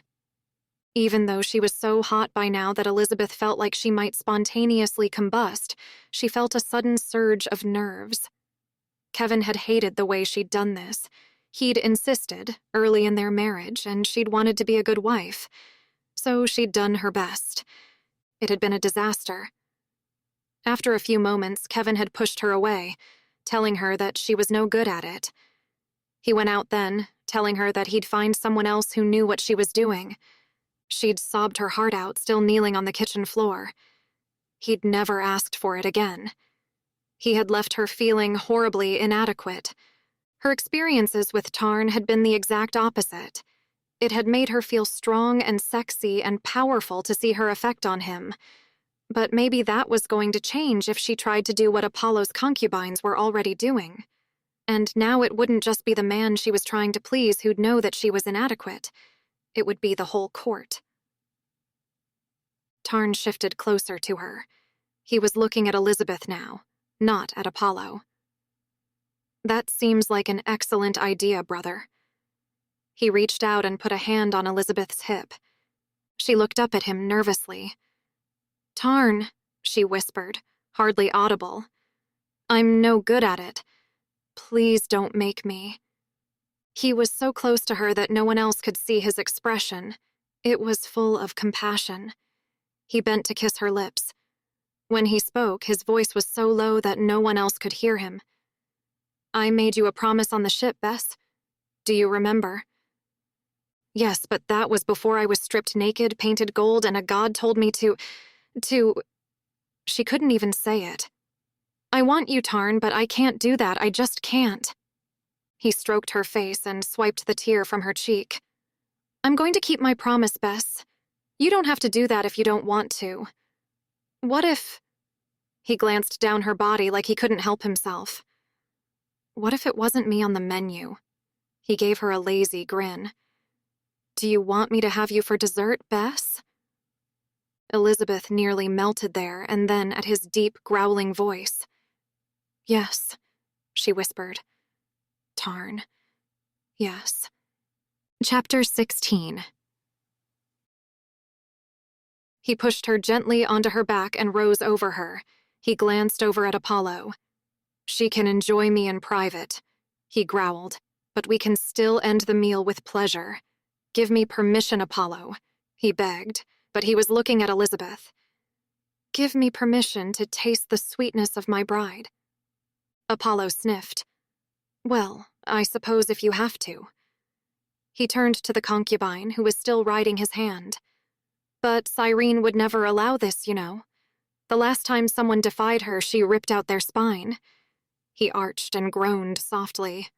"Ah, Cyrene. Elizabeth looked down at Tarn and opened her legs, silently giving him the permission he asked for. Tarn rubbed his hands up and down her thighs. "We can fake this if you want to, sweetheart." His voice dropped to an intimate murmur. "Tell me what you want." Elizabeth, flushed and breathless, told him exactly what she wanted, and that was what he did. There was no embarrassment or feeling of inadequacy. All she knew was joy in the man she loved. Afterwards, Tarn rose to kiss her, then rolled to lie beside her. Elizabeth wasn't the only one to make a disappointed noise. Apollo did so too. He made a tsk sound. "Brother, I was so sure you were going to lose our bet just now." He sighed. "Well, never mind. There's always tomorrow." His handsome face slipped into that sly grin again. "But then, you have an interesting night ahead of you. Anything might happen." Tarn's expression sharpened. "Why do you say that, brother?" Apollo chuckled. "I had the servants season her food specially. The spice that coated the vegetables she has eaten has very special qualities." Tarn sat up straight and shot a worried glance at Elizabeth. "What sort of special qualities?" Again, that nasty little chuckle.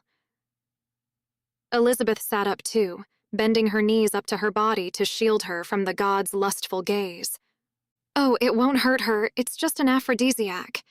If you'll take my advice, brother, you'll take your bride to your suite right now. She's going to get desperate in a minute." Elizabeth hugged her knees tighter. He wasn't wrong. She was starting to feel hot all over again. Tarn looked at Apollo with horror and struggled to control himself. "What is the name of this spice, brother?" "Dusted Helion root. I should hurry if I was you." Tarn rose smoothly to his feet, then bent and lifted Elizabeth into his arms. She clung to him, desperate for the touch of his skin. He held her high against his chest as he strode from the room. It seemed like moments, mere seconds before they were back in their suite. Tarn bent to lower Elizabeth to her feet in the sitting area, but she gripped his neck tighter, and he had to detach her clinging arms to put her down. "Tarn, I need you so much," she admitted. "I'll help you, baby. I swear," Tarn muttered. He snagged up the dressing gown where it had been abandoned on the back of a couch and wrapped it around her. He clapped his hands. "Servants! I want my lady's maidservant in here right now."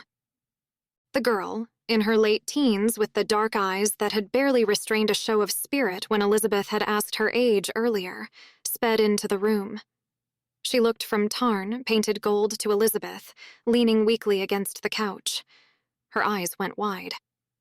"Are you all right?" she asked swiftly, going straight to Elizabeth's side. Do you need a doctor?" In answer, Elizabeth slid to her knees so that she could rest her head against the back of the couch in case that stopped the spinning. Tarn was right beside her, an arm around her shoulder. "She has been given dusted Helion root," he informed the maid, then stopped short when he saw her face. "What is it? What will it do to her? Does she need a doctor?" His arm tightened around her shoulders. The maid crouched back from them. "Dusted Helion root is a potent aphrodisiac, Your Majesty.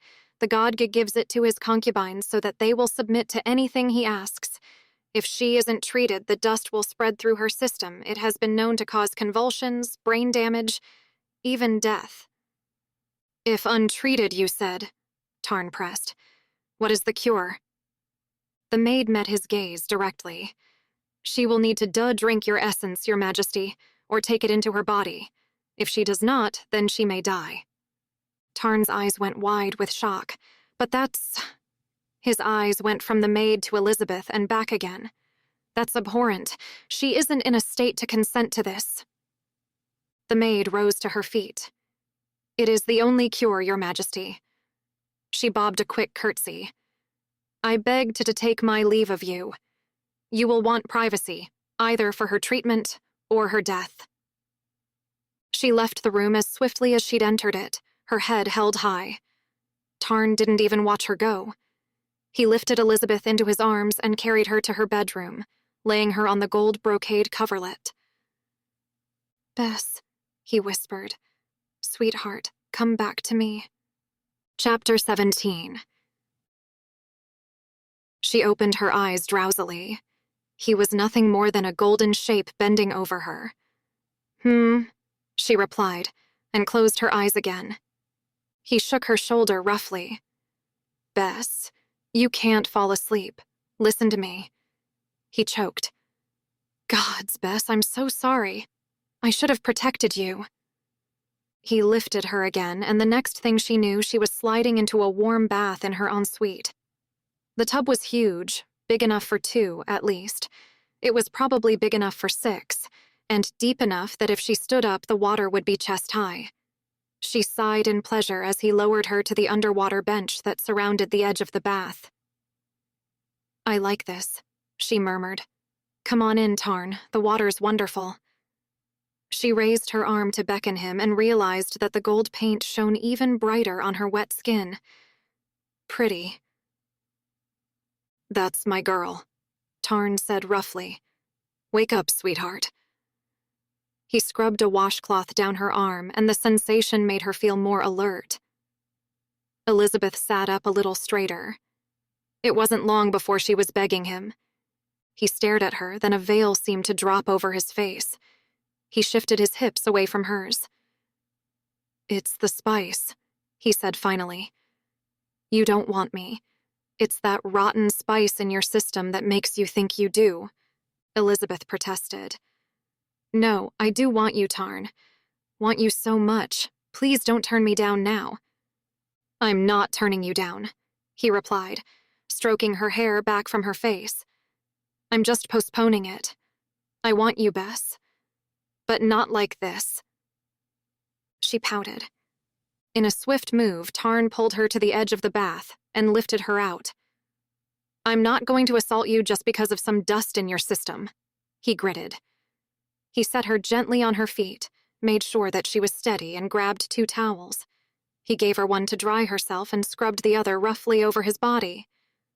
When he was scrubbing at his face with the towel, Elizabeth reached for him. Bess, he cried, dropping the towel. His hands came to caress her shoulders. Bess, you don't have to do this. I want to.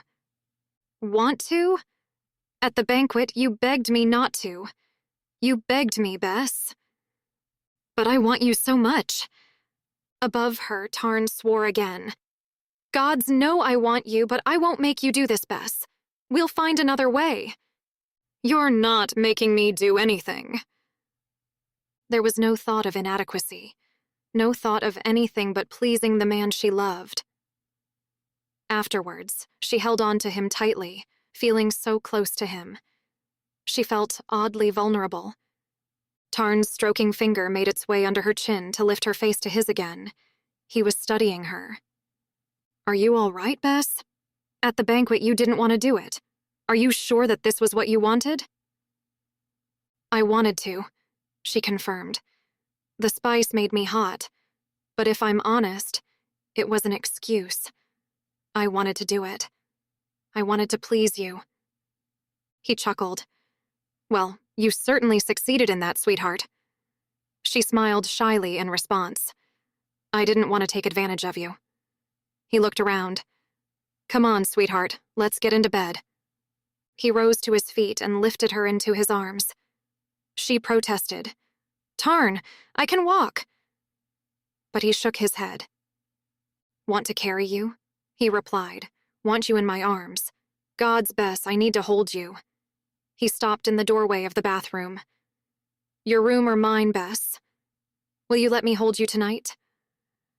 Mine, she said promptly and saw his face fall. She laughed and tapped his chest.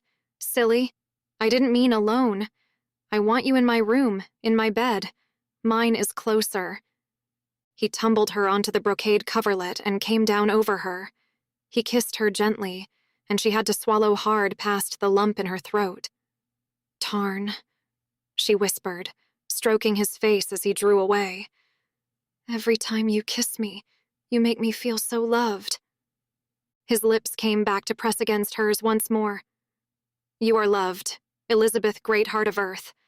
Tarn of Gerea loves you with all his heart, and will love you all his days." Another kiss. They made their way between the covers.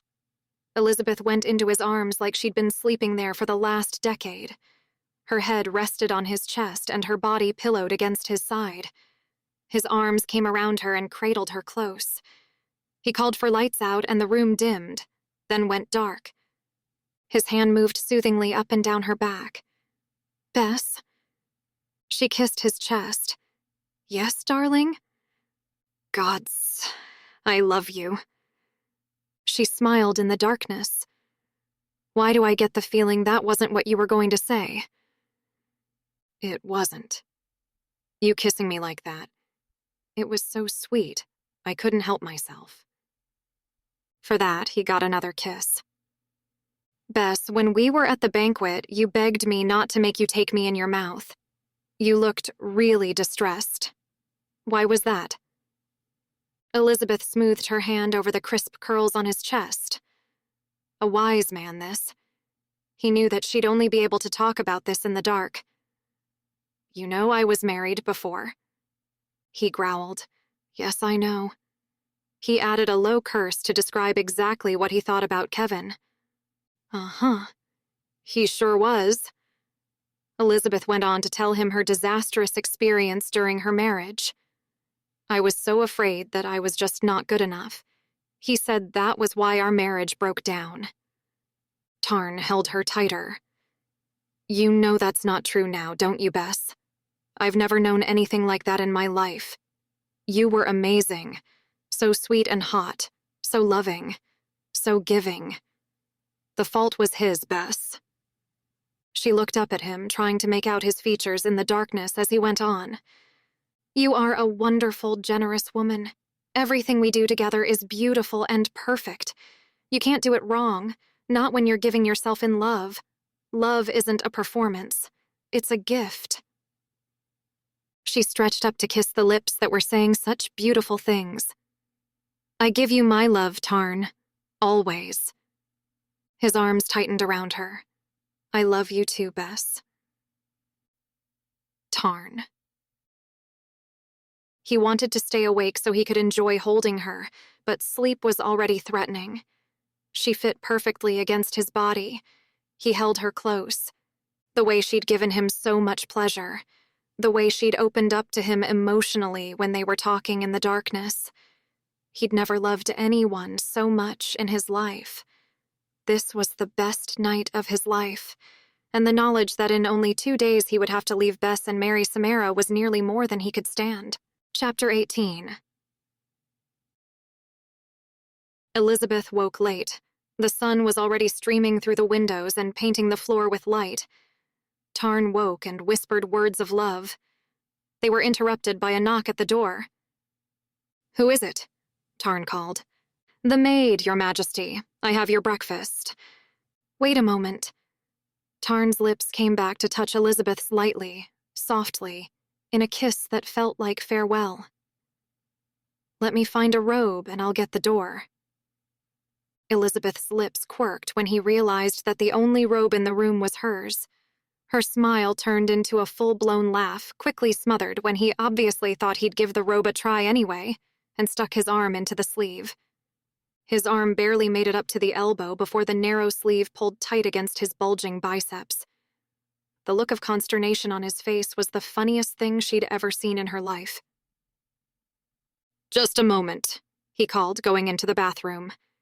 He emerged with a towel around his waist. He stopped beside the bed, still holding her robe. "Let me dress you, Bess." Her laughter died as she got out of bed and allowed him to hold the robe as she fed her arms into the sleeves.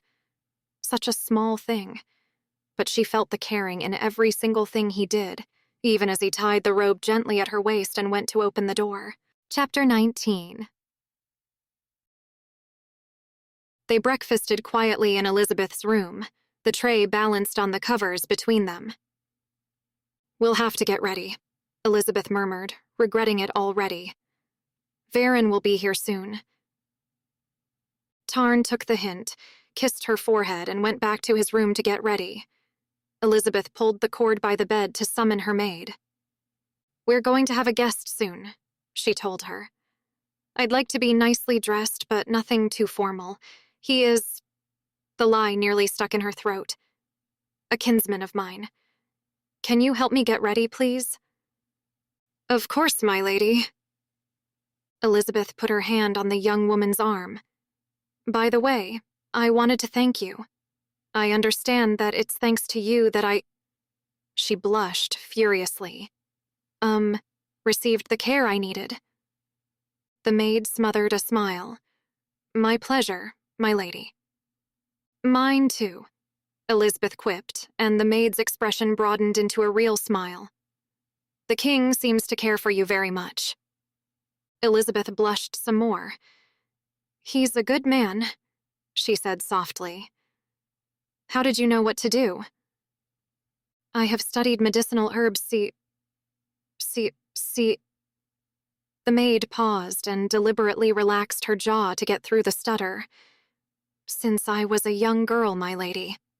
I was raised by my grandmother, and she was the apothecary for my village. It was always my dream to become a healer." "How did you end up here, then?" "I was taken from my home 2 years ago, my lady." Elizabeth's blood ran cold. "You mean you're a slave?" The maid looked up from where she was preparing Elizabeth's makeup. "Why, of course, my lady. Most of us here are slaves. But it's an honor to serve in the house of the god." "Wait, please, put that down." The young woman obediently put down the pot of powder she was holding. Her expression was completely blank. "Yes, my lady." "I'm not some princess or self-styled goddess," Elizabeth informed her. "I was taken by slavers, too. 6 months ago." "Are you now a slave, my lady?" Her expression was still bland, but there was a spark of interest there. "No, I'm not a slave now. Tarn, the king, rescued me, and my sister kept me safe." "I had a sister. Her name was Norre." Elizabeth smiled. "That's a nice name. My sister's name is Sarah." She gestured towards the roof and everything that was above it. "Sarah's still out there. She believes, as I do, as Tarn does, that slavery is wrong. Sarah is fighting to free slaves right now." The young woman's eyes darted around the room, as if making sure they were really alone. "My lady, you shouldn't be telling me this," she whispered. "To say such things in the house of Apollo, it is not safe."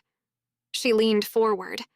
"I have heard of Sarah and the work she is doing, but I beg you, speak no more of it here for both our sakes." She straightened. "Would you like a brighter color on your lips today, my lady?" Elizabeth sighed. The conversation was over. "No, thank you. Just something subtle." Elizabeth filled the time with translating the diary she'd found on board Tarn's ship, lazily drinking a glass of sweet Darren juice from a crystal glass. The couple had finally dragged themselves out of bed, and their ship was landing at the house of Apollo, and there to meet them. The glass dropped from her suddenly nerveless fingers. Tarn was across the room to her side in a moment. "Bess, what is it?" he demanded. "Are you all right?" She thrust the diary at him. "Read it," she begged. "Please, read it aloud. I need to hear what it says." "I thought you wanted to translate it yourself." "Please!" Her voice was shrill. Her shaking hand went to her throat as the cry hurt her. She drew in a breath that rasped like a sob. "What the hell is in this thing?" Tarn grated, taking the diary from her. He read quickly. "I thought my heart would break when the proximity alert sounded. Ulver rose from my bed and clad himself in his royal garments. He looked like a king again, not the man I love. I was not permitted to accompany him onto the planet." Tarn looked up, surprised. Why wasn't she allowed onto the planet? "Keep reading," Elizabeth urged, the sob still audible in her voice. "There's not much more." "I watched the external view screen as he greeted Apollo and was met by—" "Gods, Bess, I'm so sorry. I would never have encouraged you to read this if I'd known this was going to happen." "Please just read it aloud to me," Elizabeth whispered. I need to know how it ends. Surely you understand that, Tarn? He nodded tightly, and was met by his wife. He kissed her hand in greeting. He has never kissed my hand in greeting, though his lips have touched every part of me in love. Her eyes are cold. They will have an unhappy marriage, I know it. I had to write all this down so I can remember the time I loved and was loved. For the rest of my life, I will be blinded by tears. I will hide this record of our love on his ship, so a part of me will stay with him forever even when we are parted. Tarn flipped through the rest of the pages. That's all there is. Gods, she doesn't even sign her name. He looked up at her, eyes wide with disbelief. We don't even know her name. Elizabeth took the diary from him and placed it on the table beside her. She was his mistress, she said bluntly. Just like I'm yours. He reached for her hand. Bess, no, you're more than that to me. You know I love you. It sounded like Olver loved her. You said yourself that he and his wife were never very close. You said that there were rumors he loved someone else. That's me, Tarn. History will record my life as someone else. His jaw pulled tight and he bowed his head over her hand. I should never have invited you to Gerea, he admitted. I just needed so much to have you near, even if it was for a little while. Everything we've shared. Bess, I couldn't turn my back on it. I know I shouldn't have done it. I just needed you so much. Her other hand drifted down to caress his hair. She drew in a deep, shuddering breath. I know, she whispered. It's the same for me. But we both know this has to end here. Tarn's shoulders shook with a sob, and they both froze as they heard the knock at the door.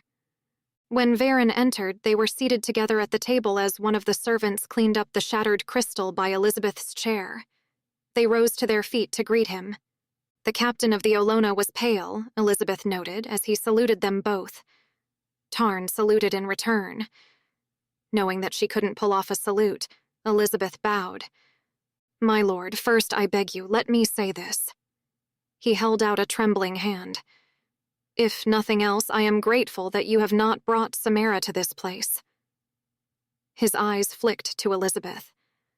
I'm sorry you have to go through this, my Lady Elizabeth Greatheart, but you are a capable, strong woman. You have endured worse than what this house has to offer, and I deeply regret that some of what you have endured was at my hands. Samara, she would not be strong enough to endure this place. I heard what Apollo did to your food last night, my lady. Had I known, I swear to you that I would have put a stop to it. Elizabeth blushed and didn't know what to say at first. She thought back to the, admittedly very, frank conversation she'd had with Samara the night the other woman had arrived at the palace. I think you underestimate your daughter, she replied eventually. My lady, Varen was pleading. I can see that you care for Tarn. I can see, my lord, that you care for her. How can either of you consent to this marriage when it is so clear that neither of you wants anything but the other? For the sake of a planet at war? Elizabeth asked incredulously. Do you truly think that either one of us would be so selfish as to put our personal wishes above the lives of Tarn's people and your own? Varen's jaw tightened. Please, Tarn entreated. Varen, sit down with us. I need to speak to you frankly. Varen sat, but every muscle in his lean body was tight. Yes, sir. Tarn took a deep breath. Varen, I didn't choose Samara. You know that. I acquiesced to the Olona when they asked me if I would agree to take an Olona woman as my bride. I agreed, and I will stand by that agreement. He glanced at Elizabeth. You can see that I'm in love with someone else. Elizabeth felt shaken. This was the first time he'd admitted it publicly. He reached for her hand and squeezed it gently, once, before letting her go. It makes little difference to me who becomes my bride. All I know is that my bride is not the woman I love. Could your people choose someone else? My bride doesn't have to be Samara. It could be anyone. Choose another Varen, and I will wed her instead. I cannot, Varen cried. The others in the council overruled me. They insisted that Samara be the one to become your bride. They said that if I was to support you, I would need to pay the price. Now that I have reached the moment, I find that I am not brave enough. I cannot make this sacrifice. Elizabeth thought back to her conversation with Samara. If something happened to call off the wedding now and Samara had to go back to her simple life in the forest, she would be furious. Tarn's features twisted. Varen, I must stand by my word. I must marry the woman your people choose for me. But I swear to you, once we are married, I will be faithful to her. I will do everything in my power to be a good king. Elizabeth had to swallow hard to get past the lump in her throat. Her eyes darted from Varen to Tarn. Tarn went on. I will treat your daughter with respect. I swear this to you. I will treat her gently. In public and in private, I will do everything in my power to be a good husband to her. He swallowed hard, like he couldn't say what he was going to say without preparing himself first. And when we have children, I swear to you that I will do everything in my power to be a good father to them. Varen stared at him. Children? He asked in a whisper. How can you even speak of getting children on Samara? He reached into his jacket. Elizabeth noted that Tarn tensed subtly, in case Varen was going for a weapon, but the captain only drew out a small piece of paper. A photograph, Elizabeth realized, or whatever the Gerean version of a photograph was. The edges were worn, as though Varen carried this photo with him everywhere and looked at it often. It was a young girl, blonde-haired and blue-eyed, laughing at the camera. From the context, Elizabeth assumed it was Samara, although it didn't look much like her. To be fair, the Samara she'd met was about 20 years older than the girl in the photo, and for a woman living in the forest, under constant threat of attack, life was always going to be hard. It made Elizabeth sad, though. The girl in the photo was holding a puppy, and her face was luminously bright and happy, her smile open and generous. The years had been hard on Varen's daughter. No wonder he kept this photo close to his heart. She looks beautiful here, Elizabeth commented, reaching out a fingertip to touch the edge of the photo. Did you take the picture? Varen nodded. Yes, this was her 11th birthday. We gave her the pup as a present. She has a very loving heart. Elizabeth's smile was warm with compassion. It's clear that you love her very much. Varen raised a hand to dash at his eyes where tears were gathering. His voice was hoarse. I would give my life for her. I beg you, Your Majesty. I beg you to call off the wedding. Tarn's lips pressed together tightly. It was the first time Varen had afforded him his royal title. He knew how much the word had cost the other man. He was offering him everything he had. I wish I could, Varen, but you know that I cannot. Varen stood suddenly, shoving his chair back. Very well, he gritted. I see now what kind of man you really are. I was deceived by you. I will not speak on this matter again. Without another word, without even a gesture of courtesy, he turned and left the apartment. Tarn watched him go with narrowed eyes. Elizabeth, he said tensely, using her full name for a change. Go to your room and get your things. Only the things you can carry. We are going back to Gerea right now. Tarn, what is it? Elizabeth asked, coming around the table to take his arm. Why are we leaving? I thought Apollo had to bless your union with Samara first. He looked down at her. Varen is going to reveal our deception. We must leave at once, before we are discovered. His hand came up to her face. Quickly now. I want to be out of here in 2 minutes. Move swiftly. He pulled the bell for the servant, and the young woman came in as Elizabeth scurried off to her room. We need to get back to our ship, Elizabeth heard him say. And we need to avoid being seen. Can you take us through some back way? There was just one thing that Elizabeth needed. She understood Tarn's urgency. Despite the way Varen had treated them, she couldn't leave behind the little pin he had gifted her. She stuck it into her hair and hurried back to meet Tarn. Tarn took her hand in his. "That's my girl. Let's go." Chapter 20. The young woman led them through the servants' corridors at a pace so swift it was nearly a run.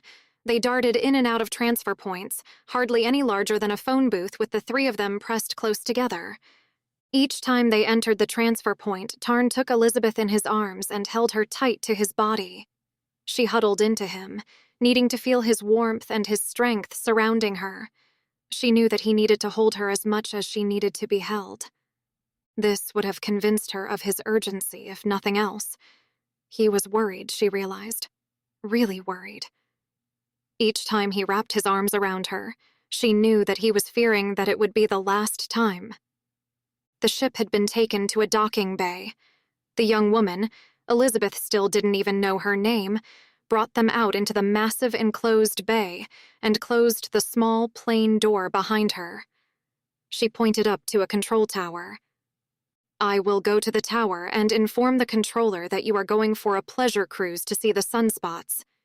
Rich people are always doing stupid things, he'll believe me. Walk to your ship as if you're on a picnic." Elizabeth caught her hand. "How can we ever repay you?" The young woman looked at her directly. "You can make sure your sister is successful. I don't care if I die. If I can die knowing that this filthy trade is ended forever." She pulled her hand out of Elizabeth's grasp and hurried to the control tower. Tarn and Elizabeth crossed the docking bay floor at a moderate pace. "Look," Tarn whispered. Elizabeth followed his eyes upwards. The metal roof had started to retract. Above it was clear blue sky. A voice cried out, "Halt!" Tarn's hand gripped Elizabeth so tightly she cried out. He ran for the shuttle at a sprint, Elizabeth running as fast as she could at his side. A net descended over them before they could reach their destination. Tarn shouted, threw up his arms, and bent over Elizabeth. The net fell to the ground, its edges weighted with some kind of heavy rope. "Get ready to run, Bess," Tarn gritted. He was bowed over her, while she crouched on the concrete floor of the docking bay. He gave a shout and a mighty heave. The net parted from the ground for a moment. Elizabeth slithered through the tiny space, feeling the weight of the net's edge dragging along the backs of her thighs. She kicked her way free, then bolted across the bay. She made it to the edge of the shuttle, her hand slapping on the palm sensor that opened the door. It slid open above her. She grasped the rungs of the narrow ladder that ran up the side of the ship and started to ascend, pulling herself upwards as fast as she could go. She really thought she was going to make it. She was so focused on the open door above her that she hadn't glanced back at her pursuers even once. The first time she realized that they'd caught up with her was when a hand caught her ankle. She gasped and lost her balance, her foot slipping on the slender rung. She heard a grunt from below her as her foot connected with flesh. She kicked out some more for good measure and made it up another rung. Another hand grabbed her calf this time, thumb digging into the sensitive point below her knee. She screamed. They dragged her off the ladder. As they pulled her backwards, she watched the open door of the shuttle grow smaller and smaller in the distance.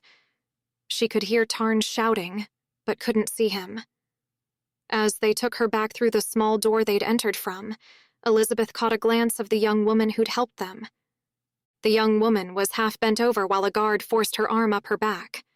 Her eyes, bright with pain, met Elizabeth's for one moment, and then the door closed between them. After that, there were a lot of doors closing. The last door that closed on Elizabeth was the door of a cell. It was small and dark and cold. She wrapped her arms around herself, cursing the ridiculous dress and wishing that she'd brought a coat. She hadn't thought she'd need one since the replicator on the shuttle could have provided anything she wanted. She had no idea where Tarn was. She put her back to the wall and slid down, bringing her knees up to her chest and wrapping her arms around them to keep warm. She thought of what it had been like when she, Sarah, Teresa, and Meggie had been first taken by the slavers. The hold they'd been put into was dark and cold, too. She'd thought that nothing could be worse, but she hadn't been alone. Sarah's eyes had been glowing so brightly they were visible through the colored contacts she usually wore. Elizabeth shook, and it rattled her to realize that she was shaking. So, that was the first order of business, she decided. Calm down. She had to be calm. Then take stock of the situation. Then, action. She drew in a deep breath, and another. Her powers were out of reach, and she felt as helpless as a kitten. It was a long time before she could draw in a deep breath without it ending on a sob. Tarn. Tarn sat alone in his cell, the stone floor cold beneath the thin kilt he wore, cursing himself for being a fool. He shouldn't have given Varen a chance. The man had been in possession of the truth about him and Bess. He'd been a risk. And Tarn had hesitated. He should have killed Varen the first time he came to see them last night. Gods. Tarn tilted his head back against the cold stone wall. Bess. Where was she? He'd failed her so badly. The only reason she was in the House of Apollo in the first place was because of him. She would never have agreed to this if he hadn't manipulated her into coming. He'd known that she cared. He'd known that she would do this for him. And where had it gotten her? Apollo was notoriously quixotic. He'd been lecherously eager to watch them at the banquet the night before, even to the extent of drugging Bess's food. Tarn frowned in the darkness. He had yet to make Apollo rue that decision. Apollo might decide that a show would be enough to set them free. Tarn's heart thudded hard in his chest as he hoped that was the case. He tried desperately not to think of the man Apollo had flayed and put on display in the banquet hall 20 years before. Apollo had enjoyed the man's agony as much as he enjoyed the touch of his concubines. Tarn's hands clenched into fists. He rose to his feet and started to pace. He had to find some way to save Bess. He started examining the cell, trying to find a way out. Elizabeth. She'd barely had time to control her breathing before the door opened. Apollo himself walked in. She could understand how the galactic rulers had been called gods by the ancients. With his rich clothes and golden skin, he almost seemed to glow in the dark of the cell. She rose to her feet and prepared to put on a show. "Oh, divinity!" she wailed. "Oh, I am so glad you're here. What has happened? Divinity, my husband-to-be, where is he?" She pressed her hands to her cheeks like she was trying to stop her head from flying apart. Apollo smirked. "He isn't your husband-to-be, though, is he, Elizabeth?" She tried not to show fear. "What do you mean, divinity?" "He is engaged to marry someone else. You're just the stand-in he thought he'd be able to use to trick me." "Oh, divinity, no! Tarn respects you so much." Without a warning, without that golden smile slipping for even an instant, he slapped her across the face so hard her head rocked to the side. "Hold her up," he said to his guards. One moved either side of her to take her arms. The guards were huge, and she felt tiny and helpless between them. "You lied to me," Apollo stated.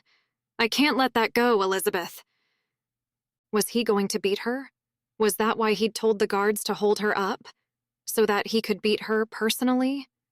She tried to steel herself. She'd been beaten before, but that time the person beating her hadn't wanted her dead. From the smiling, hungry look on his face, Elizabeth was terribly afraid that Apollo had no intention of keeping her alive. "You'll have to be punished," he informed her, eyes tracking down her body as they had the first time they'd met. Elizabeth's skin crawled. All of a sudden, she wished she still thought he wanted to beat her to death. "You've been a very naughty girl." He stepped closer to her and reached out a hand to stroke down her cheek. "My brother isn't here now. He can't stop me touching you."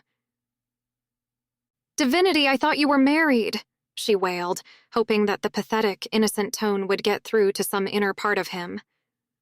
"My wife isn't due back for an hour yet," he replied, a smirk still pasted on his lips. His hands reached out and tugged on her golden belt. Her whole body was trembling as he opened it and bared her to his gaze. Without taking his eyes off her, he made a gesture to the guards behind him to come forward. "Hold her open for me." Chapter 21. "No!" Elizabeth screamed as 2 more guards came forward. They knelt on the floor behind her, took hold of her suddenly flailing ankles and pulled them apart. The guards holding her arms were holding her clear of the floor now. She could do nothing but scream as she was held open in the dark cell as the god's hands went to his kilt and raised it, tucking it into his belt. Elizabeth's screams were interrupted by the crack of a whip. Elizabeth saw the tip of it flail and raise sparks from Apollo's back. He was standing in front of her, a millimeter from her. He turned, snarling, to face whoever was behind him. Then he choked. He tugged his kilt down in a hurry. Elizabeth stared as the god suddenly dropped to his knees before the newcomer. It was a woman, tall, mature, and powerful. She wore black leather so tight it was like it was painted on her skin. Her lips and nails were blood red, but her hair and skin were the same glowing gold as Apollo's. She carried a small, sparking whip in her hand. "Hello, husband," she smirked. "Miss me?" "Cyrene?" Apollo gasped, bending so low that his forehead touched the ground before looking up at her beseechingly. "You're early. I can explain." Cyrene surveyed him dispassionately. Now, husband. What have you been getting up to in my absence?" She reached out the whip and stroked it lightly across Apollo's bare shoulders. Elizabeth watched him quiver. A moment later, a glowing pulse of light flicked down the whip and Apollo shrieked in pain. "I am yours, Cyrene," he wept. "Only yours." Cyrene smiled thinly. "I know," she crooned. She tossed him a collar and a leash that she held in her other hand. "Put those on, dog, and wait for me here. Guards, bring her." They didn't even lower Elizabeth to the floor, just carried her from the cell in the wake of the goddess. They took her to what had to be Cyrene's own quarters. No way did Apollo surround himself with so much black leather. A throne of dark wood and glowing, rich red velvet was raised on one side of the room. There were cases along one wall that held implements. Elizabeth averted her eyes. Some, she knew, were used for pleasure. Others could only be used for pain. Some she couldn't bear to think about. The guards deposited her on the floor at Cyrene's feet. She rubbed her aching arms, crossing her hands over her body. Apollo had removed her belt, and it still lay on the floor in the cell. Her gown still hung open. Cyrene seated herself on the throne, never taking her eyes off Elizabeth. Hooking one knee over the side of the throne, she looked back at Elizabeth. "So, you are the woman my husband wants above all others?" "Oh no, goddess, he was simply teaching me a lesson. I am betrothed to King Tarn of Gerea. There was a mix-up. For some reason..." She tried to laugh and wondered if Cyrene knew or cared how fake it sounded. "For some reason, they thought that I was an imposter. King Tarn would never deceive the House of Apollo like this. He respects the gods too much." Cyrene narrowed her eyes. "I can't have any woman in my court who drives my husband to such depths. He was going to take you right there in the cell. I can't have that." She paused, and Elizabeth felt a flash of fury when she realized it was for dramatic effect. "Kill her!" The guard beside Elizabeth drew his blaster. "No," Cyrene interrupted. "No. Strangle her. I want to take time to enjoy this." The guard, perhaps having some sense of the drama Cyrene wanted, raised Elizabeth from the ground. She struggled, but his huge hand went under her chin to grasp her throat. He gripped tightly, raising her until her feet left the floor. Calm, Elizabeth thought as spots danced before her eyes. One last moment of calm. Or this is the last moment. She closed her eyes. She opened them again as a blast of power left her. She landed lightly on her feet as the guard crumpled to the ground. She wasn't even sure if he was dead, but she didn't stop to check. She stood straighter, ignoring the way her gown gaped open down the front. "No," she said, finally in touch with that calm, still place inside her that Sarah had plumbed years ago. "No, that's not how it's going to happen." Cyrene screamed in frustration. "How dare you?" "I dare," Elizabeth replied coolly. I think it might be nice if your guards left, and you and I had a little talk. Goddess to goddess." She gestured again, and all the guards were gone, leaving Elizabeth and Cyrene alone. "You'd better bring them back," Cyrene snapped, her leg coming off the arm of the chair as she leaned forward. Her face was flushed and furious. "He's just in the next room," Elizabeth replied. "Unlike some, I try to keep people alive when I can." She glanced down at the guard who had been strangling her. He hadn't moved an inch. "Of course, regrettable accidents aren't always within my control." She met Cyrene's eyes directly. "I will do whatever it takes. And when I say regrettable, don't think that I will even think of today again, much less regret anything I do.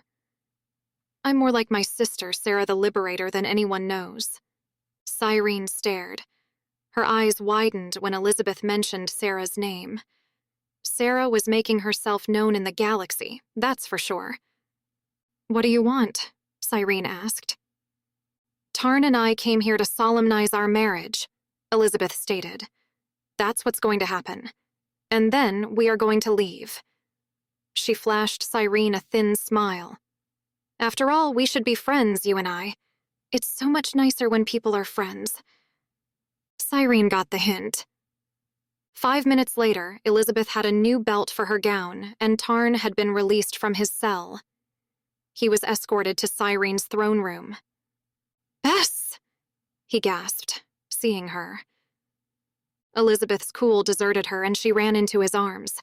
Tarn enfolded her in an embrace and pressed her head to his chest as he shook from head to foot. "Bess, are you hurt?" he asked, raising her face to his. Elizabeth thought of that moment in the cell when Apollo had been seconds away from assaulting her. Right now, Apollo was up on the dais, kneeling on his hands and knees in front of Cyrene's throne. His only garment was a collar around his neck, the leash held lightly in Cyrene's fist. Her booted feet were crossed and resting on his bare back.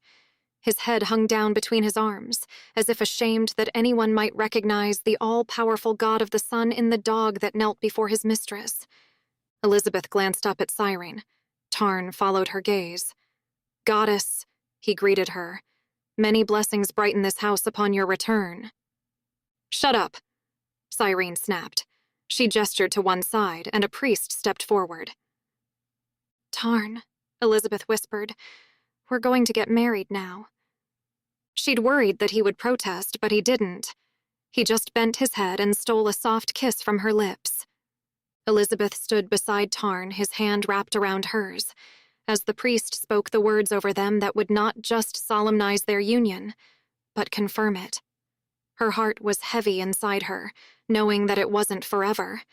Tarn would have to divorce her quietly when they returned to Gerea, but no one need know that Samara was not the bride he had brought with him to the House of Apollo. If anything, Elizabeth's demonstration of her power would only confirm Samara's identity.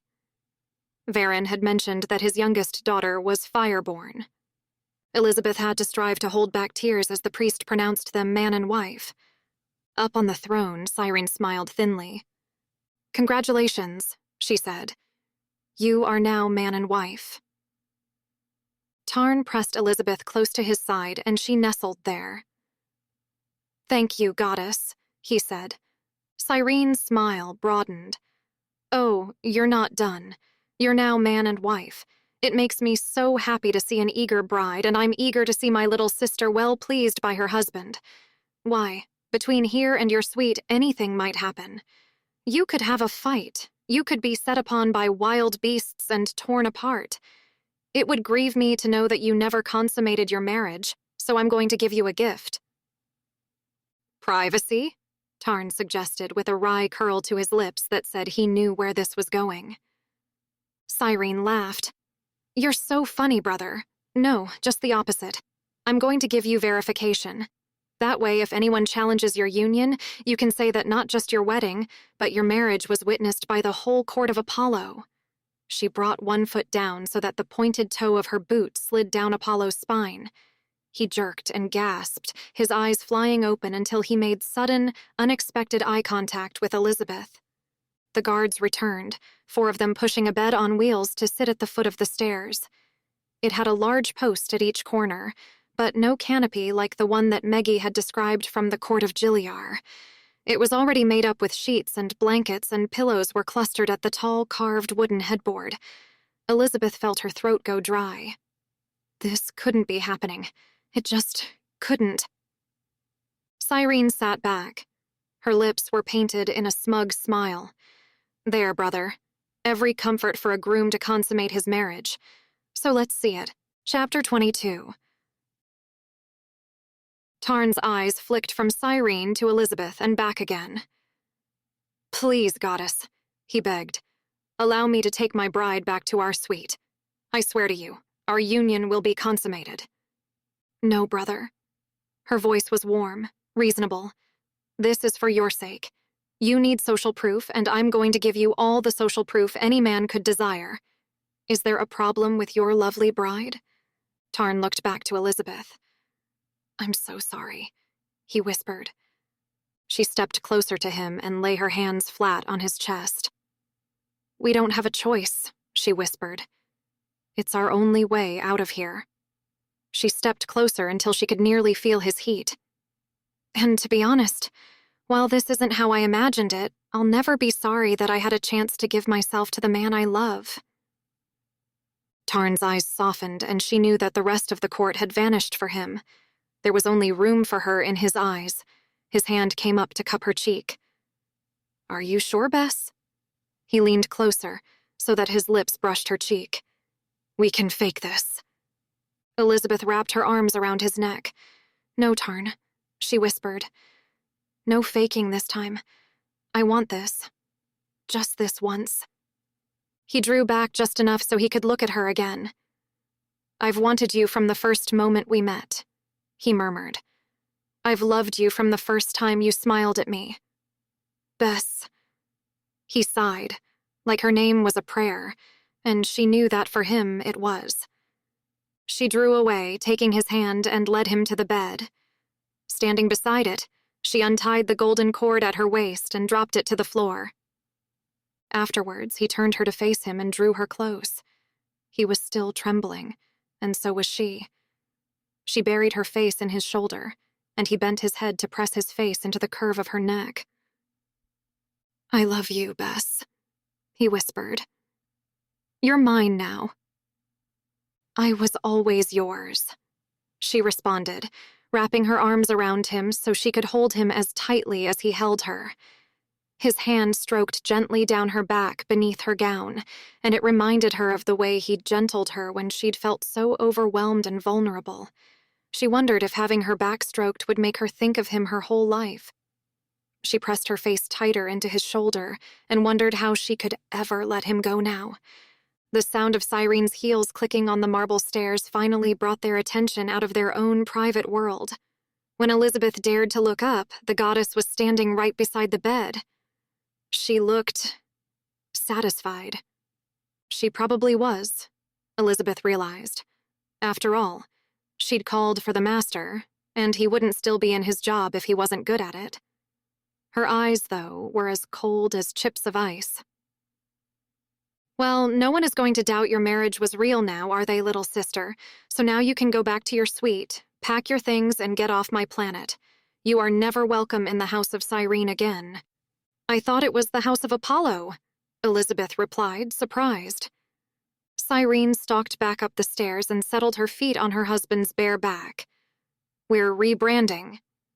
Tarn wrapped the kilt around his waist again and came to help Elizabeth fasten her dress, kneeling in front of her. She felt on the verge of tears. He helped her secure the golden belt, then pressed a kiss to her shoulder. Let's go home, baby, he whispered, and she nodded. Chapter 23. A cohort of guards accompanied them back to their rooms, along with the chamberlain, who wrung his hands the whole way. So irregular, he muttered to himself. So irregular. In their rooms, half a dozen servants were hurrying around, already starting to clean the suite. Your belongings are packed and ready, Your Majesty, the chamberlain whined. All is in readiness for you to leave. Wait, Elizabeth said, putting her hand on Tarn's arm but looking at the chamberlain. The young woman who was my maid, where is she?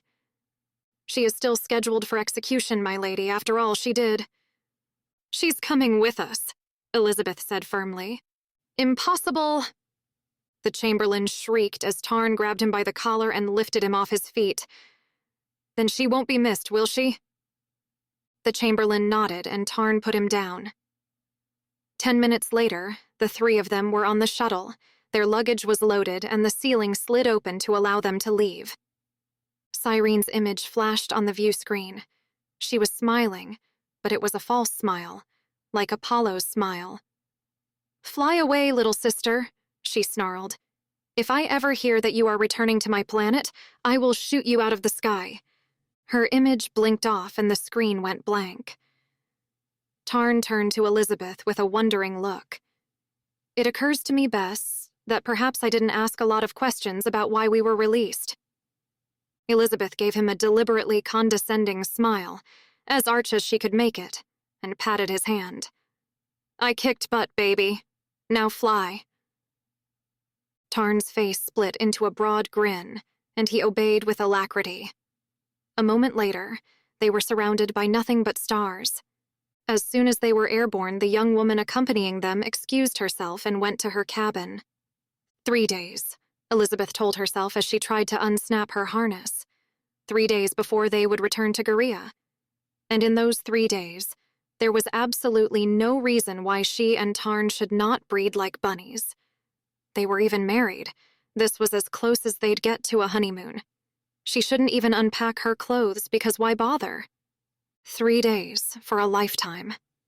Tarn seemed to be thinking the same, because as he unsnapped his own harness, he turned to her, a predatory look in his eyes.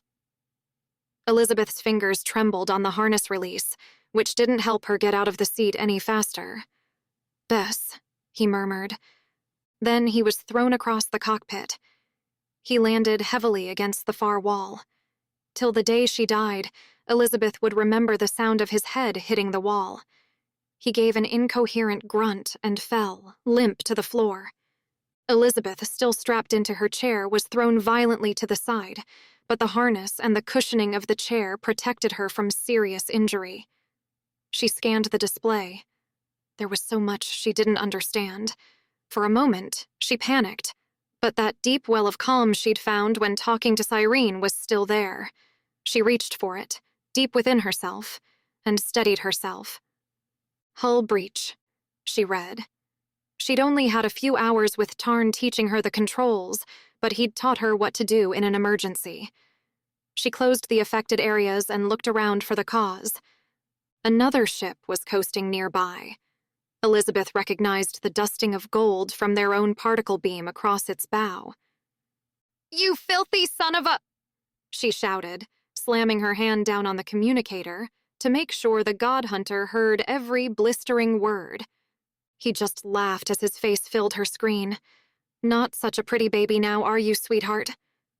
"Get out of my airspace," she snarled. Behind her, Tarn was still. So still. "Oh, I don't think so, sweetheart. I had to put in repairs on account of you. You owe me."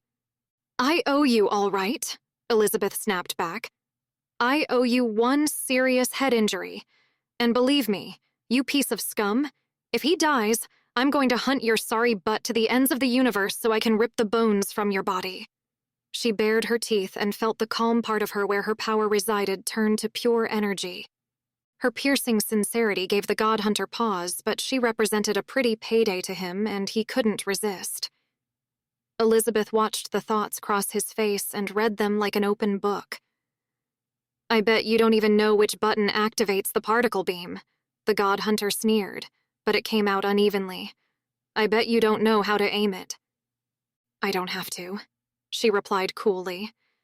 Good God, did Sarah feel like this all the time? It was intoxicating. She reached out with her power and punched a hole in the God Hunter's cargo bay doors. Then she opened the airlock. Then a neat little line split open the hold and peeled away the surface of the ship. She watched as the God Hunter realized that his ship was being peeled, and that there weren't many compartments between him and the vacuum of space. "Stop it!" he shouted. I don't feel like it, Elizabeth replied placidly. You shook my husband right out of his seat. I think you need a lesson. The god hunter's eyes boggled as another compartment blew. No, goddess, please! He reached out an imploring hand. I beg you, mercy. Elizabeth stopped. What was she doing? She wasn't this person, the kind who calmly and cheerfully took vengeance. She wasn't as bad as the goddess back in the House of Apollo. She refused to be. She halted her implacable advance. Holding the god hunter's gaze with hers, she blew out his light-speed engines, leaving him with only maneuvering thrusters. He could limp to help, but it was going to take him time, and he'd never catch up with them now. He screamed as his engines exploded, shielding his face with both hands, although the explosion wasn't anywhere near him. Not bothering to stay and exchange further pleasantries, Elizabeth reached for the control column and gave it all she'd got. The stars around them blurred. They were light years away before the god hunter even stopped screaming. Making sure the ship was stable and still on the course Tarn had set, Elizabeth released her harness at last. She hurried to Tarn's side. She lifted his head. Blood stained her hands and her transparent white gown. Tarn, she whispered.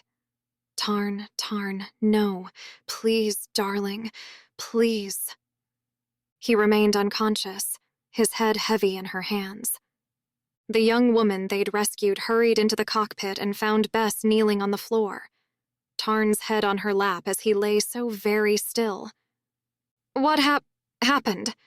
She demanded. Elizabeth tried to explain through her tears.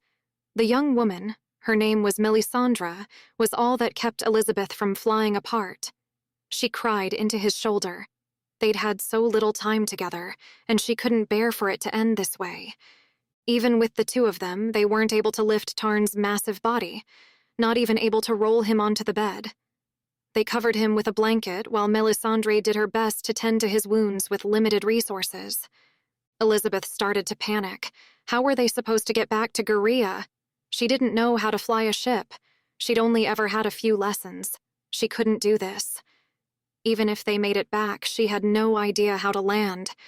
Even though it wasn't as rough as taking off, it wouldn't be safe to attempt when he wasn't strapped in, and she had no idea what she was doing. She wanted to scream into the void of space. She wished with all her heart that she could scream and that someone, anyone, would hear her. When the proximity alert sounded again as another ship approached them, she flung herself into the pilot's seat, grabbing roughly at the harness. "Who's there?" she shouted into the communicator. The ship looked familiar. Her heart pounded and her breathing stilled for a moment. It looked like the Malia ship that had abducted her, her sister, and her friends. "I'm here," Sarah said from behind her. In a moment, Elizabeth was out of her seat, flinging herself into her sister's arms. She sobbed her heart out as Sarah patted her back awkwardly. "Tarn," she sobbed. "Sarah, he's hurt." Sarah glanced at Tarn's recumbent form. She nodded at him as though returning a greeting, and Tarn vanished. Remembering how the slavers had been cast into space at Sarah's nod, Elizabeth gasped, but Sarah put a calming hand on her sister's arm. "Come and see," she said gently. "He's in the bedroom, cozy under the covers. See?" She opened the door. Sure enough, there was Tarn, lying under the bed covers as though he was asleep. "Come and sit beside him," Sarah urged. Elizabeth did as she bade. "Place your hands on his face and think of how much you love him." Elizabeth touched his lean cheeks tenderly. It wasn't hard to think of how much she loved him. It was like a default state of existence by now. Tears dripped down her cheeks unheeded. Then she caught her breath. A golden glow was coming from her fingers and seeping into his skin. His face changed from a pasty gray to a healthier tone as she watched. "How am I doing this?" she asked in wonder. Sarah smiled sympathetically. "Love can heal many wounds. He will wake up in a few hours with no more than a headache, and that will pass soon enough. Where do you want me to take you, Bess?" "Gerea," Elizabeth answered promptly. "He has to return. He's..." Getting married. Sarah's eyebrow jerked upwards in surprise, but it was quickly suppressed. She glanced over her shoulder. We're there. Elizabeth looked at the view screen. Sarah was right. They'd arrived back at Gerea already. It occurs to me, Bess, that you have a choice. He's going to get married. His life will move on, and you should move on with yours, too. You could join me, you know, since I'm here. Sarah shrugged one slender shoulder like she didn't care when Elizabeth knew the very fact that she'd offered meant that she cared very much. Elizabeth nearly said yes. She wanted to be with her sister, both to protect Sarah and be protected by her. Now that Elizabeth was coming into her powers, she could do real good in the world. She could fight for Sarah's liberation movement. She could change the face of the world. She didn't need to look into the small bedroom where Tarn slept to know that she couldn't leave him. I can't, she whispered. Even if I can have only a few minutes with him, I can't turn my back on that. I'll join you, please. It was the young woman who had been Elizabeth's maid in the House of Apollo. She was dressed in practical, form-fitting clothing now, her dark hair drawn back tightly from her face. Who are you? Sarah asked. I am Melisandre, daughter of Omaria. I am a healer. I would do any work. I could be useful to you. Sarah looked her up and down. She said noncommittally. Perhaps you could. She turned back to her sister. If you change your mind, Bess, all you have to do is want me, and I'll come to you.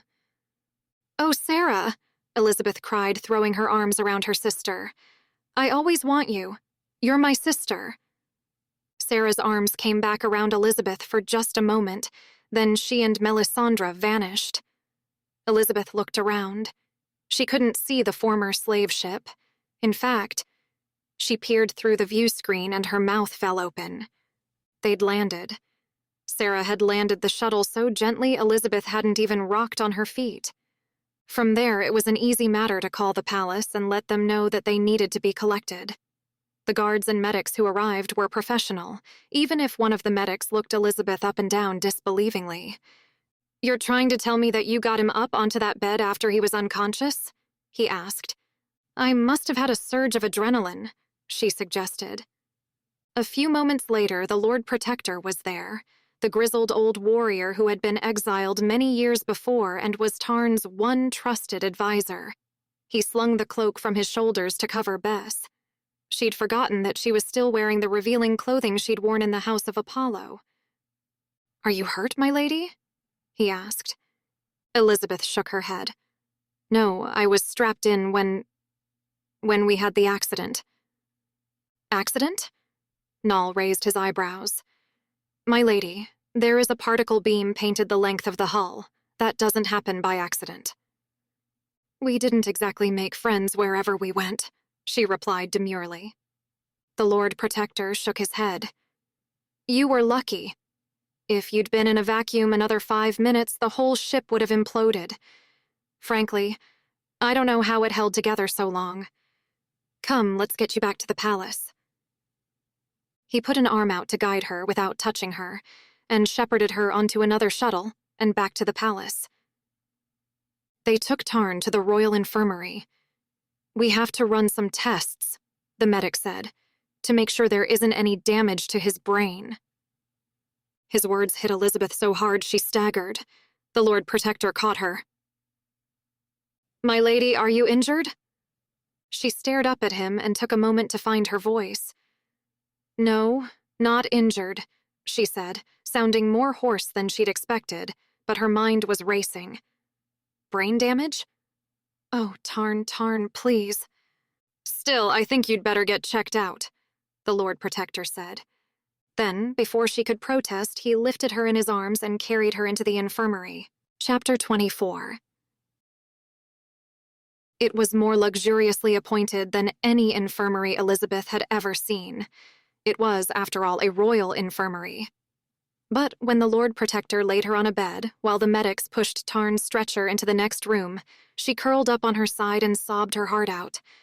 The staff were kind and professional. They checked her over thoroughly. They even did a pregnancy test, assuring her that it was standard procedure. Having once gone to an emergency department for a broken ankle and been told to pee in a specimen jar, Elizabeth agreed to the test. When it came back negative, she cried some more. Not that a negative result meant anything at this stage, she told herself. She and Tarn had only come together that morning. It was probably too early to tell. She hugged the thought to her, and that was when she realized how much she wanted his child. Her hand dropped to her belly. Tarn's child might be growing in there, she thought. A child. She hadn't even thought of that until now. She would have to stay on Gerea if she was pregnant. She couldn't deny Tarn the right to know his child. And she wanted more than anything to be able to share this with him. But at best, all she could share would be moments of their lives. She would have to become the king's dirty little secret. Their child would grow up knowing that Tarn could never acknowledge him in public. Elizabeth put her face into her hands. Falling pregnant would be the worst possible outcome right now, but she still couldn't bring herself to ask the attendant for something to prevent it. "All right," a medic said. "You're free to go. You've been cleared." But Tarn still hadn't come back through those swinging double doors. The Lord Protector stood. She hadn't even noticed him sitting in the corner of the room. She wondered how long he'd been there. "How is the king?" he asked, and she blessed his name for taking away the need for her to ask. She had no right to ask, but she needed to know. "He will make a full recovery," the medic said, smiling reassuringly. "There was no permanent damage to his brain. We expect he will wake any minute now. He's already starting to stir. In fact, they're just bringing him in now, see?" The double doors swung open and the stretcher came back, with Tarn on it, still asleep. The medics transferred him from the stretcher to the bed with a null-grav slide. Once they had him settled, the Lord Protector said, "I need to speak privately with the king as soon as he wakes. Can you give us a moment, please? I will call when you may return." The medics bowed and left the room. The Lord Protector turned to Elizabeth. "I can only give you a few moments with him, and I cannot leave you alone. But rest assured that I will never speak of this. A few moments when he wakes, then you must leave." He turned to face the wall, stolidly giving them as much privacy as he was able. "Thank you so much," Elizabeth whispered. She hurried across the room to where Tarn lay on the bed. He was tossing and turning, making little noises. She cupped his cheek, feeling the roughness of his stubble, and stroked gently. "Tarn?" she whispered. "I'm here, darling." Even unconscious, he relaxed and turned, seeking her touch. His lips parted on what could have been her name. "I'm here, darling." She stroked his cheek gently. "I'm here." Tarn opened his eyes, and Elizabeth could have wept at the sight of those sleepy blue eyes. "Love you, Bess," he whispered. She took the words from his lips in a soft kiss. "I love you too, darling. How are you feeling? Does your head hurt?" His hand came up to press hers closer to his cheek, so he could place a kiss in her palm. "I'm fine, sweetheart. Were you injured? The attack. Bess, what happened?" Briefly, she explained, omitting Sarah's intervention. The Lord Protector, however much he tried to give them privacy, was still in the room, and Elizabeth wasn't sure Sarah would want anyone knowing that she had come to her sister just because she'd called. "My brave Bess," Tarn murmured. He pleated his fingers with hers and looked around. His face grew sad. "So, we're home. I'd hoped to have a few more days with you." Elizabeth's fingers were shaking as she pulled her hand from his. She pressed one last soft kiss to his lips. "You just focus on getting well, darling. I have to go." "Come back to see me?" "Of course," she sighed, knowing that she couldn't, knowing that if he wasn't so vulnerable right now, he wouldn't even ask it of her. She started crying again even before she left the room, swift, hot tears pouring down her cheeks. The Lord Protector opened the door for her. "Forgive me," he said.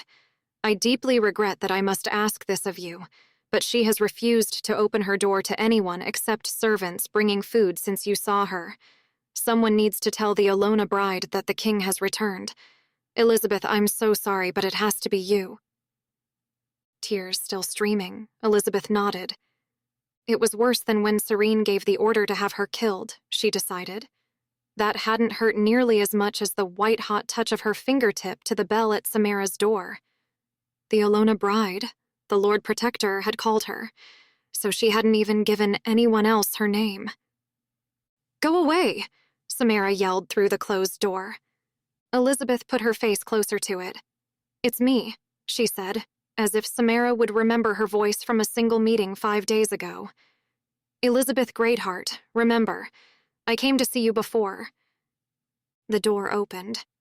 Elizabeth had thought the room was a shambles before, but now it was almost obsessively, impersonally neat, as if the person inside had had nothing to do for 5 days but clean the room, again and again.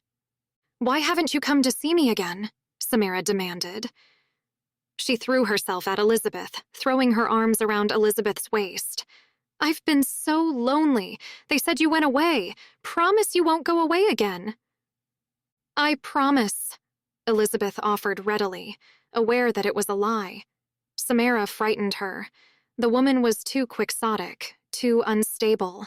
They'd met once for a few minutes. They weren't best friends.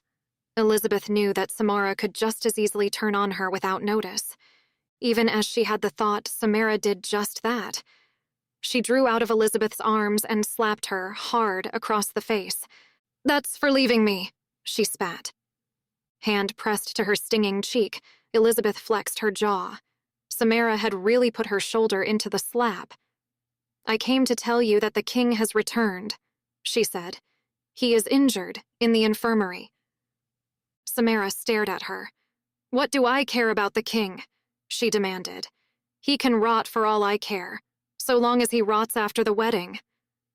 The pure hatred on her face shifted abruptly to a greedy lust.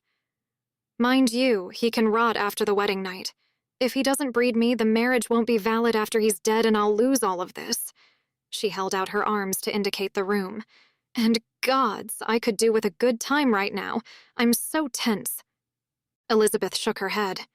Everything Varen had said about his daughter seemed ridiculous in the face of this unstable, nasty woman. Innocent? Hardly. Certainly not loving or generous or kind. Even the woman's looks had changed since she had been the smiling girl in Varen's treasured photograph. Her hair was darker, her eyes a duller shade of blue. "You could go to see your husband-to-be in the infirmary," Elizabeth suggested. "I'm sure he would want to see you."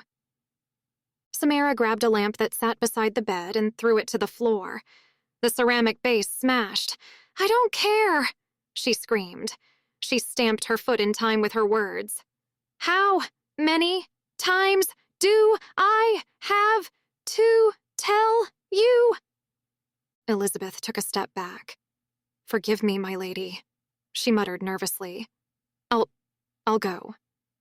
She turned and hurried for the door, but Samara came up behind her, throwing her arms around Elizabeth's waist. "Don't leave me!" The small head pressed hard against Elizabeth's back. "Please, I need you here." Behind her, Elizabeth's seeking hand found the door release. To her intense relief, Samara let her go as she stumbled into the corridor. I'll see you later," Elizabeth lied, and fled. She spent the rest of the afternoon in her room, eating from a tray brought by a kind-faced maid. When asked, the maid informed her that the king was well and had sat with his counsel most of the afternoon, as was his habit. Relieved that he seemed all right, Elizabeth was able to stop worrying about him at least, and just let her heart break. There was a knock on her door. Elizabeth had been half drowsing. She was half out of her mind with grief, but so exhausted that her body was taking the rest it needed, no matter how much her heart hurt. The knock sounded again. Elizabeth frowned as she swung her legs out of bed, the silk of her nightgown sliding easily against the sheets. A far cry from the flannel monstrosity she'd brought with her to the House of Apollo. She'd decided that she wasn't going to wear flannel again, even if she wasn't going to be sharing her bed with anyone who might appreciate it.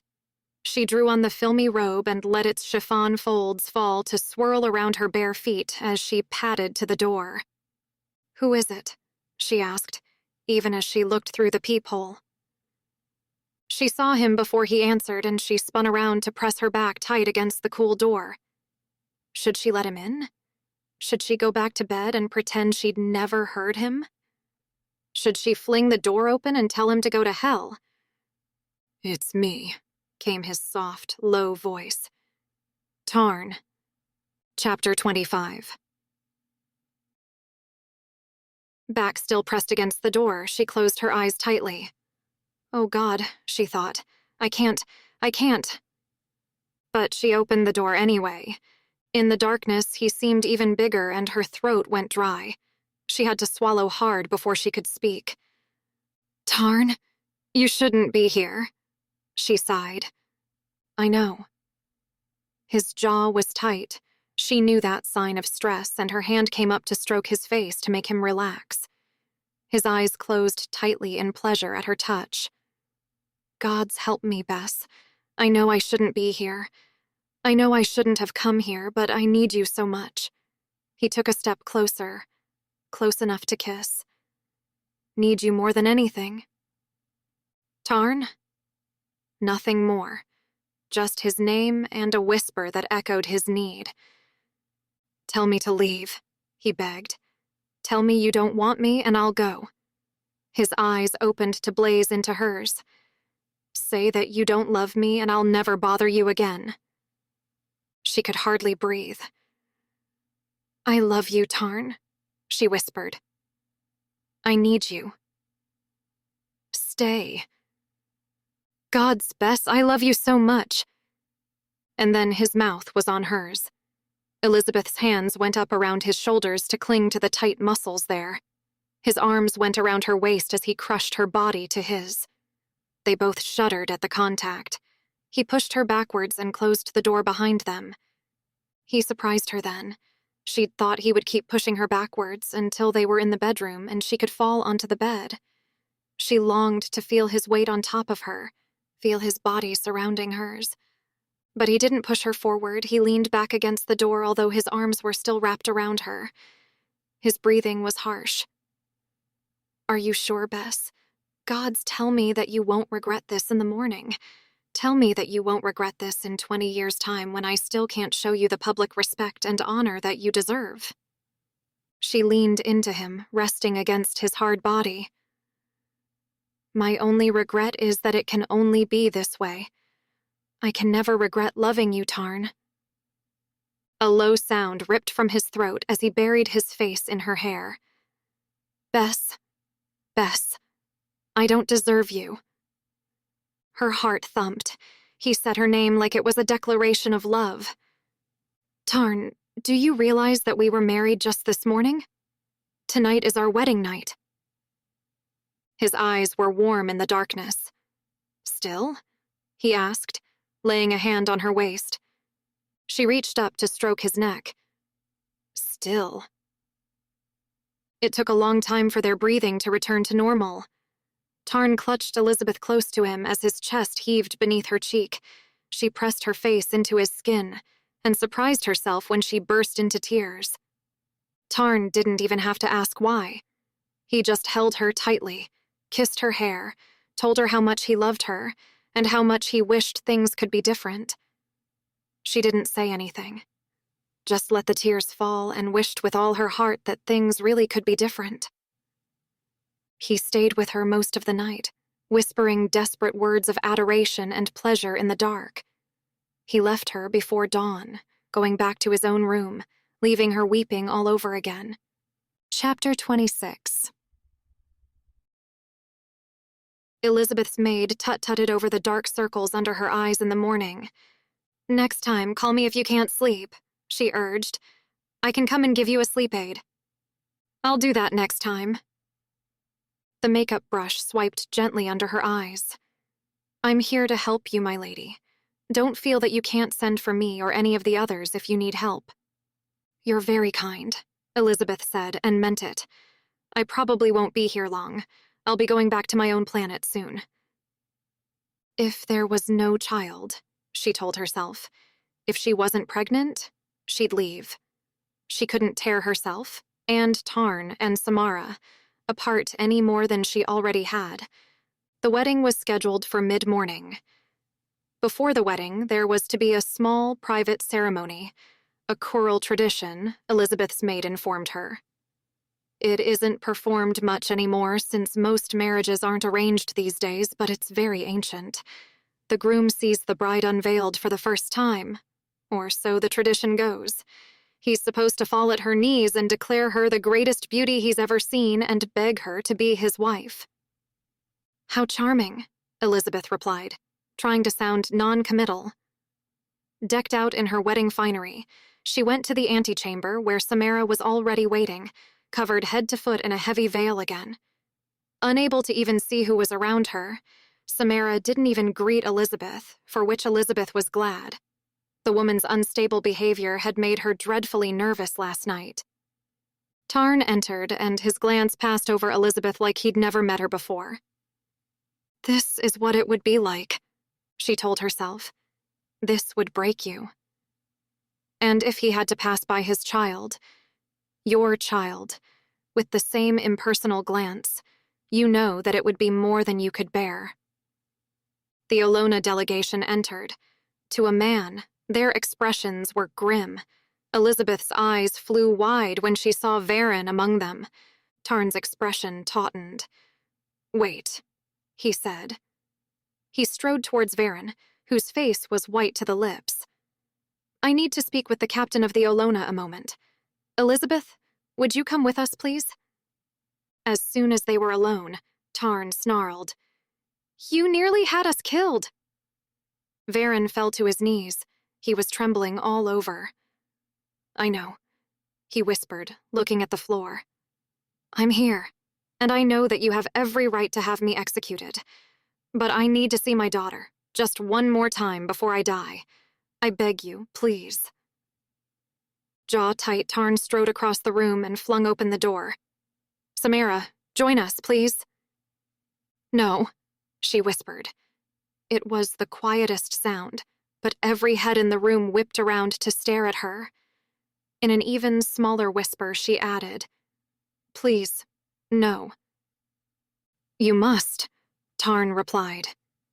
He crossed the room to take her veil-covered arm. She dug in her heels, whispered, "No," again. But Tarn was implacable. He closed the door behind her. "I'm sorry I had to force you in here, Samara," Tarn said. "Your father has committed a crime. He is going to prison for the rest of his life, and he did it for you. He asks only to see your face one more time before he is locked away forever." "No," she moaned. Elizabeth's eyes widened. What daughter could refuse under such circumstances? Tarn pulled at Samara's veil. She tried to grip at it, but, unable to see what he was doing, her fingers tangled in the opaque fabric too late. The veil slid from her. She was beautifully dressed, Elizabeth thought. For a moment, given Samara's fear of exposure, she'd wondered if the other woman was naked under there. But no, Samara was clothed in a beautiful gown, obviously designed especially for her small size, although it appeared a little too tight around the bust where she spilled out of the neckline. Varen shot to his feet. "Who the hell are you?" he demanded. The four of them stood there staring at one another for a long moment. "You're a criminal," Samara breathed. "No one will believe you." Varen grabbed her by the arm, dragged her to the door, and threw it open. "An imposter!" he shouted. All the Olona turned to look. "Every single one of you has known my daughter from her earliest days. This woman is not Samara." He flung her forward, deliberately rough so that she stumbled and fell at the feet of the Olona delegation. "An imposter," some of them echoed. One of them gasped, "I know you." He strode forward and picked the imposter bride up from the ground. "You're the maid who was sent to escort the child." "Child?" Tarn asked, but the sound was lost in the chorus of shouts that rose from the Olona. It took time for the outrage to die down enough to find out what had happened. 5 minutes later, the imposter, head hanging low, stood among them all and told her tale. "My name is she said. "I was selected to be maid to the girl who was to be offered to the Kurl. She is tall for her age. I am small for mine. Under a veil, no one would know the difference between us. I thought, why should she have everything when I have nothing? Why should she be a queen when she isn't even old enough to understand what's going to happen to her, much less enjoy it? So, I took her place. I wore her clothes. I wore her veil. I took her place at the betrothal ceremony." "What have you done with my daughter?" Varin demanded. The other Olona had been forced to restrain him. He was literally shaking with rage. "I didn't kill her!" the imposter snapped. "If that's what you're asking. I wouldn't kill a little girl. I just left her. Out of the way." It took some time to get to tell them where the real Samara was. The whole delegation went with Tarn and Elizabeth to find the girl. No wonder Samara, hadn't allowed anyone in her rooms. The girl was in the closet, bound with her hands in front of her and gagged. There were scraps of food on a plate in the corner, and a jug of water. And a girl she was indeed. Tarn's wide, horrified eyes met Elizabeth's as the little girl was unbound and threw her arms around her father. The picture Varin had shown them, it had probably been taken last year. This girl couldn't be more than 12 years old. Was taken away to the cells to await trial for the imprisonment and impersonation of the Olona bride. Samara, the real Samara, still wept into her father's shirt, and he held her in a protective embrace. "Varin," Tarn said. The Olona captain turned to look at him. Tarn went on. "I understand now why you spoke as you did at the House of Apollo. Believe me, I had no idea that the bride being offered me was a child." His jaw flexed. "I would do anything to make peace between our peoples, but not this." He turned a savage face to the Olona delegation. "I never thought the Olona were barbarians until today. What were you thinking? She's a little girl. This is abhorrent. Not even for the sake of peace between our peoples would I assault a child." Elizabeth thought they'd have the grace to look abashed, but they met his flaring gaze directly. Varin cast his eyes to the ceiling in relief and clutched Samara tighter. "That was what we hoped to hear, King of Gerea," another of the Olona, Loris, said. "We knew that you wanted peace at any price. We had to see what sort of man you are.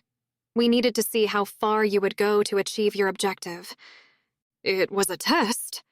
Tarn gaped. They nodded. "It was a test. Forgive us, Varin. It was essential that you did not know." "What if he'd gone through with it?" Varin asked hoarsely, looking down at the little blonde head buried against him. "There were plans in place to rescue her before she even entered the bridal chamber. No harm would have come to her. Then we would have gone to war with a despicable man we could never call king. Now," he turned back to Tarn, "now we know that we will be ruled by a decent man. We will bend our knee to you." All but Varin knelt. He bowed his head, still unable to relinquish his weeping daughter, unable to wipe the tears from his face. Tarn's eyes went to Elizabeth, but he still spoke to Loris. "Do you still demand that I take an Olona woman as my bride?" Loris shook his head. "You have shown yourself to be a decent man. We do not require you to submit your life to our demands. Our submission to you is based on your continued honor and respect for our people and your own, not on your personal life. You may marry whom you please." With a strangled groan, Tarn dropped to his knees before Elizabeth. "Bess, marry me. Marry me, please." She raised her hands without even thinking and placed them in his. He was so tall that even on his knees she barely had to bend to kiss him. She let herself smile as their lips parted and said, "What? Again?" Tarn groaned and buried his face against her, wrapping his arms around her in a crushing embrace. Elizabeth's hands were tender on his head and shoulders, showing him with every touch how much she loved him. "Darling," she whispered, her lips very close to his ear because this moment was for him and him alone. "My darling, I love you. I will marry you." Tarn looked up at her. "We have a priest ready in the throne room. It seems a shame to waste him. Will you marry me today?" Elizabeth nodded, stroking the hair behind his ear. "Yes, Tarn. I will marry you today." There was an awkward moment before the ceremony, though, when Tarn had to pull the priest aside to talk to him privately. "Technically speaking," he said, "we're already married. Can you word the ceremony in such a way that it isn't—" He rubbed the back of his neck ruefully. "Obvious to everyone?" The priest frowned. "Do you mean to say that you were going to marry the Olona woman without dissolving your bond to your Earth bride first?" The priest huffed disapprovingly. "Had I known that, I would never have agreed to perform the ceremony, but I would be glad to celebrate your vows with your true bride." His true bride. The words stayed with Elizabeth more than any other part of the rest of the carefully worded ceremony. His true bride. After the wedding, the Olona and the choral gathered to congratulate them. Varen, leaving his daughter with his comrades, came to speak to them privately. "I am ready for your guards to take me," he said. "Samara is distracted. I would prefer it if she didn't see me taken away. She will be cared for. I am ready." Tarn shook his head. "No, Varen." He looked over at the small, golden-haired girl. "It was a misunderstanding. You were protecting your child. Given what you believed at the time, I don't blame you for any of it. You're a free man." Varen's eyes closed tightly in relief. "I was right to trust you in the beginning," he said. "I regret that I wasn't more candid with you. If I had told you Samara's age, you would have known that the imposter was fooling you and we could have worked together. The important thing is that we work together from now on," Tarn asserted. He and Varen clasped hands. Varen turned to Elizabeth, plastered quietly against Tarn's side. "Goddess, will you also grant me your forgiveness?" "Goddess?" she asked. "I'm not a goddess. I mean, I forgive you. Like Tarn said, you were protecting your child." She laid a hand on her belly. If Tarn's child wasn't in there already, she intended to do her level best to make sure she conceived soon. "I know that Tarn would protect our own child just the same. But I'm not a goddess." Varen looked at her quizzically. "What else would you call it? Fireborn? From a planet far beyond the stars. The woman who faced the goddess Cyrene and won. My people will be singing songs about you for 1,000 years. My Lady Elizabeth Greatheart." He bowed and left them. "It occurs to me again," Tarn commented as they strolled away, steering her expertly through the crowd, "that I never quite got around to asking you those questions." "Questions?" she repeated nervously. "Questions. First, why were we released from prison?" Elizabeth looked up at him. They were in a quiet corner, half hidden by a pillar. She raised her hand, palm up, and conjured a tiny fireball to hover above her palm. Varen was telling the truth. In fact, I don't think he's ever lied to us, not once. I am fireborn. Cyrene tried to have me executed. "Gods!" he gasped. "How did you escape?" Bess grinned. "I refused. I just told her that dying wasn't on my schedule for today. It's all about setting boundaries. Tarn—" She gasped as he swept her into a close embrace. "I knew it," he growled. "When that god hunter struck us on the way home, I thought I heard you." He shook his head, but it was in wonder, not a negative. I thought I heard you shouting back at him, threatening him. In fact, I thought I heard you ripping his ship apart. Did you kick butt, Bess?" She snuggled closer. "I kicked butt, baby." The growl rumbled up from deep inside him. "You're gorgeous when you kick butt, baby." His head dropped to nuzzle at her neck. "Last night, we had to try and be quiet so no one heard us. Tonight, I'm going to make you scream so loud the whole palace will hear you. We're going to keep the whole palace awake." "How long until we can, retire to our suite, Tarn?" He swept her up into his arms, high against his chest. "Right now," he promised, and everyone stared as the king strode out of the throne room, his new bride in his arms. Epilogue.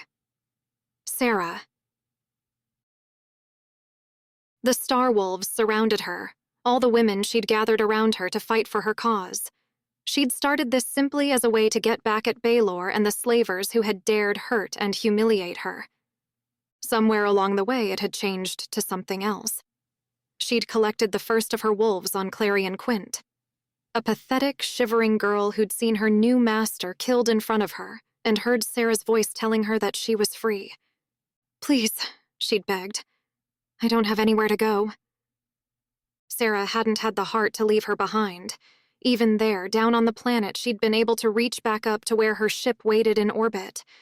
She was one with its gleaming hull, its powerful engines and sophisticated weapons. She piloted the ship with nothing more than her mind and her will. It moved at her command. She couldn't offer the girl much, but she had shelter, and there was a replicator on board that could be replenished every time they passed close enough to a star to harvest the solar winds. That could provide food, clothing, and any other material need. She'd planned to take the girl somewhere and drop her off. Somehow, though, the girl had stayed. Once she'd been given decent clothes and fed decent food, she looked quite different. It was only when they received the first retaliatory hail from Clarion Quint that Sarah saw the fire in the girl's eyes, and it started to dawn on her that maybe this wasn't the end of something, but the beginning. Others had joined them. Cassandra, who already had a ship of her own and fire in her eyes. Melisandre, the healer, whose quiet words of wisdom had stopped Sarah from hurtling herself into danger more than once.